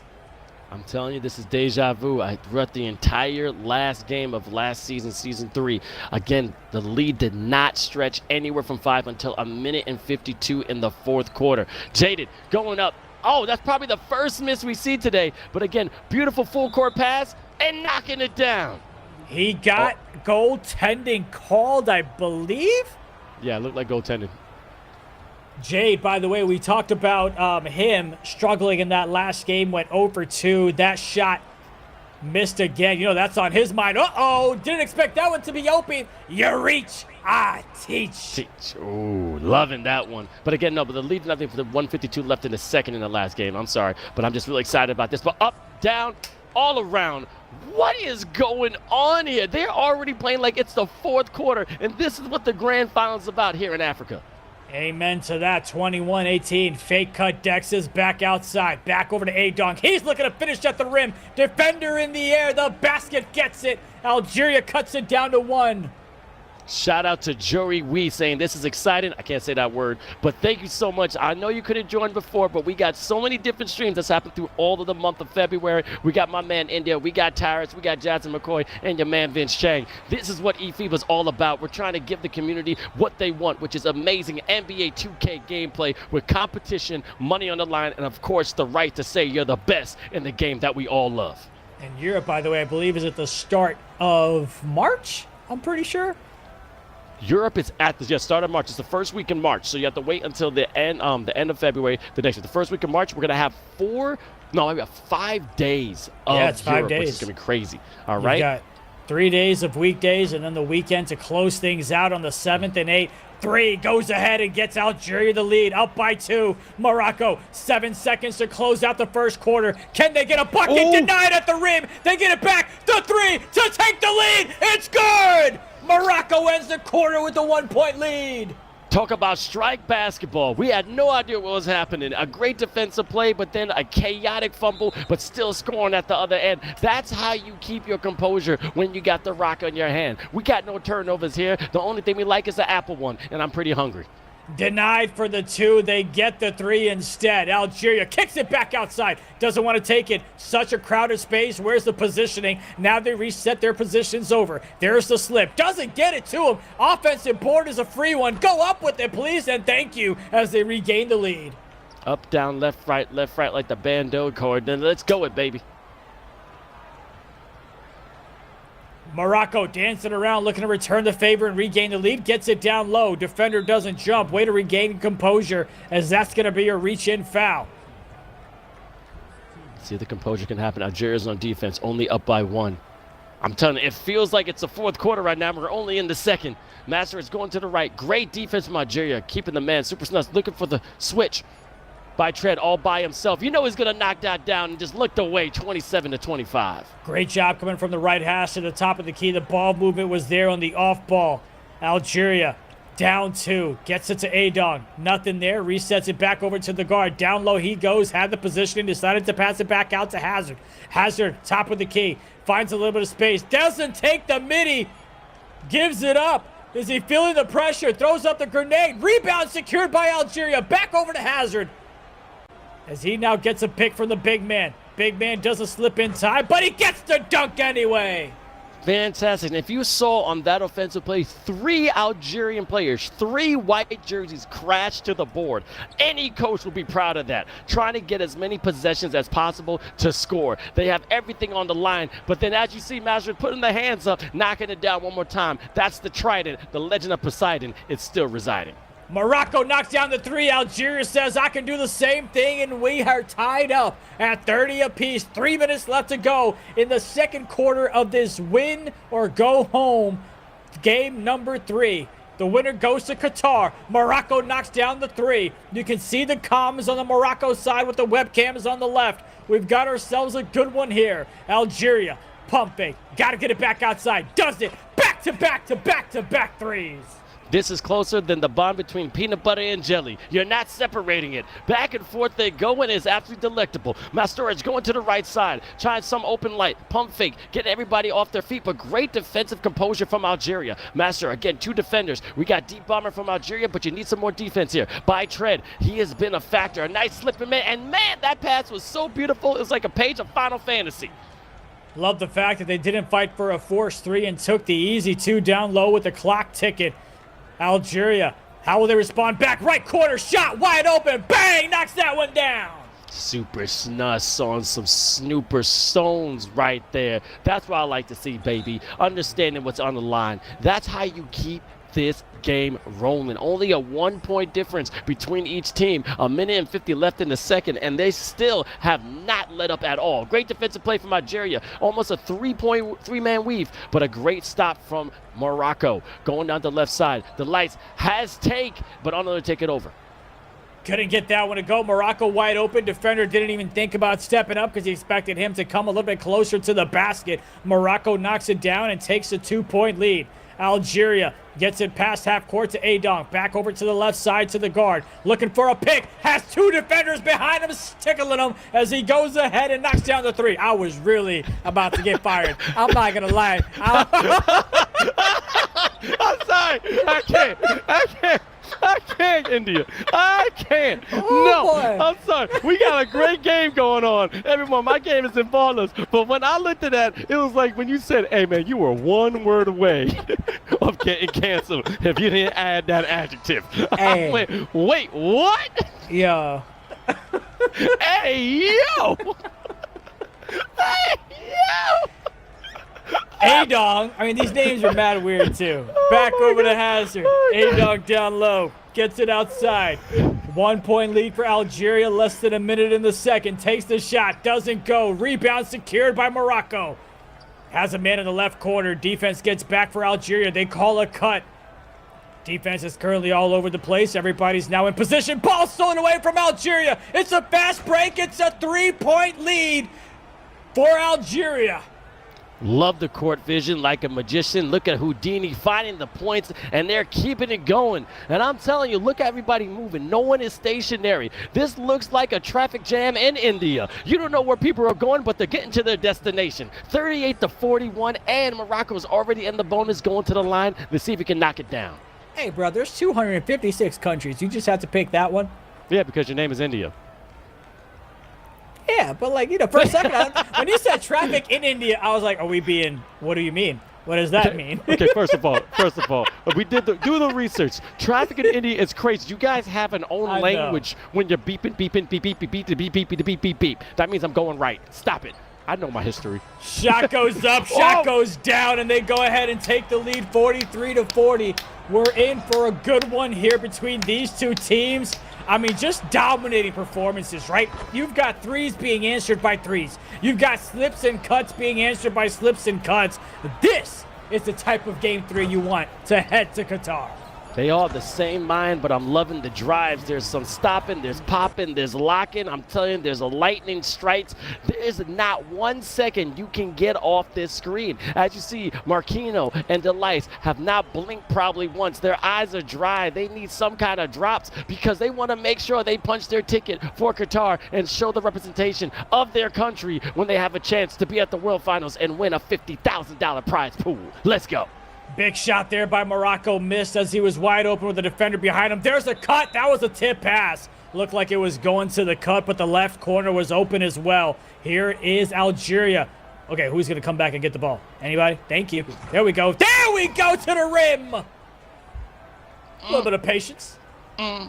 Patience is a virtue, but that right there was a sin. How'd you take that man's soul like that? Masterich trying to get some revenge. 5-point game. Going on to the right. Great defense from Algeria. Marquino finding by Tread. Someone sitting in the corner. Be like, yes. Saying yes to score. They do indeed say yes to the 3-point shot in the corner to cut the deficit down to 2. Beautiful slip and cut. Gets it back over to 4. These passes are nearly surgical. These players need a doctorate. They all went to med school. But let's see if they can get a response here. Ibraxo gets stopped on the short corner. Yo, you gonna take that shot? He did it, but he got that dunk instead. Like, come on, what are we doing? Hey, man, Algeria. I mean, you know, we'll see if that 1 point matters or not. Algeria. Trying to find a little bit of space. Jaden kicks it back over to Hazard. 5 seconds to work with. He gets that grenade. Hazard just got to go up with. Oh, he gets called for the foul with the shot clock ticking. Gets bailed out with the free throw. Can't bail out someone like that. Just let him score. Because now you're going to put someone in the bonus. Fouls are going to be crucial toward the end of this game because I know why. This is going to be a tight one for sure. So toward the end of the fourth, there's going to have to a lot of stoppage, and they're going to have to go to the line. You got to knock it down. But, man, did you see that crossover? This man's ankles is back in Somalia, and they're out of the game. That was insane. Had him roller skating, knocks it down for the big three to cut the deficit down to 1. Looking to get it right back, though, is Algeria. And this is the type of ball game we've been seeing since quarter number 1. Neither team is willing to back down. Morocco gets the right side. Beautiful pass. Can't get the shot to go. Rebound secured by Algeria. Be like yes was be like no, but you gotta get that, bro. Oh, but here's the thing. Hazard, 99, still has a rock. Going down to the right side. ISO. Oh, it's a reach and foul. Hey, you gotta be careful. Hey, you reach, I teach, right? Amen to that. 18 seconds till the 2-minute mark in this third quarter. Calls a wrap. Tries to set a pick. Doesn't hit a lick. Here's another attempt. Slips inside. Gets the easy jam. And you can see the frustration on that webcam, baby. They are not happy with their performance on the defensive side. Morocco looking like he's about to punch through the window. Be careful, man. But then knocks down this 3 just in the clutch of time. Shout out to Tiso, innovators by tradition. And now it's the gift of time. We still got 1:43 left in the third, and we got a whole other quarter in stored. Super sus knocking down that corner shot. 3 points back on the board. What was sus was that defense. Nobody there in that right corner to go ahead and even try to contest that shot. The drops are happening. Morocco looking for an opening. Nothing there. Back over outside to the right hash. That one doesn't go. Rebound big time secured by Morocco. Braxo with it. Timeout called. Excuse me. Foul.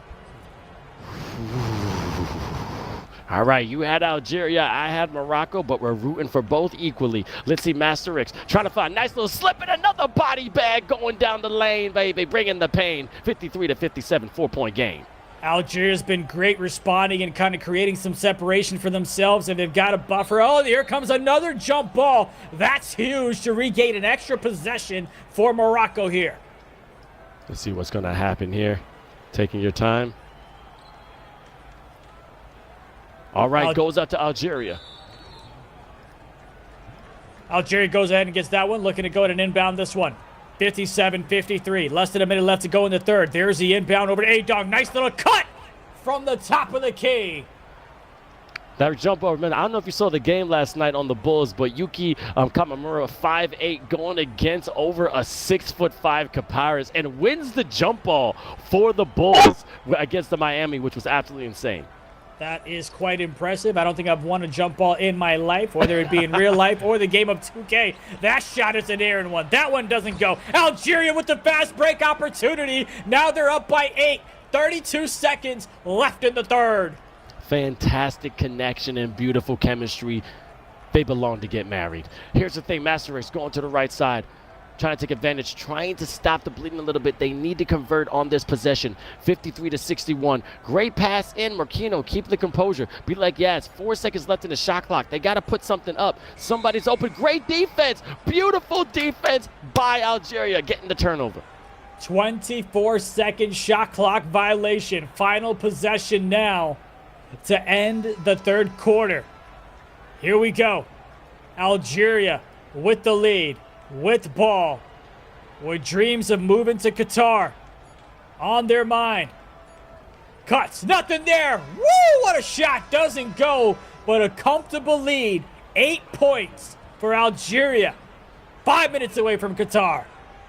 Algeria has crazy support right now in the chat, and they heard everyone's call. They're representing absolutely gloriously. Master Rich getting a little bit handsy, a lot of dribbling, trying to find the open man. crazy spider-like defense from Algeria, keeping everyone in their web. Going up, but knocking down the three, 56-61. See if Algeria's able to go respond back. Looking at just, oh my goodness, that's a loose ball. Looks like he might have lost it. Yep. No, he got tipped. Yeah, got tipped away. And here's the inbound. Comes back over to the left side to Adong. And that's going to be a foul. Is it going to be a charge? Obstruction? No. Oh, just a push. Draymond Greenish. 14-second shot clock reset. Back over. Algeria gets the easy slip. Gets it to the left. No defender movement there. Can't waste this possession. Back to the right side. That shot doesn't go. Rebound secured by Morocco. A chance to make this a one-possession ball game. A lot of time on the clock. 4:07 left in the fourth. Again, this is win or go home. eFIBA Season 4. This is the region of Africa. 15 nations tried. 4 survived, and a great dunk, and now we're down by 2. And now it's only a 3-point game, India.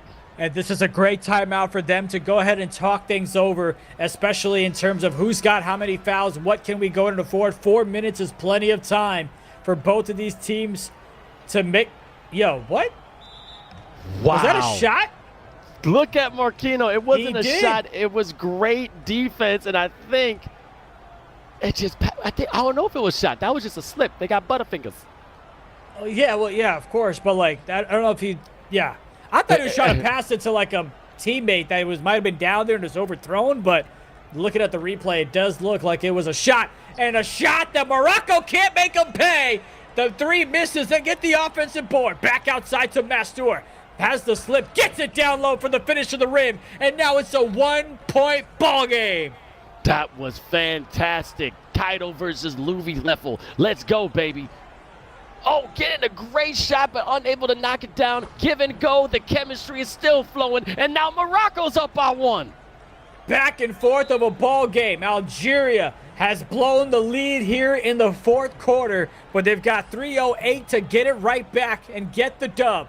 Algeria inbounds it back over to the guard. Looking for the slip. He's there. Defender does not go for any type of pump fakes. Hazard back over looking for the reset. Gets the pick, but he doesn't slip. Adong back outside. Got to reset it. 4 seconds to work with. Great defense coming in from Morocco. Has the separation. Gets the teardrop. Gets that one to go. Gets the shooters rolling. That skill right there. But let's see if they can keep it going. Morocco, 2:36. Only down by 1. Plenty of time. No need to rush. Everyone's trying to keep their dribble.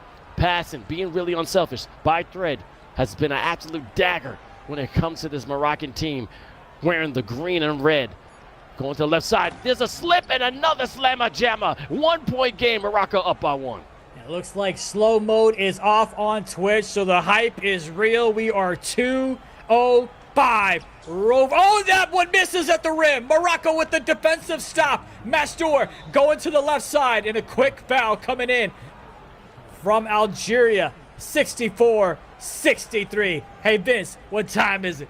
It's clutch time by Tissot, baby. Let's see who has the stones, who has the kill, who has the skill to kill. Let's go, baby. Here we go. Hazard, 99, trying to go on the right side. Cannot get anything. Great defense from Morocco. But you know Algeria is deadly in these situations. They pray for this. These are the kings of the sands, trying to find out who's going to be on top for the Africa region. Going behind the back. Delights, giving it to the corner. Super sus.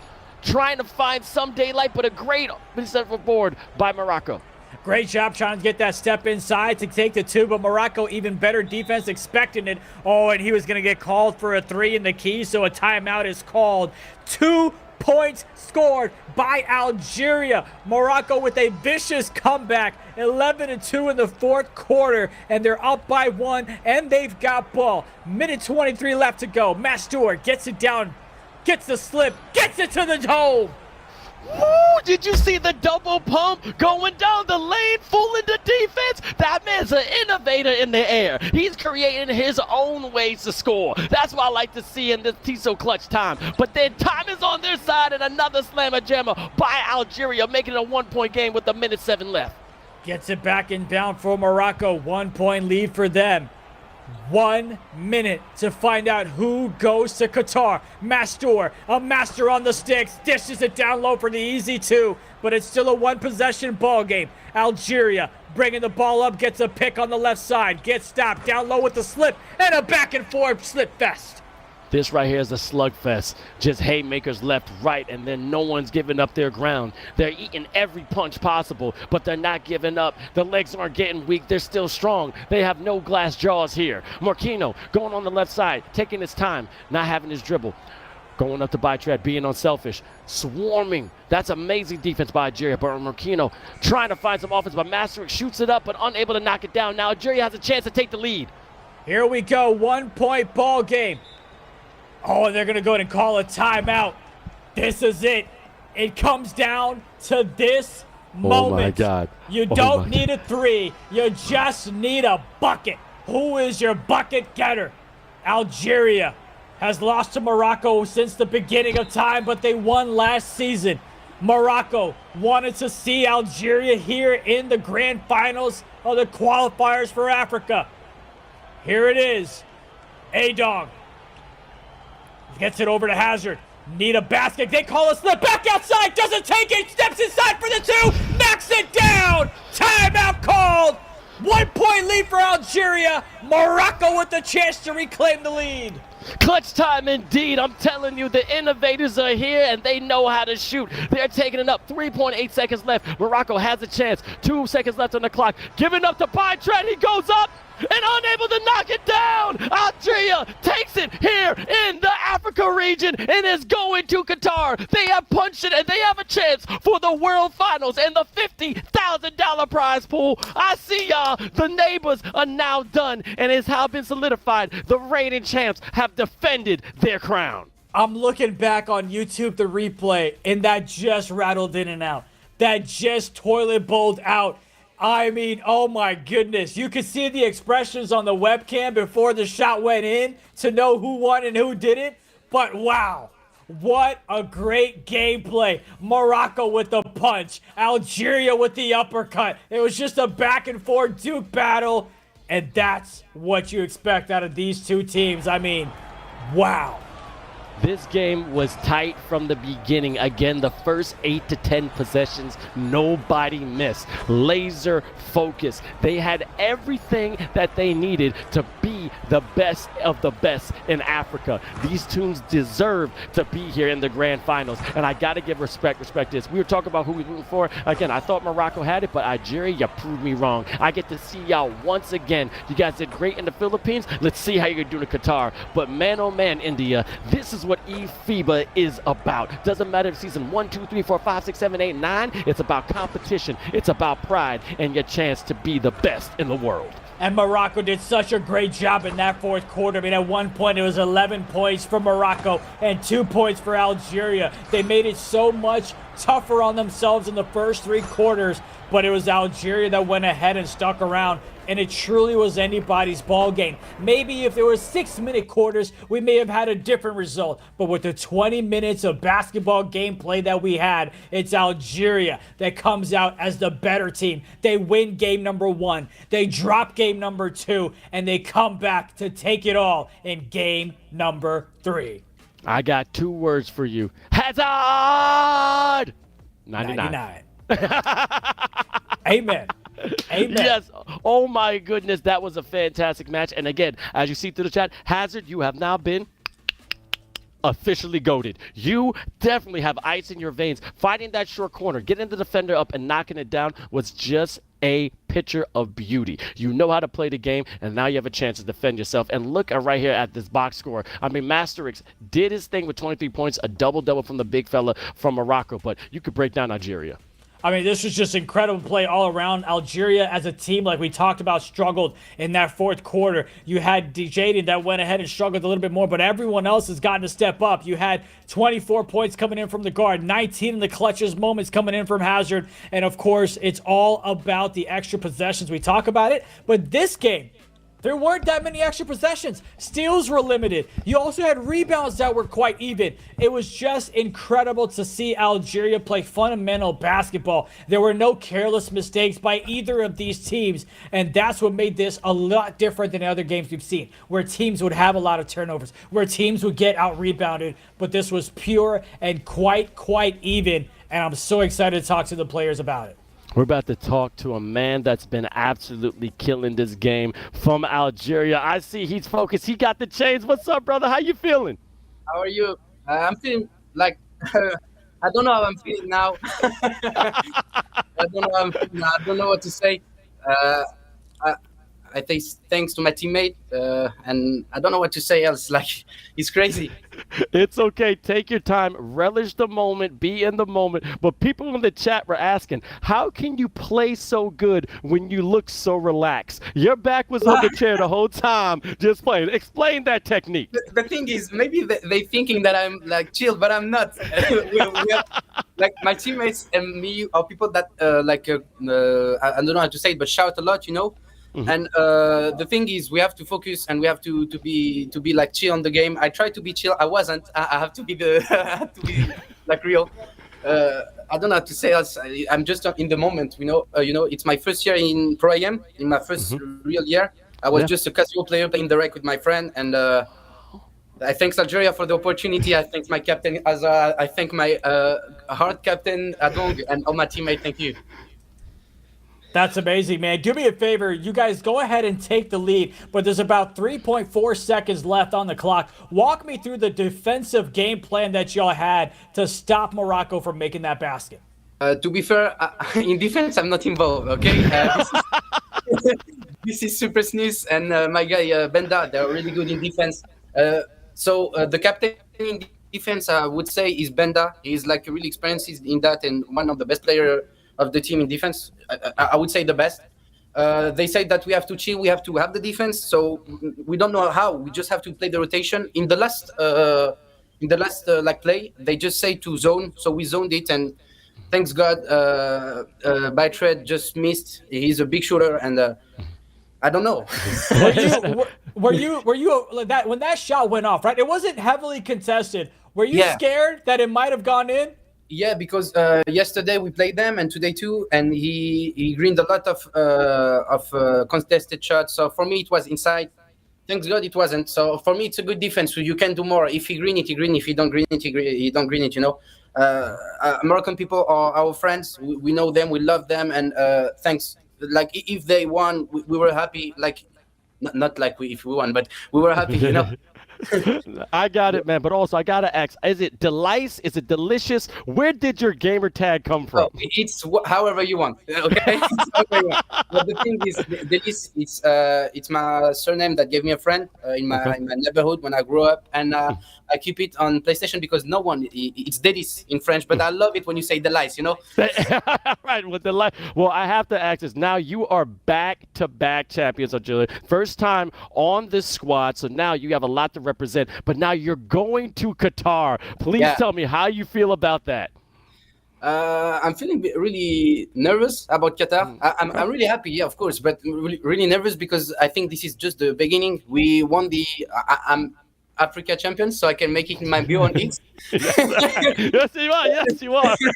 And we just say, for me, it's a first win to go to Qatar, okay, to meet those people that, because I look a lot at the eFIBA and I know a lot of people in Europe, even in America, like the best one that play. And for me, it's an experience. For me, it's just the beginning.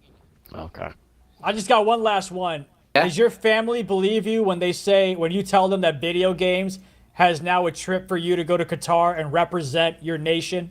The thing is, I have a job in real life, so for them, when I'm in my room and I'm just shouting and I'm just crazy, you know. But because my parents are really, they love their nation country, they love Algeria, and when I just say, I think Mama is crying because I'm just representing Algeria, you know. And for them, it's just at first it was just a game, but when they see that there is a too beautiful guy that was commenting us, and they think that it was real, so for them. Maybe it's just a free Qatar trip, but I'm really happy. You know? No, this is beautiful. Now, I want to ask, do you speak Arabic or French? What's your main language that you speak? My main language is French because I'm in France, but I speak Arabic and I speak a little bit in English too, like you can know. The reason why is that we got so many fans out there, and I want you to speak in your most comfortable language, how you thank them, what you feel, and you just say whatever you want. Keep it PG, but this is going to be your time to shine. Ok.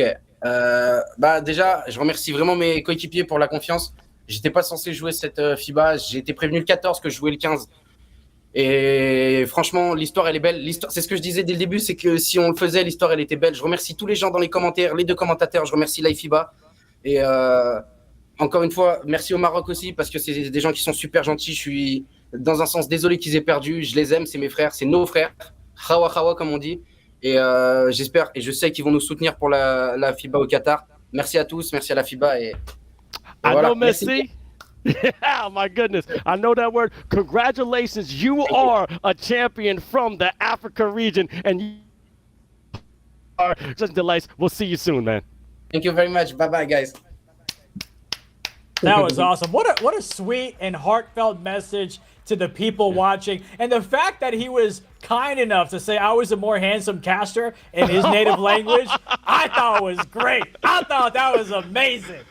Oh, man, no, you can say it all you want. They just said I got better skin than you two because, you know, I just glow on the court and glow on the stream and just glow everywhere. But congratulations. To say that it's a delice and then it's supposed to be delice, but at the end of the day, he is absolutely one of the best guys that we can have on the eFIBA circuit. And for it to be his first time competing in eFIBA and being a champion, and to say, look, his parents like this, all you hear is screaming, but now you got proof, sir. You got proof that video games, NBA 2K in particular, can take you places, and it's going to take you to another country with a chance of winning some cash money. Congratulations to Algeria and that point guard from Algeria. That was quite incredible. I mean, we often talk about how you get to represent your nation, but it's individuals that you never know where they come from. You don't know what backgrounds, and I'm speaking in terms of generalization here, but they get a chance to put a jersey and a patch of their nation on their chest, and you ain't got to play like Ronaldo. You can do it through a video game, and I think there's a beautiful aspect of that as well. And the jumpsuits that they get, that's incredible as well. But nonetheless, amazing, amazing run that they've had.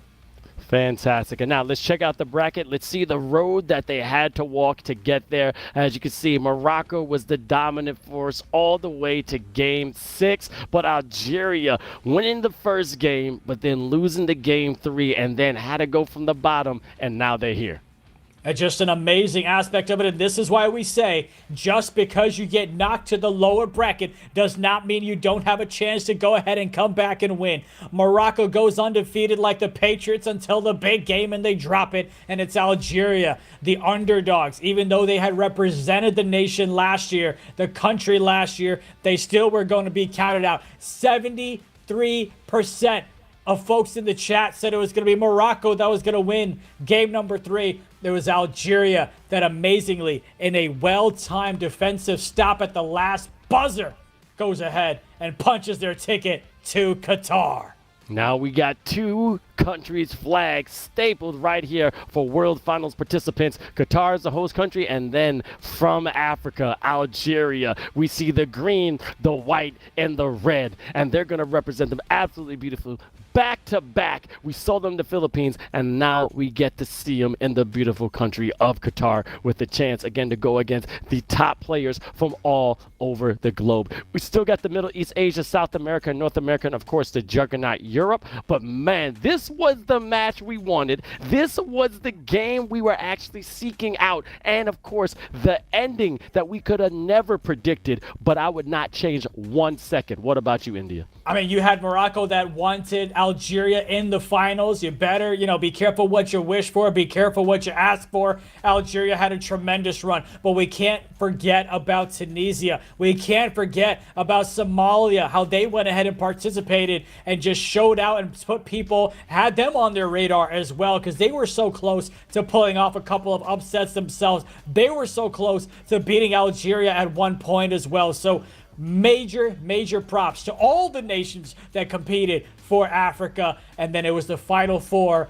and now we have a king who's moving on to Qatar. Just an incredible gameplay for the past 48 hours. And thank you so much for all the countries that participated in Africa and also the Final Four that was able to go to the qualifiers. My hat's off to Tunisia, Somalia, you did your thing. Morocco, you tried your best, but Algeria is now the champs. Also, make sure you tune in next week because we got more eFIBA. We still got about 4 more nations ready to rock out, 5 more nations ready to rock out and have their chance to go to Qatar. But do you have any final words for the people at home there, India? Just because you don't have a good relationship, it's 6 more because Europe gets 2. But the point is, it's going to be a great one. And can we just take a serious moment and say this is the beauty of eFIBA? We've kind of stated how every common man or woman who wants to participate and is able to with the skill set of having thumbs can go ahead and represent their nation and get a trip to Qatar, a beautiful city in Doha. That's the beauty of what we get to kind of witness their journey of. And I could not be happier to be a part of it with you. We get to be a part of it with Jasmine. We get to be a part of it with Jarab Jam and all the incredible people back in Latvia as well. Very excited for what's ahead. Paldies to everybody in Latvia. And again, make sure you tune in. Go to @eFIBA_official on all social media platforms. Go on YouTube, go on Twitch, go on Instagram. Press that notified button, okay? Make sure you subscribe. Make sure you follow. Put the comments and go also on Twitch or X and let us know how you feel about it. How'd you like the competition? We want your feedback because we want to be better. I'm your man, Vince Chang. That's my man, Zunaid, Suleman, a.k.a. India. This has been a fantastic stream. This is eFIBA Season 4 Africa region now done. Shout out to Algeria, and we'll see you next week.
meal, so what? Crunch time about to crawl up. I'm a force under big pressure. Under pressure, they sprawl us. If you coasting with a mediocre, then any over you cold luck. I've been about the grind though. Got plenty of receipts too. My lower back tell me all the time what 12 hours on repeat, dude. But can't stop, but don't got breaks. I've been putting in years, dude. Ain't it funny how you get lucky when you work harder than your peers do? Guess I'm lucky all day. Guess what? I guess I'm lucky all day. I guess I'm lucky all day. Now you wanna tell me that I'm lucky all day. Some call me king, others say I drew aces. They think I picked up the crown from the pavement. Well, if I'm lucky, guess I'm lucky all day. Guess I'm lucky all day. Guess I'm lucky all day. Everybody around me gets gold things. Call it coincidence or good omens. If I'm lucky, guess I'm lucky.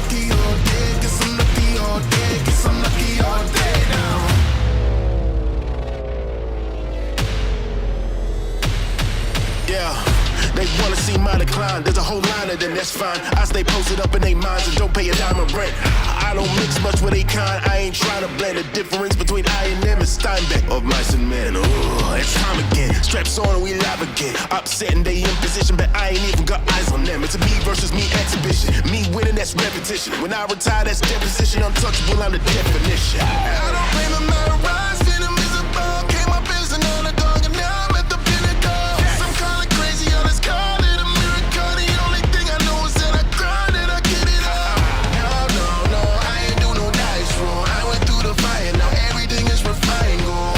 Oh, what the hell do I know? Maybe I'm just lucky and this is how my life goes. Guess I'm lucky all day. I guess I'm lucky all day.